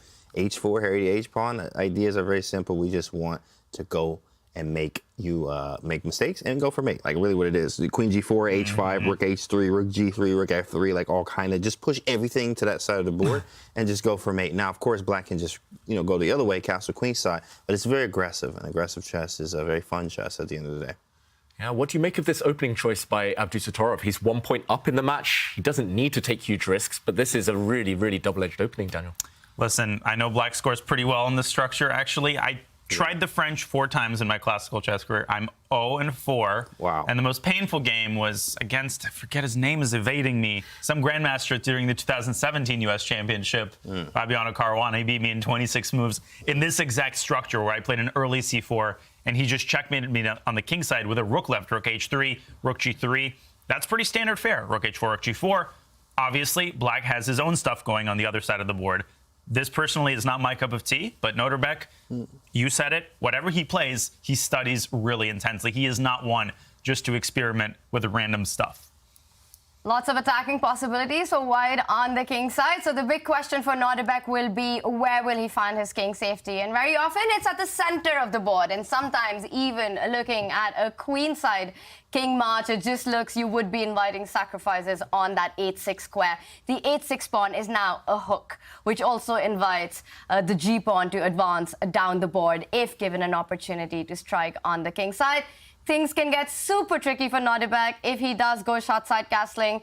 Is it a good idea for him to keep the king in the center for the time being? Oh, absolutely not. In fact, actually, with this structure here, the reason why you go c4 a lot of times is you actually can run to the queen side. You can castle queen side. The bishop on a4 is actually really nice, too, as well. What you can actually do, weirdly enough, is after you move the knight and you castle queen side, the queen goes to g8 and then over to h7. It's a really strange maneuver, but that's how you attack the c2 pawn, and usually you have to go rook a2 there, right? It's a really strange that theory. That reminds me of the Spanish, queen b8, yeah, queen a7. Yeah, that's the other end of the board, and wow, action will be hot in this one, but also the other game where we have seen 2 decisive results so far. Dmitry Kolarz taking the first game, Jordan van Foreest taking the second game. The result is even. Jordan starts with the white pieces. We've seen some creative, crazy chess. Are we expecting more of that? And wow, we've got a Slav with g3. Yeah, this is a pretty decent line. It can transpose into a Grunfeld if black plays g6. That's fashionable. But if you want to keep the Slav flavor, typically black goes bishop f5, bishop g4, also a very interesting sideline. So Kolarz has a pretty wide choice here, and he's going to take a little bit of time to make the decision. So Jordan, again, kind of making a, I wouldn't call it a second-rate move. It's not, I think, worse objectively than knight c3, but, trying to play something a little bit unexpected and fresh. Yeah, and Magnus Carlsen himself has been known to play this G3 line, and of course, Jordan has worked with him very famously, so yeah, not that big a surprise perhaps, although I haven't seen Jordan play it himself too often, and Dmitry does grab a pawn, at least temporarily, brings his bishop out now. That black c4 pawn is most likely going to drop off later in the game, but Dmitry will hope that at least costs white several moves to regain it. And now I'm expecting Jordan just to play in gambit style, just castle the white king and kind of postpone the tension, postpone the idea of grabbing that pawn till a bit later in the game. I don't think black's going to be able to save it long term. Interesting start, and I think the big question is, what can Dmitry recover from that devastating loss in the last game? That's a great question. Yeah, of course, if he can recover from that, he'll be fine here. If he's still thinking about it, it will affect how you play here. Never really a fan of this from the black side because of you always usually get the pawn back. Somehow white always gets the pawn back in these lines, and then usually white's a little bit better, especially if we can even get e4 into as well. We do have the two pawns in the center. Knight e5 and e4 looks annoying. Knight h4, e4. Well, eventually we get this pawn back, and we have a nice, steamroll sometimes in the center. So it does depend. You have to play this extremely accurately from the black side, so you don't have a much worse position, even being up a pawn temporarily. Knight bd7 and... yeah, Jordan, I very rarely see him fianchetto the kingside bishop, I've got to say. Normally it's just direct, go for the kill, go for mate, but this is very strategic stuff. This is so for the kill. This is for the kill. And yeah, what do we expect from white on this move? Jordan's air quality still not great. He needs to find some great moves though. Knight h4. Yeah, what do you think of that one? Bishop pair, it's all about that today. Absolutely, grab the bishop pair. I mean, I like white all the way. I mean, you're grabbing the bishop pair. We can play e4. We can play, like, imagine e4 and f4 happening right now. Like, you make a move like castles. I go e4, bishop g6, and then f4. Now, you may have bishop h5, but the fact that I have so much space there is saying a lot. But really wants to start pushing in the center, those pawns. And it's really not about gaining the material back here. For Jordan, the last thing on his mind is how is he going to win the c4 pawn back. It's about piece activity. It is about space, about trying to build and attack, get that pawn storm rolling. Knight h4 first asks the big question to Dmitry, what kind of pawn structure does he want? Is he okay with the capture on f5, which would mean a doubling up on the f line? Or does he want to waste another tempo falling back with the bishop on g6? But time is of the essence, and Dmitry is still behind in development. He decides to keep the bishop pair, bishop g4, and we can expect white to continue pursuing that bishop. h3, g4? Yeah, that's pretty standard fare in the Slav where white was h3, bishop h5, g4, bishop g6. And the question is, does white want to weaken his kingside in order to garner the bishop pair? After g4, bishop g6, white doesn't have to rush with knight takes g6 because at that point the bishop is out of retreating squares. And, Jordan pauses. You can understand why. g4 is a very committal move. He can also delay that move and play a positional move like a2, a4, or the queen can move up to c2. To enable the e-pawn to move forward. James, your move f4, I've seen that kind of move in this exact configuration. That would be very much suited to Jordan's style as well. I think he's going to play f4. Okay. I don't know why, I have a feeling. f4, let's go. Oh, yeah, we feeling aggressive. Still for the kill. Come on, baby. We feeling aggressive. Let's go. Come on, Jordan. Close it out. Come on, Jordan, f4. Frank the f-pawn. Frank. Oh, I thought it was Freddie the f-pawn. Freddie. Frank. What's gotten into me? Yep. Felix. Freddie or Frank, it would be amazing Felix. to see. Felix. Fun, the f-pawn. Well, f4 is definitely going to be a lot of fun if it is on the board. Jordan slowing down. Which pawn will he push? g4, f4, or move the queen, looking at an e-pawn advance down the center of the board. A big moment, and it's the first time that actually in this match, Dmitry Kolas has more time out of the opening than Jordan Van Forest. Yeah, potentially very important, as we've seen. Dmitry did panic slightly in that previous game when he was getting low on the clock. But yeah, Jordan, I think he's paused at the right moment. So much choice, as you guys have been highlighting, so many different pawns to push, so many different plans, attacking ideas for white. That, I think, again, good tips for anyone at home. Once you spot 2 or 3 different tempting moves, that's the moment to stop, because often that's your brain's way of telling you that this is a critical moment. If you choose a bad plan, it could backfire. And here, multiple plans. And not necessarily a right or wrong answer. It's just Jordan choosing what he thinks will suit his style the best. Yeah. It is, David, as you mentioned, about Jordan's approach in this position. And the thing with pawn moves that we know, another ChessKid tip here, Pawns don't move backwards, we know that, so you have to be super careful with the decision. And wow, there is another pawn move. What is it, Benny the B pawn? Well, there will be no Benny the B pawn because it's about to be captured. There might be Quentin the Queen up to B3. I was struggling to find a name that starts with Q. Quentin the Queen. Can you find a single other name that starts with Q? You're right, in fact. Kasparov. Quigley? Quarrelson? Quarrelson. When Magnus gets angry, he's Magnus Quarrelson. Carlson. That's too funny. Wow, okay, bishop b4 developing, hitting the knight, and some quarrelsome play goes on as white defends that knight with bishop d2. All right, we will step away from this for just a moment and come back to see what happens. But right now, let's zoom out and take a look at the other game with Fabiano Caruana trailing the match. And there's so much that has happened. One thing that we did predict, Black's king has marched all the way down to the queen side. Guys, break this down. What is this crazy position? The pawn structure, the king, g2, king h7. What are those rooks doing on the f-file? What's going on here? Lots of questions. That's always the question in the French defense. That's the problem. What is going on is the key question. And most of the time, we don't know. We're guessing, and the players guessing too. I think they're just putting their pieces on squares they feel are promising, especially if the position does eventually open up. And they're hoping that things do open up in their favor. Right now, I would choose white, I think, just because I like my space. I don't feel that the black bishop is doing too much of a job now on a4. It's not really participating in the rest of the action. But if there's no breakthrough, then potentially black will be able to break through against the white king. Yeah, James, help me out here. Ooh, yeah, in fact, these are tough positions because the whole queen side is locked down over there. That's where the king is, but it's very hard to get to it. In fact, I mean, let's say we get the rooks doubled, just like hypothetically. We get both rooks on b1 and b2. It's still not clear yet, especially even this move, knight a7. What I could play is actually play b5, pawn b5, and lock everything up on that side, and really just kind of shuffle or try to make my own counterplay on the king side, which we actually do have some stuff over there. This one is very hard, I think, for honestly both sides. I feel like black can actually make a little bit of leeway on the king side. We do have the bishops that are defending things, but how does white attack the king? Like, it is over there. It looks strange, but how do we get to it is the question. Danya, is this a threat? Knight b5 next move for white.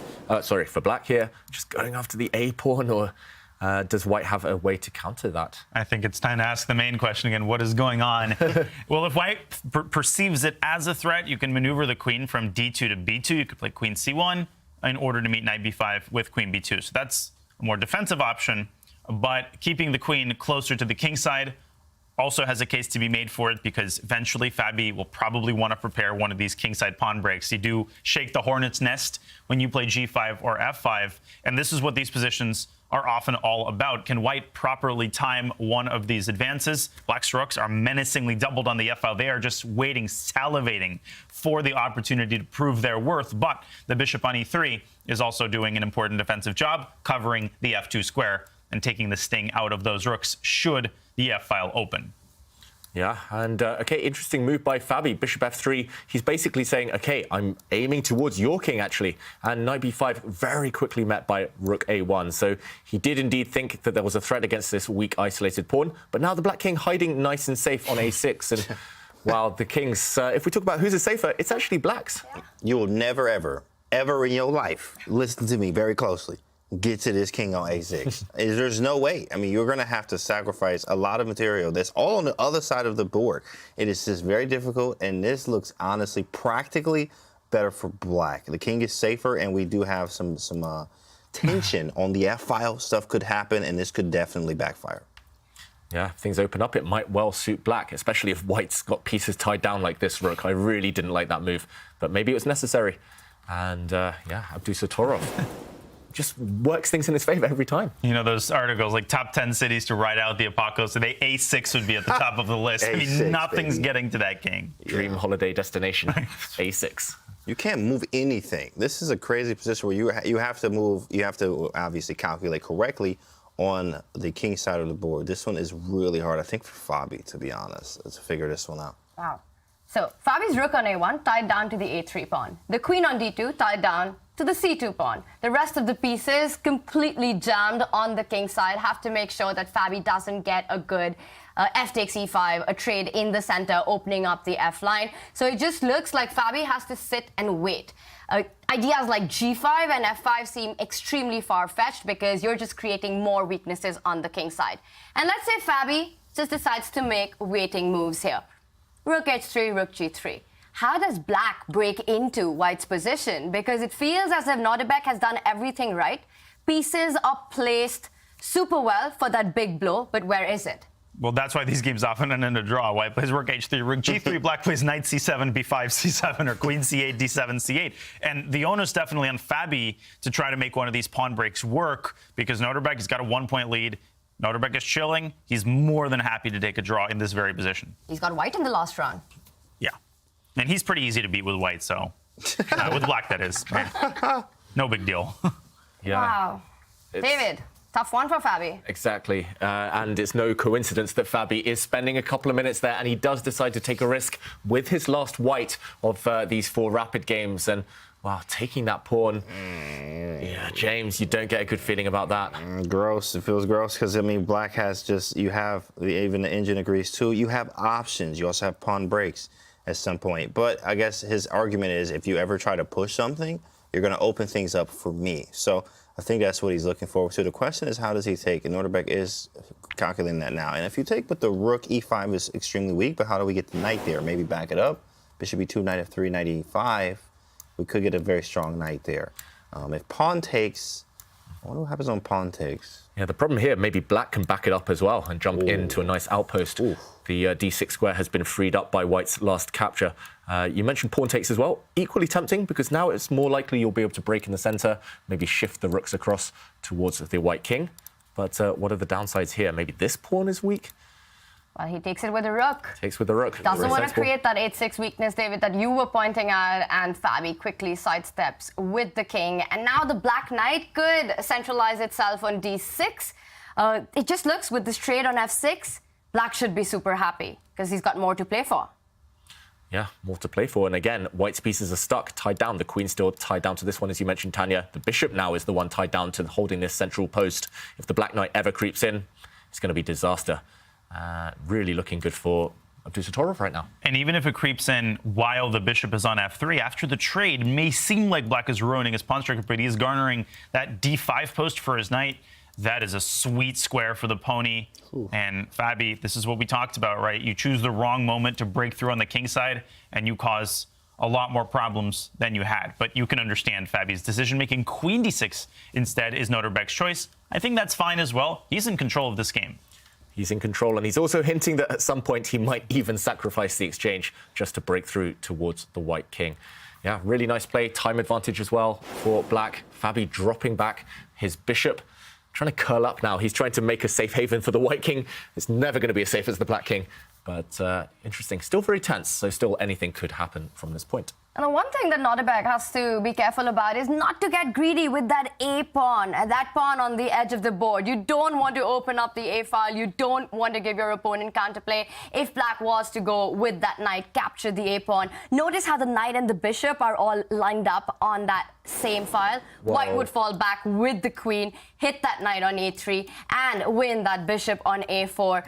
But, wow, none of that, David. Big action. Nodirbek with an exchange sacrifice. Yeah, he did actually sacrifice the exchange. I thought he was bluffing. I thought he was just teasing the opponent, but he's gone for it.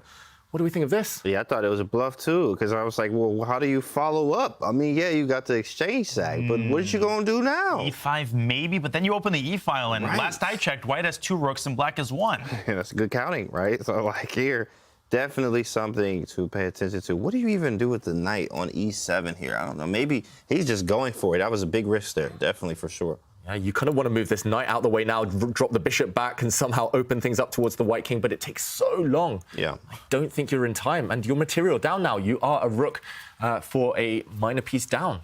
It just feels so unnecessary, right? Everything was under control. Black's the one who's putting all these threats. More difficult for Fabi to make moves, which means more time on the clock being burnt. Was it a premature decision to give up that exchange? I think he missed king h3 specifically, because if the king had gone the other way, there was a discovered attack with rook takes d4, and then he would have had 2, maybe even 3 pawns for the exchange. Now Fabi's king is the safest it's been in a while, but knight g8, I think, is excellent. It adds some oil to the fire. speaking of oil to the fire, white is first to the party with knight to g6, and now things are getting really crazy. I've got to mention the symmetry. I think Fabiano loved Abdusattorov's king march so much, king to a6. He was like, okay, how can I copy that? Mirror image, I'm going to put my king on h3. And he's walked his king over to the safe h3 square. Yeah, again, don't try it at home, anyone. I would never dare. But these guys getting away with it so far. Whose king is weaker?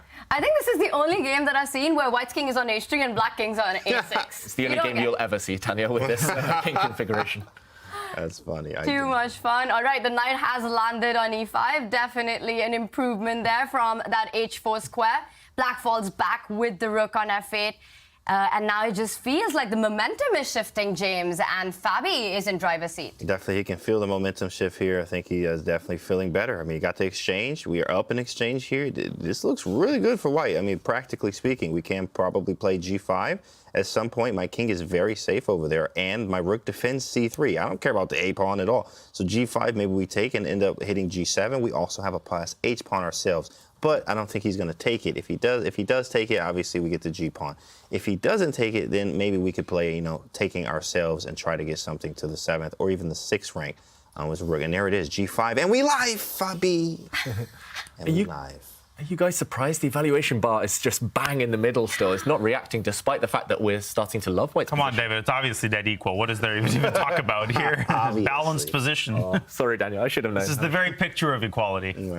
That's a great question, though, right? White's got this extra exchange, and we're talking about momentum shift. How do you explain that eval bar is still giving this dynamic? Well, there's a good chess expression which is overused a little bit, dynamic equality. It means the position is imbalanced, but both sides have exciting chances that approximately counterbalance each other. But there's a big asterisk there. That's with best play. When you've got a position like this, you know that things can swing in one or the other direction with a single mistake. And bishop f3, that probably was not a mistake. Knight d7 here is a tempting way to try to pry that knight away from the e5 square, but the tension is at an all-time high. Oh my gosh. Wow, I like it, Daniel. Just try and get rid of white's best piece. Makes a lot of sense. If you don't act quickly, then this pawn is simply going to drop. And actually, it's the h-pawn that will decide the game. That'll make Simon very happy if Harry becomes Harriet at the end of this game and Queen's promotes. Oh, that was good. Yeah. But knight d7, you'll move on the board. And suddenly watch out for this loose bishop. Oof. Anything could happen here still. Bishop g4. Ooh, Back to f6. Yeah. Knight to f6, Bishop repeat. f3. Repeat. Back to d7. You want to draw? Absolutely. But that's the thing, right? Fabi can't afford a repetition here. He has to create his chances. He's the one who's trailing the match, and it is his final white. After knight f6, is there another way? Can white just get greedy and pick up the g7 pawn? Oh, we had a trade. Ooh, instead a trade on e5. Trade and rook to f6. This feels a bit odd. What's the idea? Is he going to drop his queen back and maybe try to break through on the f-file?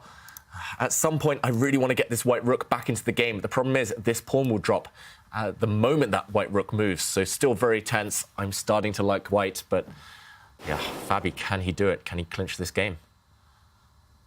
Big moment now. The next few moves, it feels like it'll be decided there. And he is slightly up on the clock as well. This is his chance to level the match. He's up in exchange, but again, it surprises us all that how the eval bar still is somewhere around the equal mark. Rook f6 has been played, and I think it also comes down to that rook on a1. He's an exchange up, but for the time being, Fabi's playing without that rook on a1. It's tied down to defending that a3 pawn, and as long as that rook doesn't come into play, it's going to be hard to make use of that extra exchange. Might be time to actually do that. Rook e1. Yeah, he's played a great call, Tanya. Now, the a3 pawn is not irrelevant. If black grabs it, and even if the queens come off the board, don't sleep on that a5 pawn. The path for it forward to become Harriet Anna. What's a male name that starts with an A? Alex becomes Anna.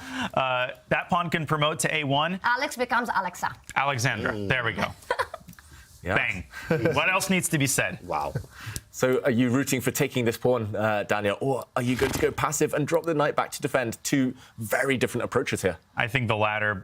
My intuition just says that g7 pawn can be picked off as well, and he does take on a3. Whoa, Let's here go. It is. Uh-oh, here we go. Eval bar didn't like it. Eric, the eval bar. Eric, the eval bar. It's a race now. White is going to take this pawn, I assume, with the rook, and white, once you get this pawn, is very quick to run forward with Harry here. It does feel like, actually, for the first time in the game, this black king not entirely safe. Watch out for some nasty sneak attacks around the back from this bishop. I'm starting to think, actually, Fabi's going to finish this game with some tactics. I feel that. The A6 king is going to be broken into. How did he get to me? Oh, it's like you're on holiday and someone breaks into the room and says, okay, I got you. I got you. Worst nightmare. How did this happen? You're up on the match by an entire point, and that sacrifice on f4, even if it maintains the balance, it's definitely a decision that requires a lot of bravery, a lot of courage, but perhaps wasn't the most practical way for Nodirbek to play. Given the match situation, e6 pawn has been picked up, and after the rook trade, bishop e6 will threaten a check on c8 and also the d5 pawn. Is it time for black to think about a queen trade, picking up the c3 pawn? Trade queens start dreaming about marching down the board with the a-pawn. Yeah, that's definitely on his mind, Abdusattorov. But if you trade queens, it's going to become a pure race. Whose pawns are going to be quicker? And you've got to be very, very sure about your calculation before you embark on anything like that. It feels like Abdusattorov, not just has he lost control, but now he's running out of time to calculate. At least finding a way to survive is the first step, but it's not easy to even do that. You didn't see it? I think he's a little frustrated there. We saw a little bit of just refocus there. He had to reposition and focus again here. Lots of times you can understand, you can kind of see, he understands this is very, very important right now. Maybe we just, queen f8, that's strange. Yeah, you're going to have to go. You're going to have to just go for it. What do you think, Diane? I like your idea. Maybe rook takes c6 and then queen f8 to try to access f1. It smells of desperation, but I think Nodirbek's initial idea was to take on c3 with the queen, but upon closer inspection, he realizes that g7 pawn is too weak. Bishop c8 is a potential mate threat that he might have underestimated. I'd go for something like this, just practically speaking. Oh, Fabi takes with the bishop. Yeah, I like it. I've got to mention this bishop c8, potentially a huge threat. Also, the d5 pawn. Dropping. Yeah. But we might see queen f8 now, because if you pick up bishop d5, there's queen f5 check, picking up the bishop, and queen f8 also defends against bishop c8. Yeah, I think he has to go for this nice geometry there. Queen f8, potentially one of the only moves to survive. But maybe the king, I don't know, maybe he'll shuffle across, no checks. The kings today. Yeah, really, it's still up for grabs, this game. It's anyone's game, and we see the eval bar creep up for Fabiano Caruana, but this is far from over. It's a crazy position, and with a white's king in the open, anything can happen. The only problem for Nodirbek is that the minor pieces are on the other side of the board. Imagine bishop and knight, you're able to get them on the king's side, and we'd be singing a different tune here. Very different tune, but the problem is your pieces are stuck where you put them. You've committed to that, and Abdusattorov, I fear for him in this game, and if he loses this, remember, Vaikanze in Tata Steel, he lost the last round when he only needed a draw. Here, he's ahead again, playing really creative chess. It's backfiring. Could those demons come back to haunt him? He's going to start thinking now, I should have played it safe. I shouldn't have played the French. I shouldn't have gone for these crazy tactics. Shouldn't have gone for that exchange sacrifice. Yeah. He was still in control there. That big one was the exchange sacrifice. I mean, really, if going back, if he didn't have that exchange sacrifice in there, it would have been just a different game. Queen c3 takes rook g1. Wow, he goes bishop c8 check first. Oh, that is a knife, because if king a7, there's a 7th rank check. If you go to b5, that's like the worst square on the board. He goes from the safest square to the most dangerous square. But you might have to, because king a7, rook e7 looks like you're just losing that g pawn with tempo, and the h pawn is definitely going to be Harriet. Yes, and the bishop can slide back to f5 and keep black's bishop at bay. No, this is looking like disaster. Yeah, you've got to pick your poison here. You know you're probably crashing to defeat by Abdusattorov, and he just needs to try and give Fabi some practical problems. I agree with you, Tanya. Just bring the king forward. If in doubt, it's always just a good practical try to confuse the opponent, bringing the king as far forward as possible. Retreating never scares the opponent that much, and also the black king retreating to the corner is not going to be safe anyway. Just advance and hope for the best. It's most likely hopeless, but best bet, and he goes for it. That's a check. Goes forward. Takes. Trades. It looks like Fabi's just calculated the whole line while Nodirbek was having a think. What? Whoa, you're going to have to relax, big fella. What is that move? What? What the heck is that? David, what is that? About confusing your opponent? Desperation here. He's trying to block the white rook's path to that g-pawn, but I like Going to hold it up one move. I like it. I think he's banking on his queen side. Those passers in time pressure are very hard to stop. King c3 and then b5. It's super far-fetched, but I've seen crazier things than this. He might even give up his knight for the h-pawn, and in the right circumstances, the b and a pawns could overwhelm the rook and bishop. It's very unlikely, though. Wow. Daniel, that bishop could have been picked up by the king or the knight. This is a move of a genius. Knight e4 is unreal stuff. You know what they say about the line between genius and lunacy. It's pretty thin. I don't know which side of the spectrum this falls on. Wow, knight e4, that's insane stuff. And we see the eval bar still says that Fabi is winning, but it's definitely thrown him off. He's slowed down. It's not a move that anyone in the world could have expected. Does he save that bishop, or does he go for the g-pawn with rook g1? That's a great question. Save the bishop. Why not? Yeah, it was actually 2 pieces. And just to show why he played this crazy genius move on the last turn, if the black king had captured, then simply the rook comes up the board to e7. Nothing to do. This pawn is simply going to be captured. 1, 2, 3. Queen Harriet appears on the board. So why not slow down the opponent? Knight e4. I think rook g1, Tanya, is the idea to meet it with knight coming back, just to eliminate this pawn at any cost, and then play switches purely to the other flank. White has an extra rook, but black has pawns. Okay, he does save things, and the black knight goes back anyway. So this pawn about to come off the board. The king's going to advance. Still some work to be done. He's up a rook now. And the a5, b6 pawn, they're still a little far away. Or are you just going to start marching down with your king, king c3, pick up more pawns? But it looks like it's going to be too slow. Rook g1's coming in, g7's falling apart. This has got to be game over. Yeah, a4 could be met with the rook b1. White is under no obligation to use the rook to win g7. He could also use it to mop up some of the queenside pawns. Yeah, this is a good attempt. Valiant effort by Nodirbek, but Fabi's got way too much time for this to truly scare him. Yeah, it's a really classy move by Fabi, just advancing his king, protecting his h-pawn. He knows that white h-pawn is going to tie down the black knight forever. Another classy move, threatening to take that black knight and run through with the h-pawn. That might be the dagger. Rook f6, a big threat on the board. The h-pawn will be queening, and he gives up the knight, picks up the pawn. That's a rook and bishop now. Can I get this off the screen, bro? I'm down 2 pieces. What's going on? This is not an instructive moment for chess kids of the world.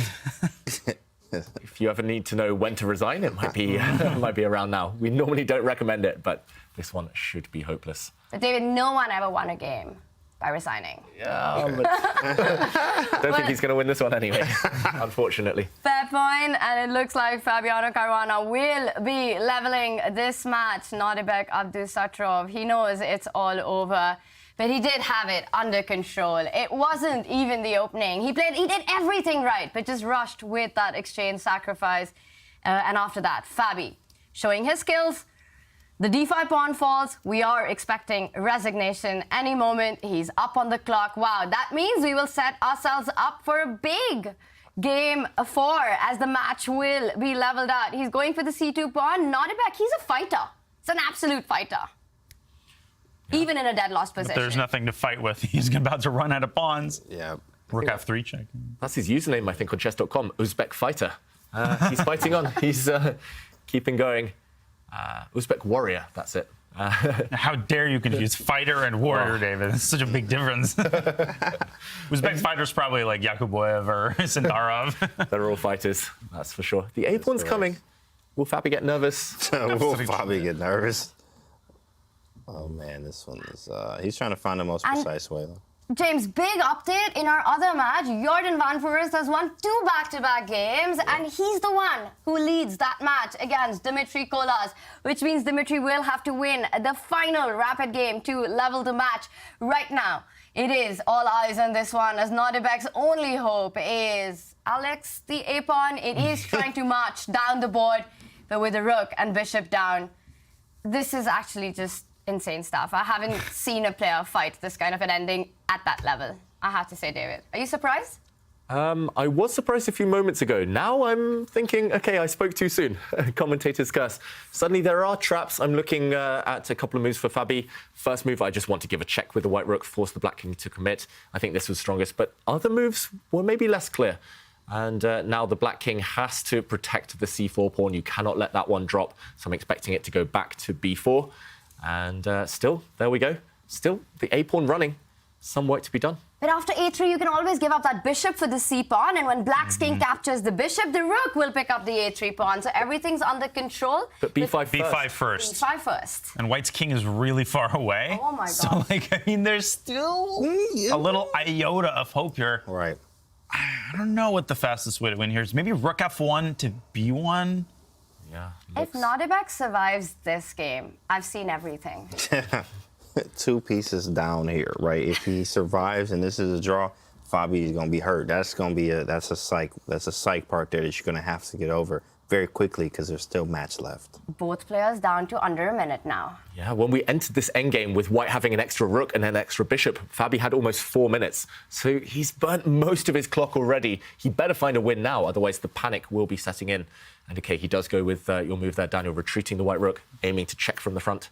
And David, you can see the tension on Fabi's face. I think he also expected this to be game over, for Nodirbek to just resign at any moment with the resistance that Nodirbek is putting up. Fabi's feeling the tension right now. He's like, you've cut off his head, you've cut off his limbs, and he's still like kicking, he's still inflicting pain. Okay, but Fabi just a couple accurate moves away, but b4 and a3, those pawns. Alex might still become Alexander there. I mean, b4 now? Oh my gosh. That's just crazy, bro. Rook a1, a3, c3. Ugh. He moves his king back. Takes, check. Yeah, I think black just can't make progress past a3. Yeah, you're stuck with black. But this is amazing stuff by Nodirbek. I mean, regardless of how this ends, the fact that he found this resource, knight e4, marching down the board fearlessly with g5. Just amazing stuff. Throw that There it is, out. g5. It's on the board. Deflection, why not? Distract the opponent. Throw everything at him. Throw everything at him. Pawns are the soul of chess. That's what we're taught. That's all he's got. Chat says, sack the king. He doing everything. Sacrifice the king. I understand. Okay, this should be the killer blow now. This pawn's dropping with gain of time. You can't push the b pawn, and that's the problem in black's position with that bishop on f7. Don't pick up the g4 pawn just yet. And that should be a resi. Fabi's smiling as well. It did take some work. I think this is in a long time a position that Fabi had to win, being up a rook, being up a bishop. It's not a task that he's put to every day. But Nodirbek Abdusattorov showing some amazing defensive ideas there. Wow, what an incredible round it has been, with both the matches ending decisively. Jordan van Foreest takes a win. Fabi takes a win. David, what is the big takeaway? Well, so many takeaways from that round. Most of all, that the players love fighting chess. They love decisive games. But I just wanted to show how the other game wrapped up. Jordan winning that one against Dmitry Kolarz. White here, Jordan van Foreest, had 2 dominant pass pawns. Pawns have been the theme of this round, and he clinched this game in really nice fashion. He played the move queen to c7, eliminating the pawn's key blockader, the black queen. And after this trade, he had spotted this really cunning move. Just when it looks like his pawns are falling, he had spotted he could come back, slide back with rook d2. Now, if the pawn is captured, there'll be a nasty check, costing black his bishop. And one more move was not sufficient to save the game. Bishop d7, the final killer blow here. And white now about to win the black rook with a nasty check. Great technique from Jordan van Foreest. Really nice stuff there, David. And once again, for all the chess kids out there, always be on the lookout for these super critical moments when you want to trade your pieces, when you want to offer those exchanges. Often, they decide the result. And speaking of the results, this is our scoreline going into the final rapid game of the winners semi-final bracket. Jordan van Foreest lost the first game, and now he's the one who's taken the lead in his match. Dmitry Kolarz has to win on demand to force an Armageddon. Meanwhile, Fabiano Caruana also strikes right back in game 3, leveling his match. Both these matches going to be super exciting. Either of them could go into an Armageddon, but before we get to round 4 ChessKid action, we're going to take a quick short break.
Do you love following chess.com events and want to join the team?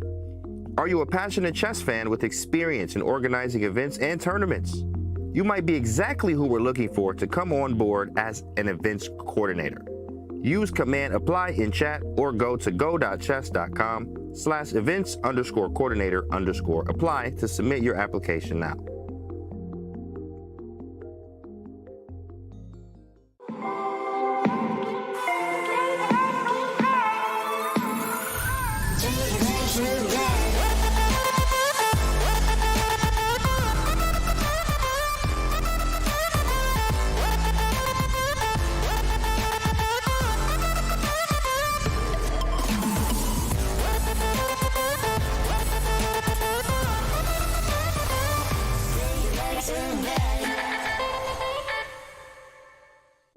Do you love chess events and want to help grow the game with chess.com?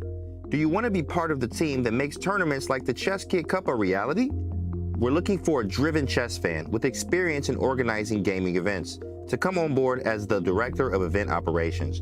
Use command apply in chat to submit your application now.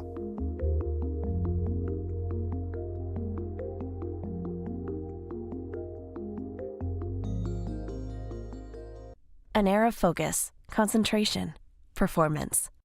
Airthings put you in control of air pollutants that cloud your work from home space, shifting your state with every breath.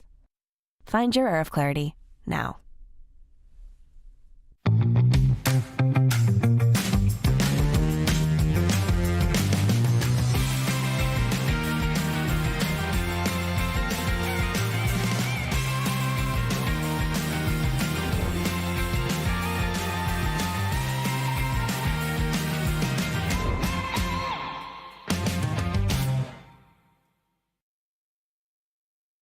For over 75 years, we've witnessed moments that will last forever. From the heroes we admire to the joy of watching them play. Celebrating 75 years of changing the game. Whom forever faster. Welcome back, everyone. We've got a big final rapid round coming up in Division 1, but we've also had a roundup of the day in the other two divisions. Simon, what's the big news of the day? Well, we got loads of action. We're just going to bring up the results very shortly, but I've been listening to Danya's puns, and I've been loving them a lot, and I sort of came up with one. So the big news of the day is that Nakamura is now Nakamura. Okay, I'll see you later, guys. All right, okay, and back to, okay, Division 2. Let's get on with it now, so sorry about that. Just had to throw that in. This are the players who have gone through to the next round, and you can see that, well, a lot of the favourites gone through there, and again, we've got our tattooed friend go through, Vladimir Fedosev, and the losers have to fight harder to get through to the semi-final. Dmitry Adriakin has managed to come through. Tung Lee, Shak Mamajarov, and Gug Meyer as well. So there's a lot of action going on there, and of course they're trying to qualify for the first division, and then they get to play all these legends of the game, and there's loads of prize money, and it's the big stage, isn't it? There. $10,000 for the winner of Division 2, as well as the big ticket into Division 1 of the next Champions Chess Tour event. And Simon, before we head to the round 4 action, I have to ask you, we've been talking so much about the incredible pawn action that we've been seeing with pawns storm down the board. Now it's Harry the H-pawn, Gary the G-pawn, Freddie the F-pawn, but you've got to take us through all of them. Okay. How does it work? Right, so you got Harry, the H-pawn, you got Gary, because Gary's a good friend of mine, Freddie, because Nightmare on Elm Street, you had Freddie, he's quite scary, Eddie the Eagle Edwards, the ski jumper, you got D, Derek, I don't know why Derek, that's just a sad name, C, Charlie, after my cat, B, Bertie, I don't know why, and A, Ari. Ari. Like Harry, but Ari. Oh. Ari the A-pawn. So there we go. That's the names of the pawns, in case you're wondering. Now we know. Simon, thanks for settling that, because that was a big debate that we had going on, and we were looking more of those pawn storms down the board. Now we know exactly how to call them. Simon, it's been a fun day of chess. Do you think we're going to see an Armageddon? I think so. I think it's been a long day, very exciting day, and I expect we're going to get an Armageddon coming up because, it's going to happen with 2 games going on. But let's also just have a look at Division 3 as well, I guess, just see very quickly what's going on there because there's been so much action happening there. Sam Sevion didn't go through there. He lost to Alan Pitcho, very good player, has won that one. And, other results, I think it's worth pointing out Denis Lazovic, this young player, has had a fantastic run so far, and we just want to keep you up to date with these because this is your run-up, obviously, to Division 1. This is exciting. You qualify online through this, the top players, and they got these things in goal to aim for. Dave Navarra still in. Good to see that. Everyone loves David. And the legend, Gadakamsky. If you don't know what I'm talking about there, well worth Googling. And Yu Yangyi, one of the strongest Chinese players, is going to be there in the next round. Donichenko, bit of a legend. And this is the losers round 3. And finally, the winners semi-final. Pitcho versus Barnowski and Hari Krishna versus Lazovic. And you see that Pitcho and Hari Krishna are the 2 players there who have guaranteed their place and got through to the next round. And there is a lot of games going on, and it is even a bit confusing for me, but that's because there's so many great players. That is what makes the Champions Chess Tour season so exciting. We've got 3 divisions with big names, big action. Simon, thank you so much for that big update. And for now, of course, the big news is the big 4th game coming up in the winners bracket. And for Dimitri Kolas, it has been his 8th decisive game. But right now, against Jordan Van Foreest, he needs to win on demand to force an Armageddon. Meanwhile, that was some incredible play by Fabiano Caruana to level the match. Yeah, it really was. And things were not going his way out of the opening. Abdusattorov had everything under control, but you give these super GMs one little chance, they're going to pounce. Fabi keeping his composure at the end of the game, despite some heroic resistance by the Uzbek grandmaster. It's all down to this scintillating 4th game. And the clocks are ticking. We will have liftoff in just a few seconds. And before that happens, Paul, Armageddon, yes or no? Long day for them playing. I think more mistakes happen. I'm going to say no. Wow. Both the games decided? Okay, wow. David?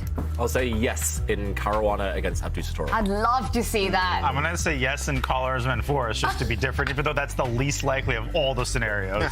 I'm going to say 2 Armageddons. We've covered all ground here, and then we've got Nodirbek, Abdusattorov starting with the white pieces.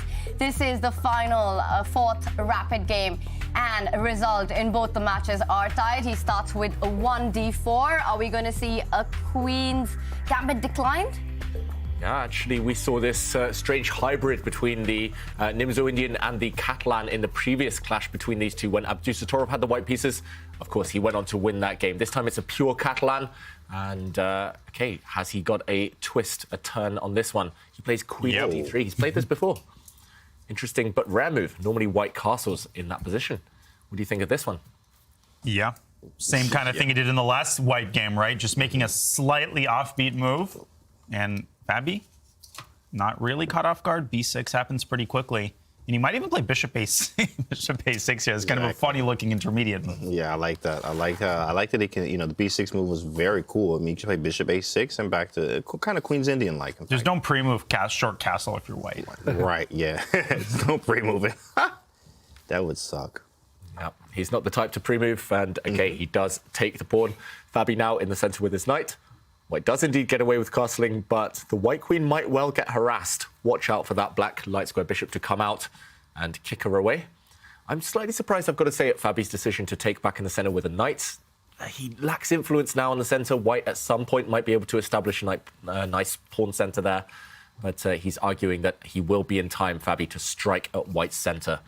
Maybe with the move c5. White has that extra central pawn now on d4. Looks nice and beautiful, but if you can eliminate it, trade it off, then play will be very much balanced. So Abdusattorov, knight c3. Yeah, looks sensible from both players so far. Yeah, what would we do here? Trade that knight or keep the tension?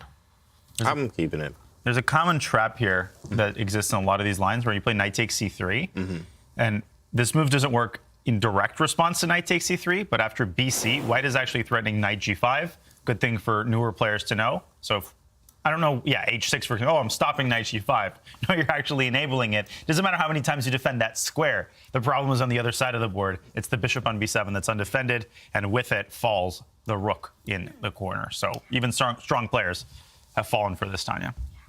You've got to watch out for that tactical trick there. Right now, he is deciding whether to trade on a c3 or not. And as Fabi has this thing, we also have action that is about to kick off in our second game in the winner's bracket. All three have ended decisively in this match. Dmitry Kolas took the first win, took the lead, and then we've been seeing back-to-back wins by Jordan. And are we going to see an Italian or a Berlin with a Spanish? Jordan doesn't play the Berlin ever, I think. Oh, my gosh. He never plays it and then plays it. Yeah, I got you, Tanya. Oh, it is the anti-Berlin, David. Yep. Jordan is ahead in the match, so we can forgive him just this once, trying to play the Berlin, trying to force a draw, or trying to at least play solid. And Dmitry, of course, saying, OK, no endgames for you, no forcing lines. He's going to play the anti-Berlin, which means all pieces on the board, or at least as many as possible. Black now, Jordan trying to trade off pieces, trying to swap off a pair of knights. Whoa! White has got greedy, grabbed a pawn. That's going to be a fun Berlin. So knight e5, what's the line here? You've given up a pawn, and how do you get your compensation? Do you pick up that bishop on b5?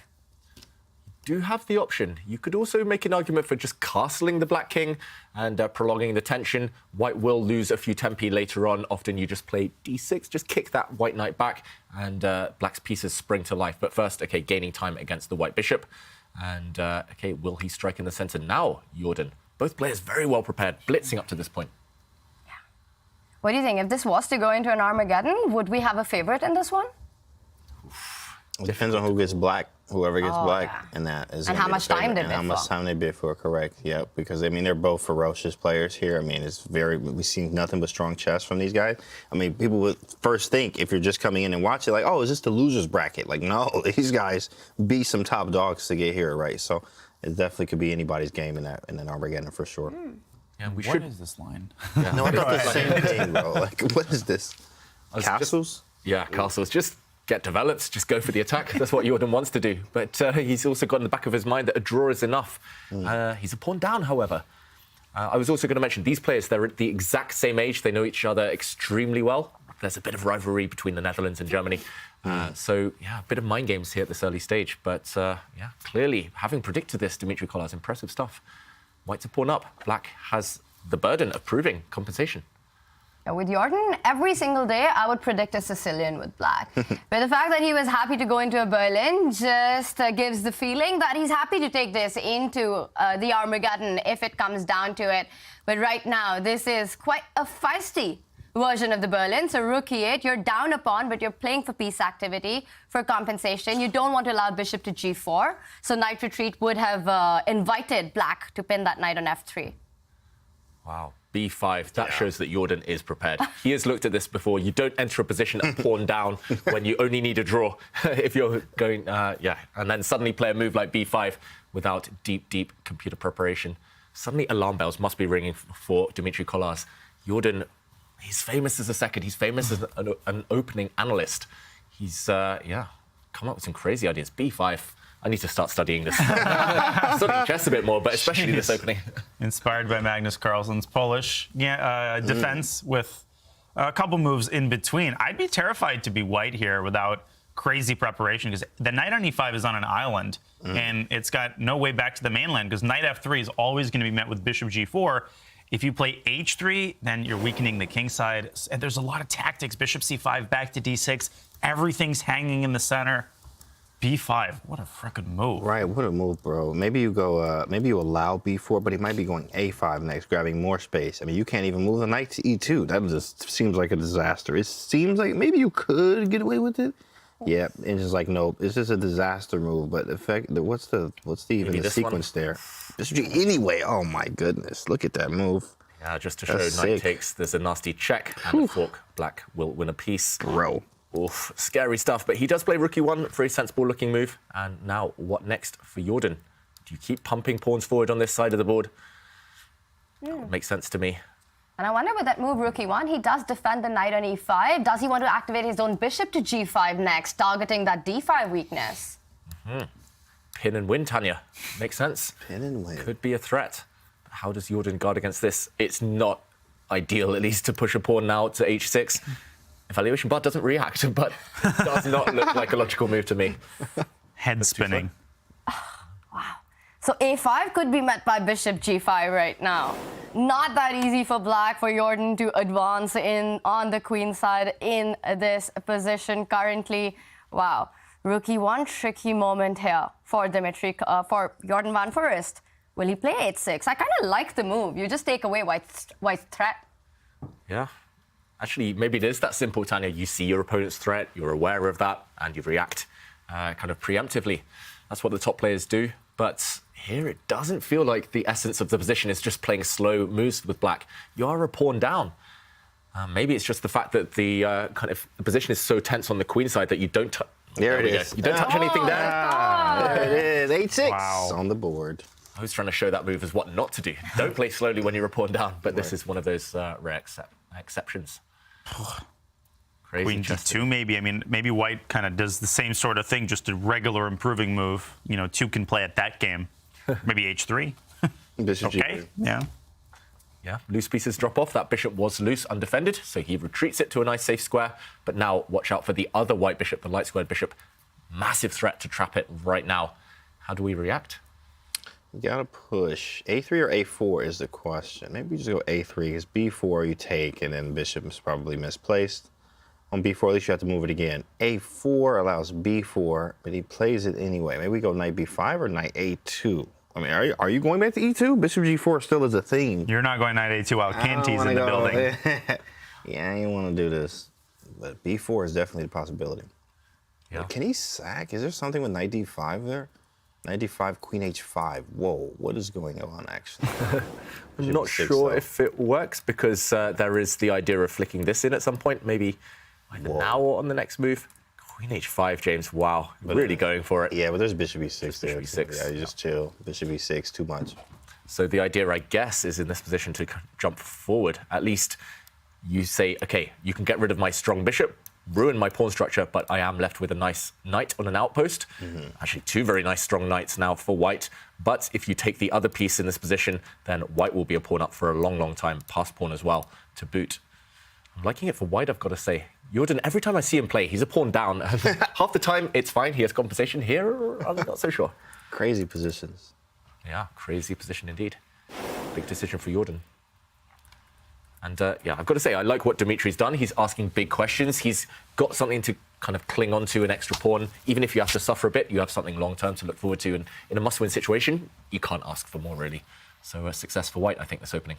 And David, that's such a key point in these time formats with little time to counter your opponent's idea, even if you don't find objectively the strongest move, but just forcing your opponent to think, to burn the clock. And as a speed chess specialist, Daniel, isn't that a really key point to get strong and to get those wins in, just to force your opponent to think rather than just finding the best moves all the time?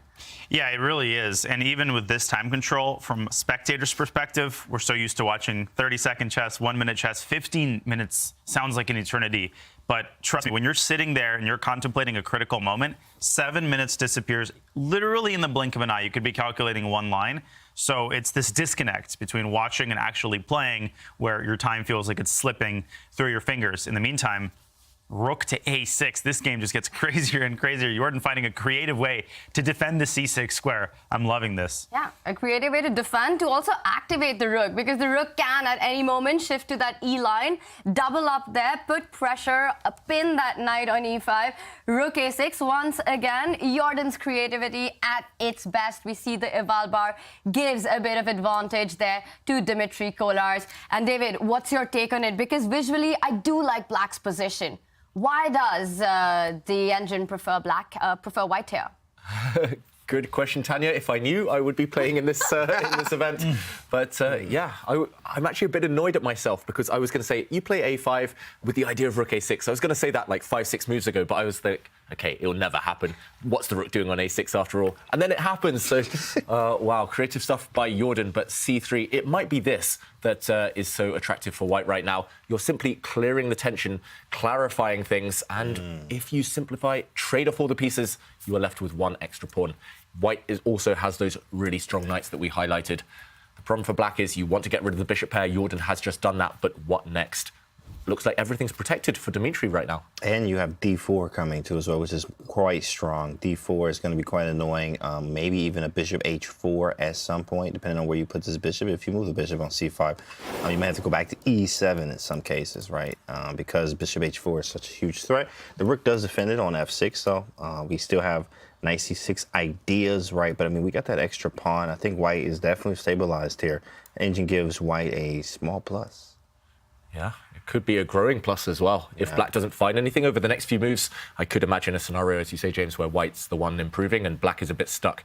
Like you could swing your rook across, for example, but as you say, d4, and where's this bishop going? And maybe f3 to cover the e4 square, really limit black's minor pieces. This is looking super comfortable, exactly what Dmitry would want out of the opening, a time advantage, an extra pawn, and questionable compensation at best. Yep, dubious stuff. And again, you've got to question the strategy in these kind of situations where they just need a draw to play such ambitious, sacrificial play from Jordan. Oof. They're braver than me, I'll just say that, these players. And d4, the bishop has gone back, all the way back home to its start square on f8. What next for white? I like your move f3. Yeah, that f3 move is really nice. It's just like stops, improve, right? Restrict your pieces, f3, improve mine while we're trying to restrict yours. f3 is pretty good. Dmitry Kolas is up a pawn with some dominating knights there on e5 and b5. Things do look under control for the German grandmaster, who needs to win this game to take it to the Armageddon. Meanwhile, action is on the other board as well. Nodirbek, Abdusattorov taking on Fabiano Caruana in their final rapid game. And this is a good time to just zoom out from him as Dmitry goes into a think. And let's pull up our other game. David, do we have an update on that one? We do have an update. We'll just get that up in a moment. It's looking very, very balanced to me. Those two, titans of the game really cancelling each other out in this one. But Abdusattorov, he's not content to just sit back and accept an equal position. He's pushing forward. Pawn to b4 is the last move. There's so much tension in the centre here, James. And what do you think? To me, I would slightly prefer white just because it feels like we're very active. Black's a bit tied up, but evaluation bar tells us it's level. Yeah, I actually like that you can play on both sides here. I was studying just a little bit of Catalan theory and just studying chess, period. You can actually play on both sides, like, bishop f3. Yeah, bishop f3 and g4, g5 has been, I always like to play g4, g5 anyway, but you can actually do that. You can play on both sides of the board, even play maybe h5 at some point and expand on that side of the board. c5, too, is some problems here down the diagonal for the bishop, too, with opposing each other, the b7 and g2 bishops. So there are things there. There's tactics. I mean, you even have something like, okay, move the knight to c4 at some point and go into d6. Exactly, right. After c4, knight takes c4, knight d6. So there's some threats here. I definitely like white because of the options and the tightrope you have to walk here to be precise. I wonder what he plays, though. Maybe rook c8? Bishop h3 there. Yikes. Maybe. Feels like you have to do something about the centre. If you can't step forward, as we showed, because of this nasty pin along the diagonal, then it looks like maybe you just take on d4 and hope that pieces just get... Whoa, he took the other way. Wait, so knight d7, queen d7, rook c7. He wants queen a4, hitting the rook on d1. So that's why this doesn't lose on the spot. Wow. The thing is, white is under no obligation to go for the tactics, and he could just say, listen, your pawn structure is bad. Maybe white could recapture on b4, covering the after knight takes d7 maybe, or even now. But if you take on d7 first and then take on b4, rook takes c2, I think now runs into rook c7, and you don't have that a4 square anymore. Yeah, beautiful. Double attack. Fork, and most likely a win for white in that position. Looks like many tempting, attractive options there. I'm really surprised, I've got to say, by Caruana's choice. He's basically saying, I'm going to hold things together tactically. But the evaluation bar says, okay, white actually has something extremely strong right now. I'm liking what you say, Daniel. Knight c6 also looks decent here. Get the bishop there. I mean, geez. The bar is like all over white. Yeah. Knight c6 also very strong. Take, and huge weakness in the center of the board. Bishop pair again. He goes for it. Even knight f7 and rook c7 looks good. I mean, there were so many interesting options. Wow, knight takes f7, and the bar doesn't react. Maybe that was strong there, Danya. And rook c7, and wow, just all the targets along the 7th rank. And bishop d5, rook b7, rook b8, rook b7, bishop d5, bishop b7. This is gross. Yeah. This is very bad. Wow. I mean, Catalan is such an annoying opening. You can just tell how it's too good, right? David laughing because he likes the opening. He's like, yeah, you're right. You're right, bro. It is a good opening. Like, that's David. Yeah. So Catalan's really annoying, and you're starting to see this here. Yeah, it's long term. Black is just suffering here. You have so many weaknesses, nothing good to say about the black position, apart from the fact temporarily you are a pawn up. So Fabi needs to somehow utilize that fact. I'm not sure how. I was trying to get some tactics, some tricks to work, maybe activating the black knight, but it feels like it doesn't actually do too much. After the knight moves, white can simply take this pawn, and everything is dropping for black. The knight now under fire, and another pawn would drop at the very least. Looking good for white, I've got to say, and Fabi just wrecking his position. I don't understand that c takes b4 move that we saw earlier, just as we jumped in. Rook a5 now. Defending d5. At least the e2 pawn is under fire if white's queen does get greedy and kind of slide up, taking that pawn right now.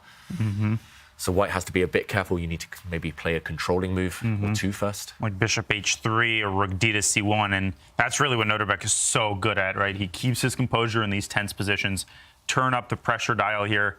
That b4 pawn is a thorn in white's side, but at the present moment, it's not going anywhere.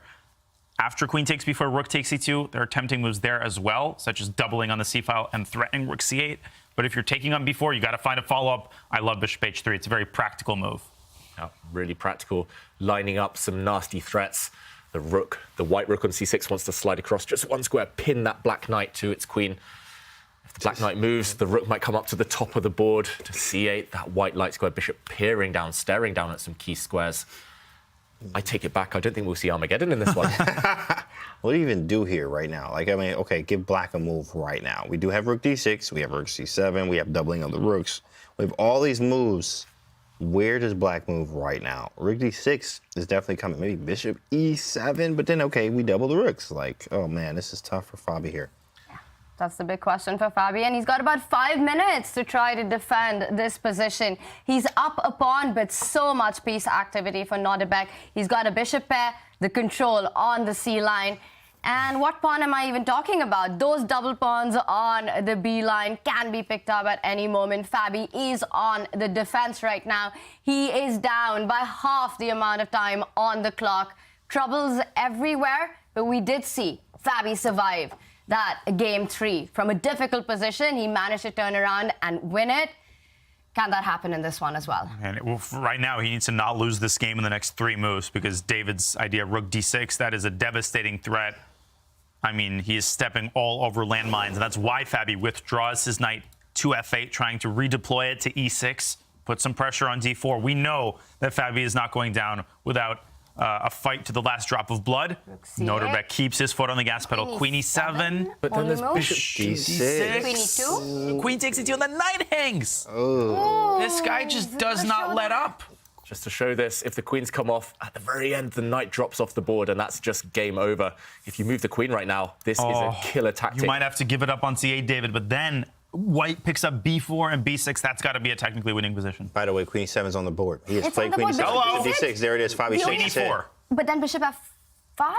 Oh, jeez. Tanya, bishop f5, hitting the queen, deflecting the queen. These bishops. This is what Fabi missed. Queen takes, and the black rook no longer defended. And not bishop g2, Tanya's move, is the only precise one, because then the queen has e6. Oof. The bishop f5 was so intuition-based. You want to put it on f5 and not the retreating g2 square. But does that mean that Fabi is going to lose material at this point? 100%. He's going to lose the game. Wow. You lose material. How do you compensate for that? I don't think you can with black. Man, the Catalan is dangerous. Nodirbek bro. with white. Man, this guy's a beast. Yeah, this is a sad necessity. Yeah. That's it. It was choosing the lesser evil. He picks up the bishop on d6, loses in exchange. He's down on the clock. Wow. Fabi on the brink of a match defeat, which would put him down in the elimination bracket. And look at Nodirbek, absolutely focused, David, here. He knows he's so close to wrapping this up. He's extremely close now. He just needs to stay calm and just to make sure there are no tricks. Fabi's last move is the definition of trickery because he wants to potentially sacrifice the black rook on the 3rd rank. He wants to give it up, break open the white king. If you can prevent that, I don't think black has anything at all. White is not just rook for knight up, but also that black knight is paralyzed. There's a pin eternally. Yeah, all white needs is 1 or 2 careful moves here, James. What would you choose? I was about to say. Oh yeah, E3 or king D2. Yeah, but E3 is like the very solid way to do it. Look at the pawn structure. It's beautiful. It's a beautiful pawn structure here. I mean, you don't even realize that he was down a pawn this whole time. You know, because of the pressure, you're like, oh, black's down, black's up a pawn. Like, what do you mean? Like, it didn't even feel like that. The pieces were so active, and black was just steady defending. You don't even feel the pawn that you're up. In fact, you would really give it back just to be able to get some type of activity or to be able to stop, you know, white's threats here. We lost some material, we down in exchange, and almost losing the game here. Fabi's going to need a miracle right now. Yeah, it's really hanging by a thread now. That black bishop is on a really ugly square, but it is defending its knight. It is defending the black b4 pawn. You have to keep that pawn alive if you want any counterplay long term, if you want to survive any endgame. So how is Abdusattorov going to just kind of push that black position off the ledge and win this game? Still some work to be done. Great question. Yeah. I don't think there's anything super medium, and you could play rook c1, rook c8. The issue is that you're not attacking the f8 knight. There are maneuvers that are similar to this, trying to go after the d5 pawn. You could play queen b2 to e2 to b5. You have to figure out whether the bishop from h3 should eventually move to g2. So I think this is actually not that easy. You can also throw an h5 to try to weaken some of the dark squares on the king side. But the abundance of moves isn't always a good thing. Sometimes it makes you feel stressed out. We've all been there. We try to find the best moves. Suddenly we get into time pressure, and we end up choosing the line, which complicates things the most. Yeah, that's the last thing he wants to do right now, but he does have a big time advantage, and I like all of those ideas. I especially like this queen slide because you do protect your king as well. You don't want to allow, for example, any rook sacrifices because you have to be a bit careful of the pawns around the white king. But yeah, you can take your time here. Also, rook slide looks very logical. He does drop his bishop back. There is a weakness in black's position on the d5 square, also very logical, but the bar reacts slightly. Maybe not the best move. Is the white rook trapped? If I drop back my queen, you have to give up material again, or give back some material. Whoa. Rook b8, queen c7. It's an endless pursuit. Wow, the rook has no squares. And he plays it. So you have to take on e7, I guess, and take on b4. Nodirbek definitely missed that. Yeah, and he's lucky he has a way to keep the advantage. He's paused now. Yeah, he keeps the advantage by giving back the rook, and this pawn will most likely drop. He'll be a pawn up long term. Nice pawn structure for white, this little V here. But yeah, some work to be done, and no material advantage for now, at least. Nodirbek. Wow. Surprising stuff. Dang, look at the eval, bro. The bar is just disrespectful. Like, I mean, I understand I'm losing a pawn here, but the way that the bar says this is over is insane. Bishop d5. Okay. Yeah, the white bishop is far superior to the black knight, at least, and the b4 pawn doomed. So it's easy to understand why white has the advantage, but is it enough to win? Oh. Ooh, you feel something down here. Well, it definitely doesn't work. I was thinking rook a3, queen takes before rook takes e3. And those checks are not to be trifled with. The problem is I think the king can escape because all of white's pieces are protected. So it's worth considering, but it's not going to work. F takes e3. And the king usually runs toward the centers, like king f1, queen f3, king e1. And the problem is that the queen and the rook are linked up. So yeah, you can take some pawns, but you're not going to save the game. Gonna run away to safety. So not quite working, but that's the type of thing he needs to look for, Fabi, here. He needs to look for those types of kind of swindles here to save the game. Strategically, losing long-term for black.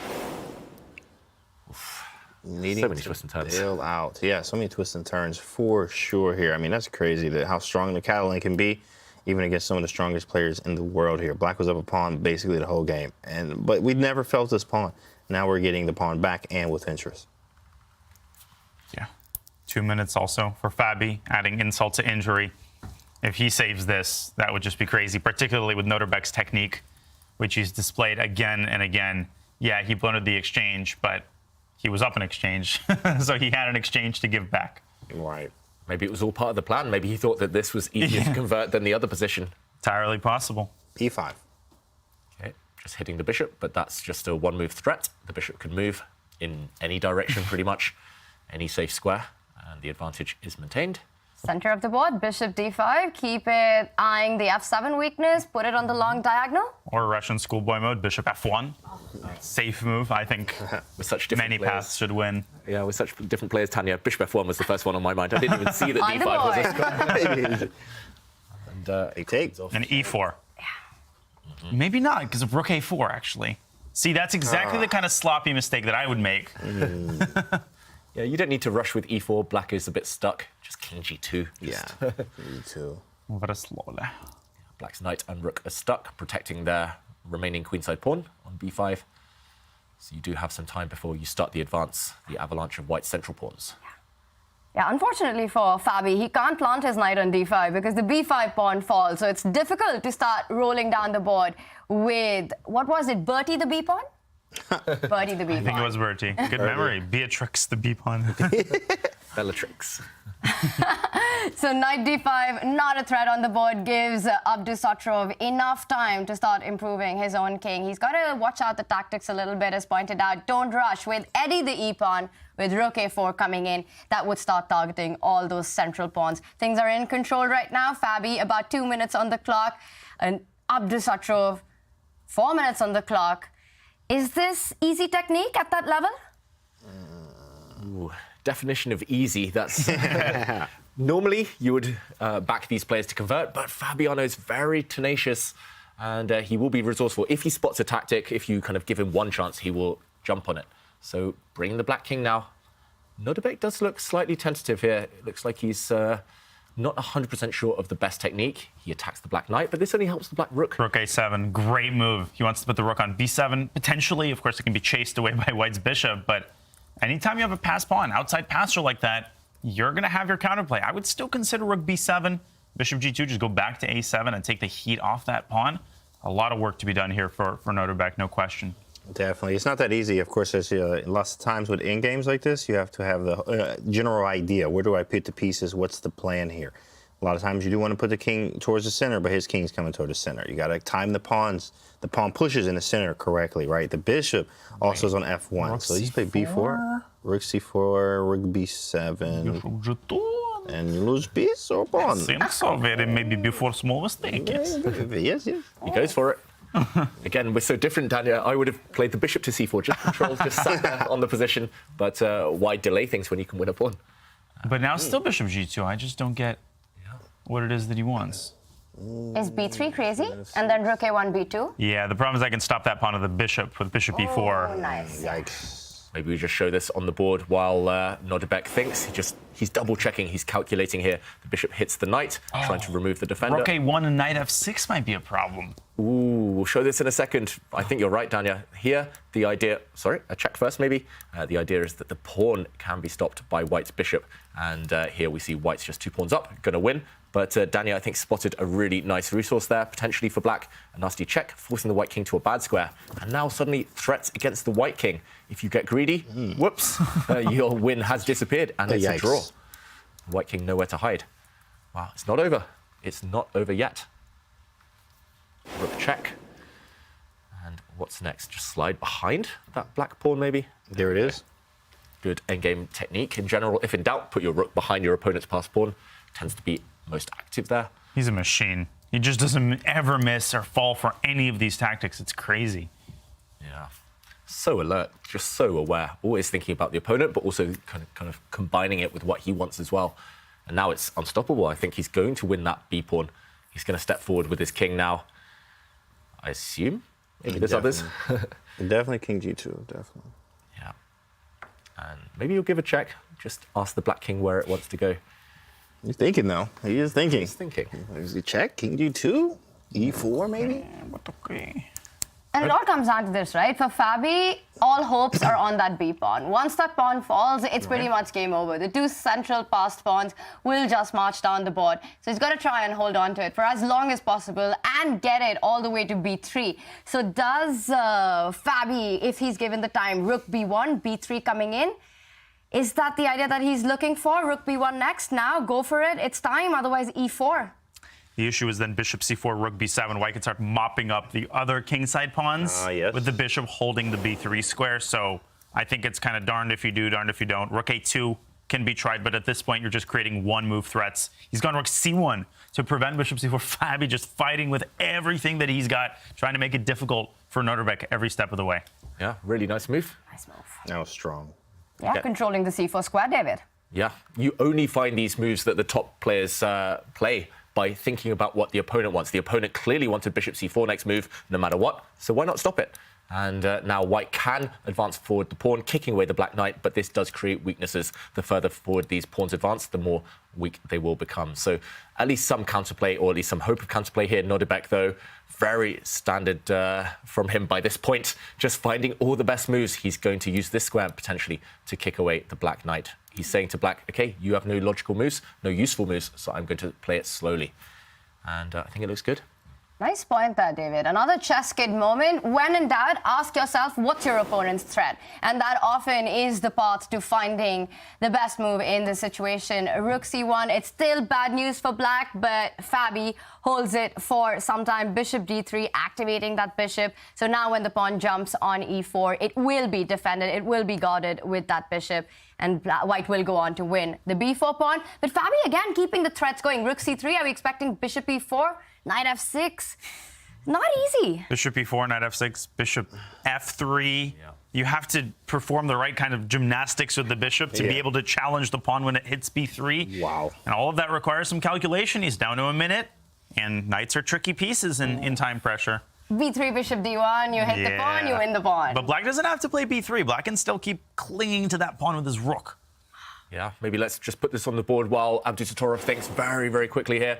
Attacking the knight looks very logical, kicking it away. The knight has to retreat, gaining time against the bishop. The bishop can retreat, and as you guys have been talking about, if the pawn advances, it will be rounded up. No way to survive any longer for this pawn. It will be cashed in on the next move, and he's going straight for this line. Okay, first he flicks in a nasty check, just asking the black king where it wants to go, keeping that king honest. I think it will continue protecting the pawn next to it, so most likely slide back, and then he will drop back his bishop. This pawn is doomed long term.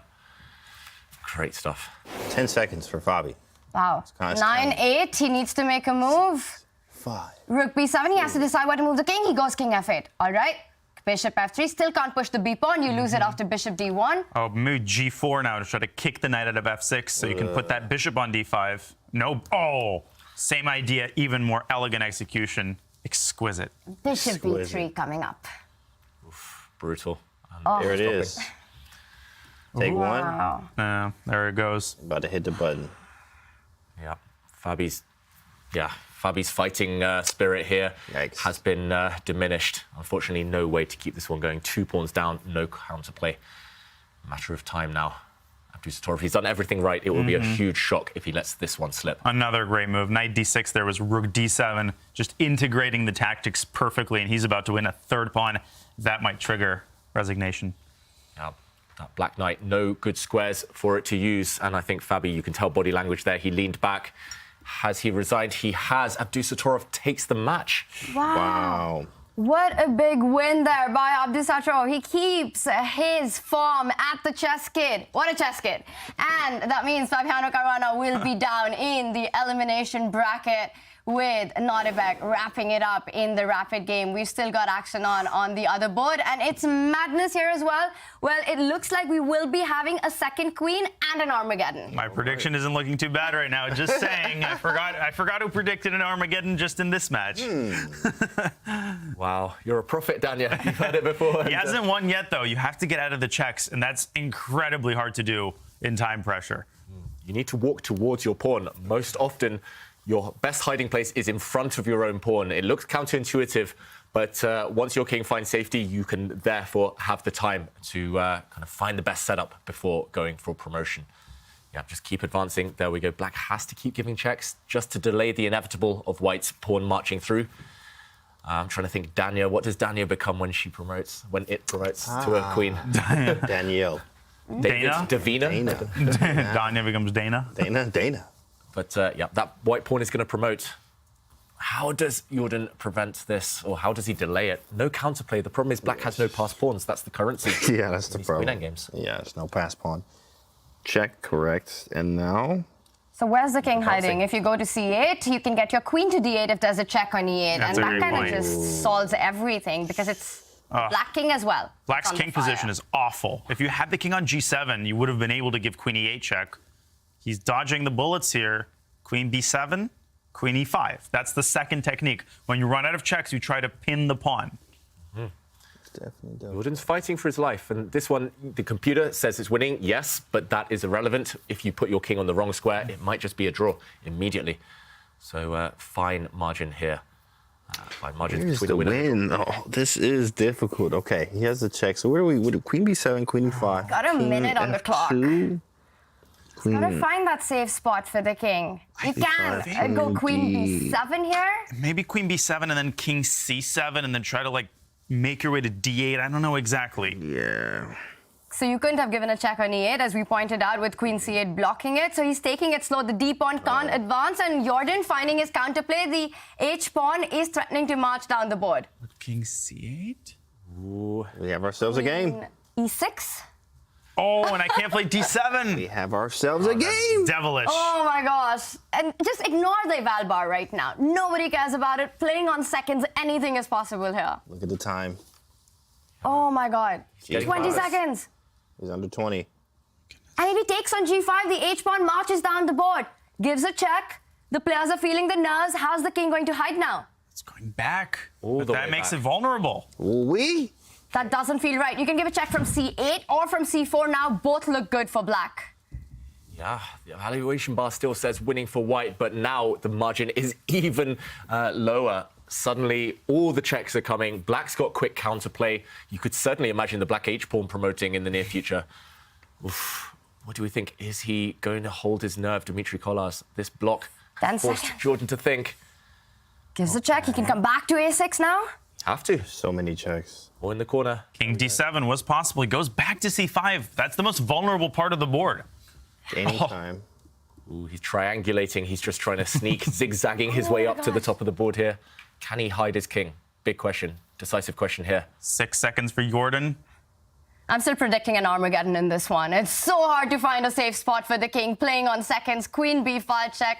Dimitri's trying. And now don't give a check on e8. Queen d8 idea. Key defensive resource for black there. Gives a check from a6, but we've seen this position Ooh, before. but now Black gets another tempo for his pawn. Oh my goodness. And Jordan just pushes. Even 0. The king is Queen in the way. d6. Queen, yeah, b6. Queen f6. Yeah. I think queen d6 you have to play to please. prevent king c7. Finds it. Stop the white king from moving, and no way for white to promote. Oh, this hurts. He's blown it. He's Queen blown it. e8 is a mate in 1. Queen f8, game over. Unbelievable. Same with queen c7. There's no moves.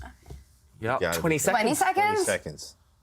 Desperation. He's covering black's promotion square. The h-pawn is covered now by the white queen on the diagonal, but how to improve here? As soon as the white king moves, there'll be a bunch of checks. King c8, queen c5. It's just a draw now. Easy He draw. was so close. Queen endgames are the hardest. Wow. Heartbreaking for Dmitry.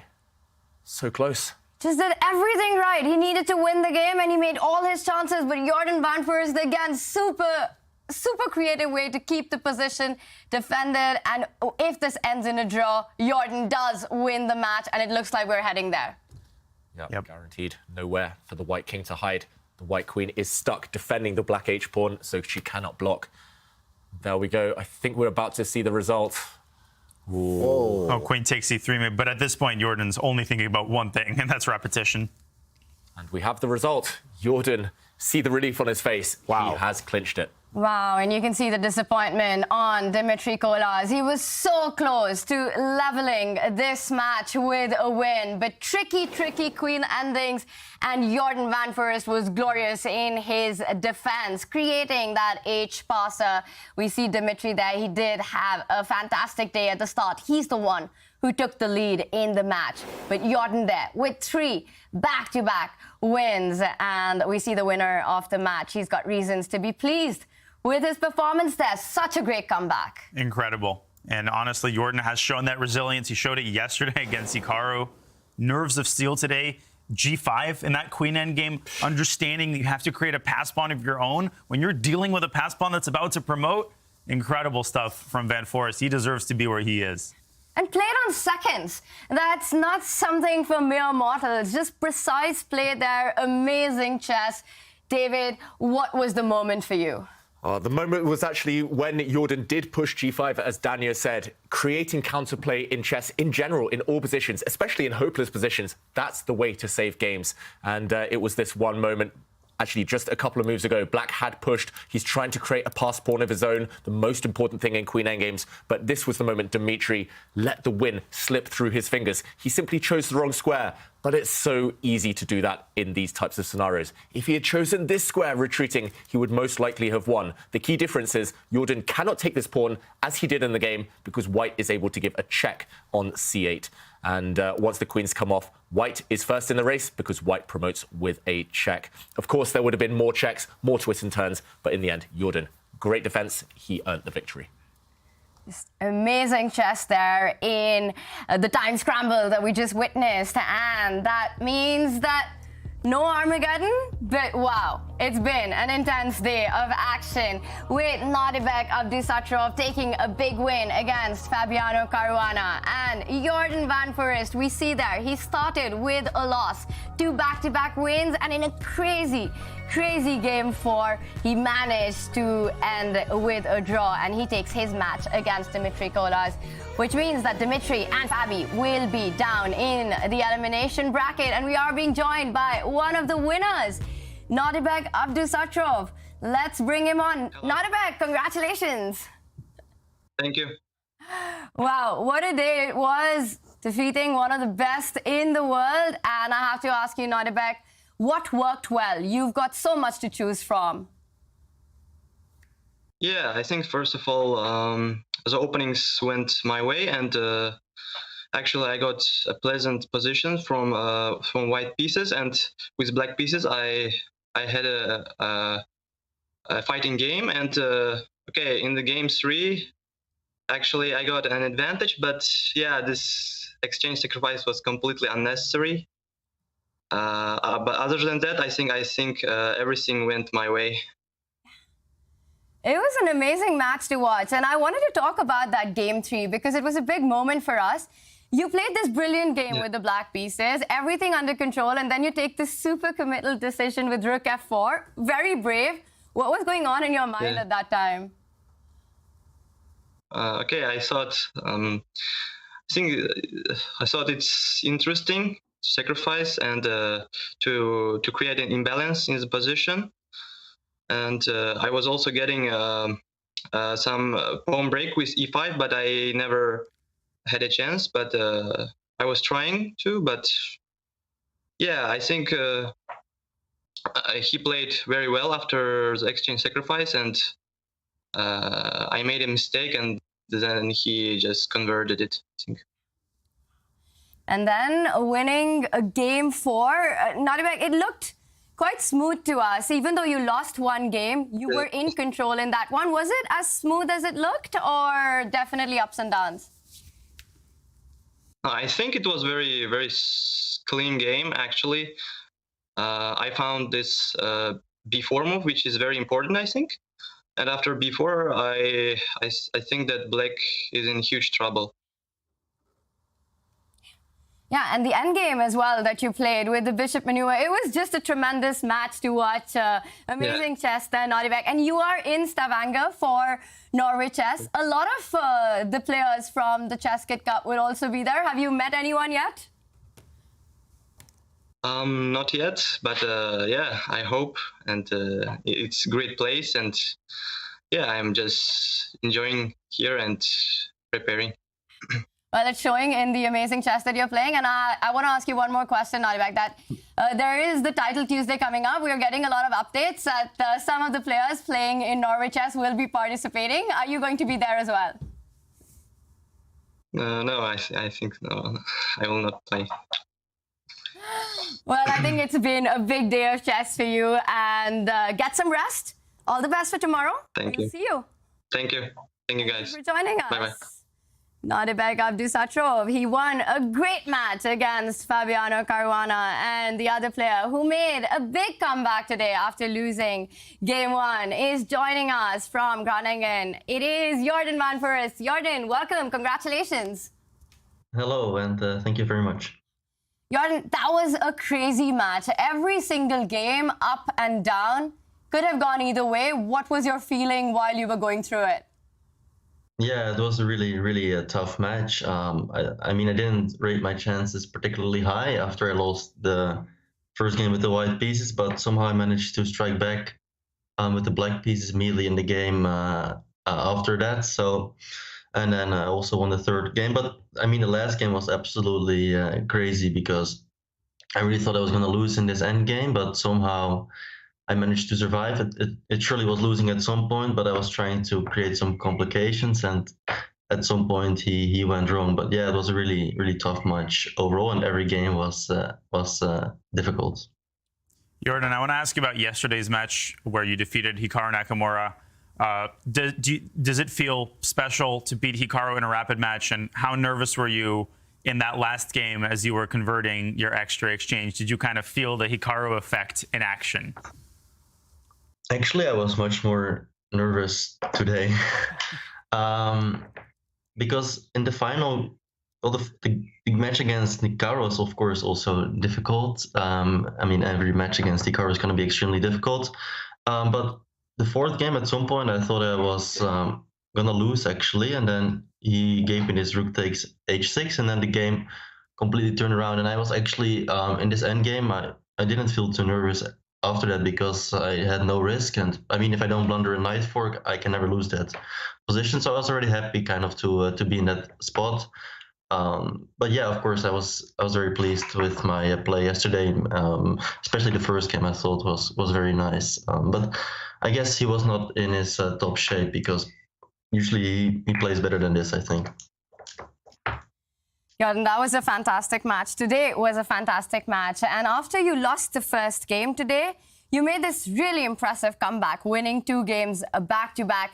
How do you switch your mind in these moments to come back into the game? I guess everyone has their own ritual, but I just walked to the bathroom, splashed some cold water on my face, maybe give myself like a little slap on the cheek, like wake up, and then just try to forget about the game. Like, the good thing is that the games come really quickly after one another, so you don't have too much time to, you know, feel bad about the previous game, and you immediately just can play your next game. But I have to say, in the second game, at some point, I thought I was in huge trouble, and I thought I might just go down 2-0, a bit similar to my match against Hikaru yesterday, where I was winning in the second game. But also that game turned around, and so did this one. And of course, once you win with the black pieces, you're completely back in the match, and you may even have some momentum.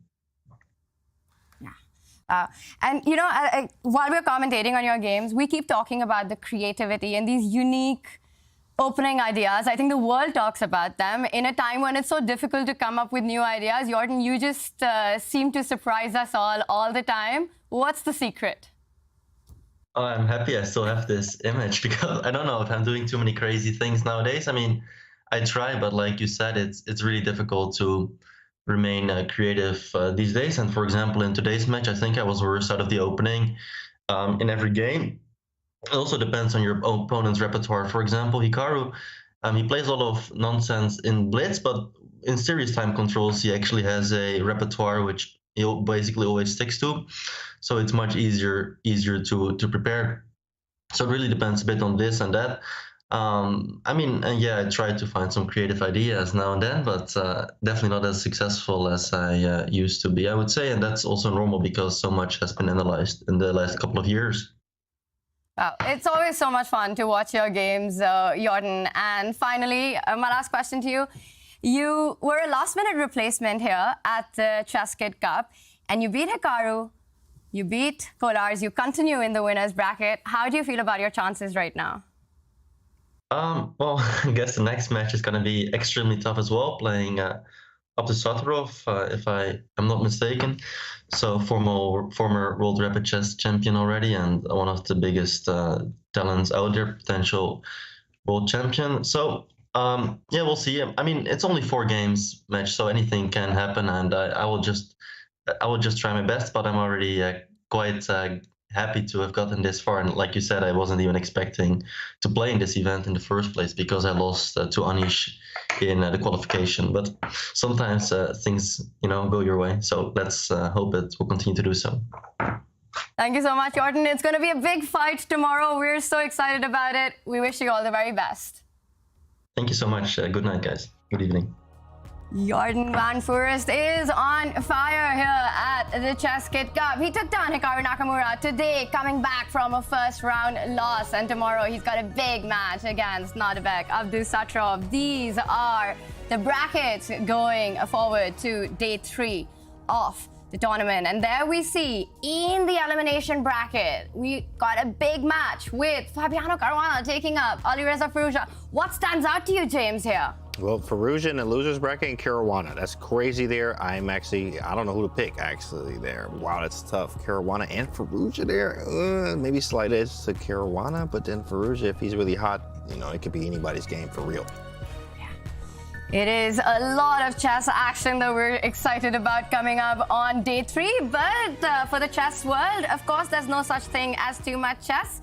Because take a look at what Hikaru Nakamura has to say about his evening plans. It was a tough day in the office. He has been eliminated out of the ChessKid Cup. But of course, chess continues for Hikaru as he will be playing in the title Tuesday. And there we see it's a takeaway restaurant there in the photograph. And those are the orders. And there's a certain Magnus Carlsen there. Hikaru is expecting Magnus to play the title Tuesday as well. That's going to be a fun one, Daniel. It will. Yeah. Title Tuesday starting in about an hour.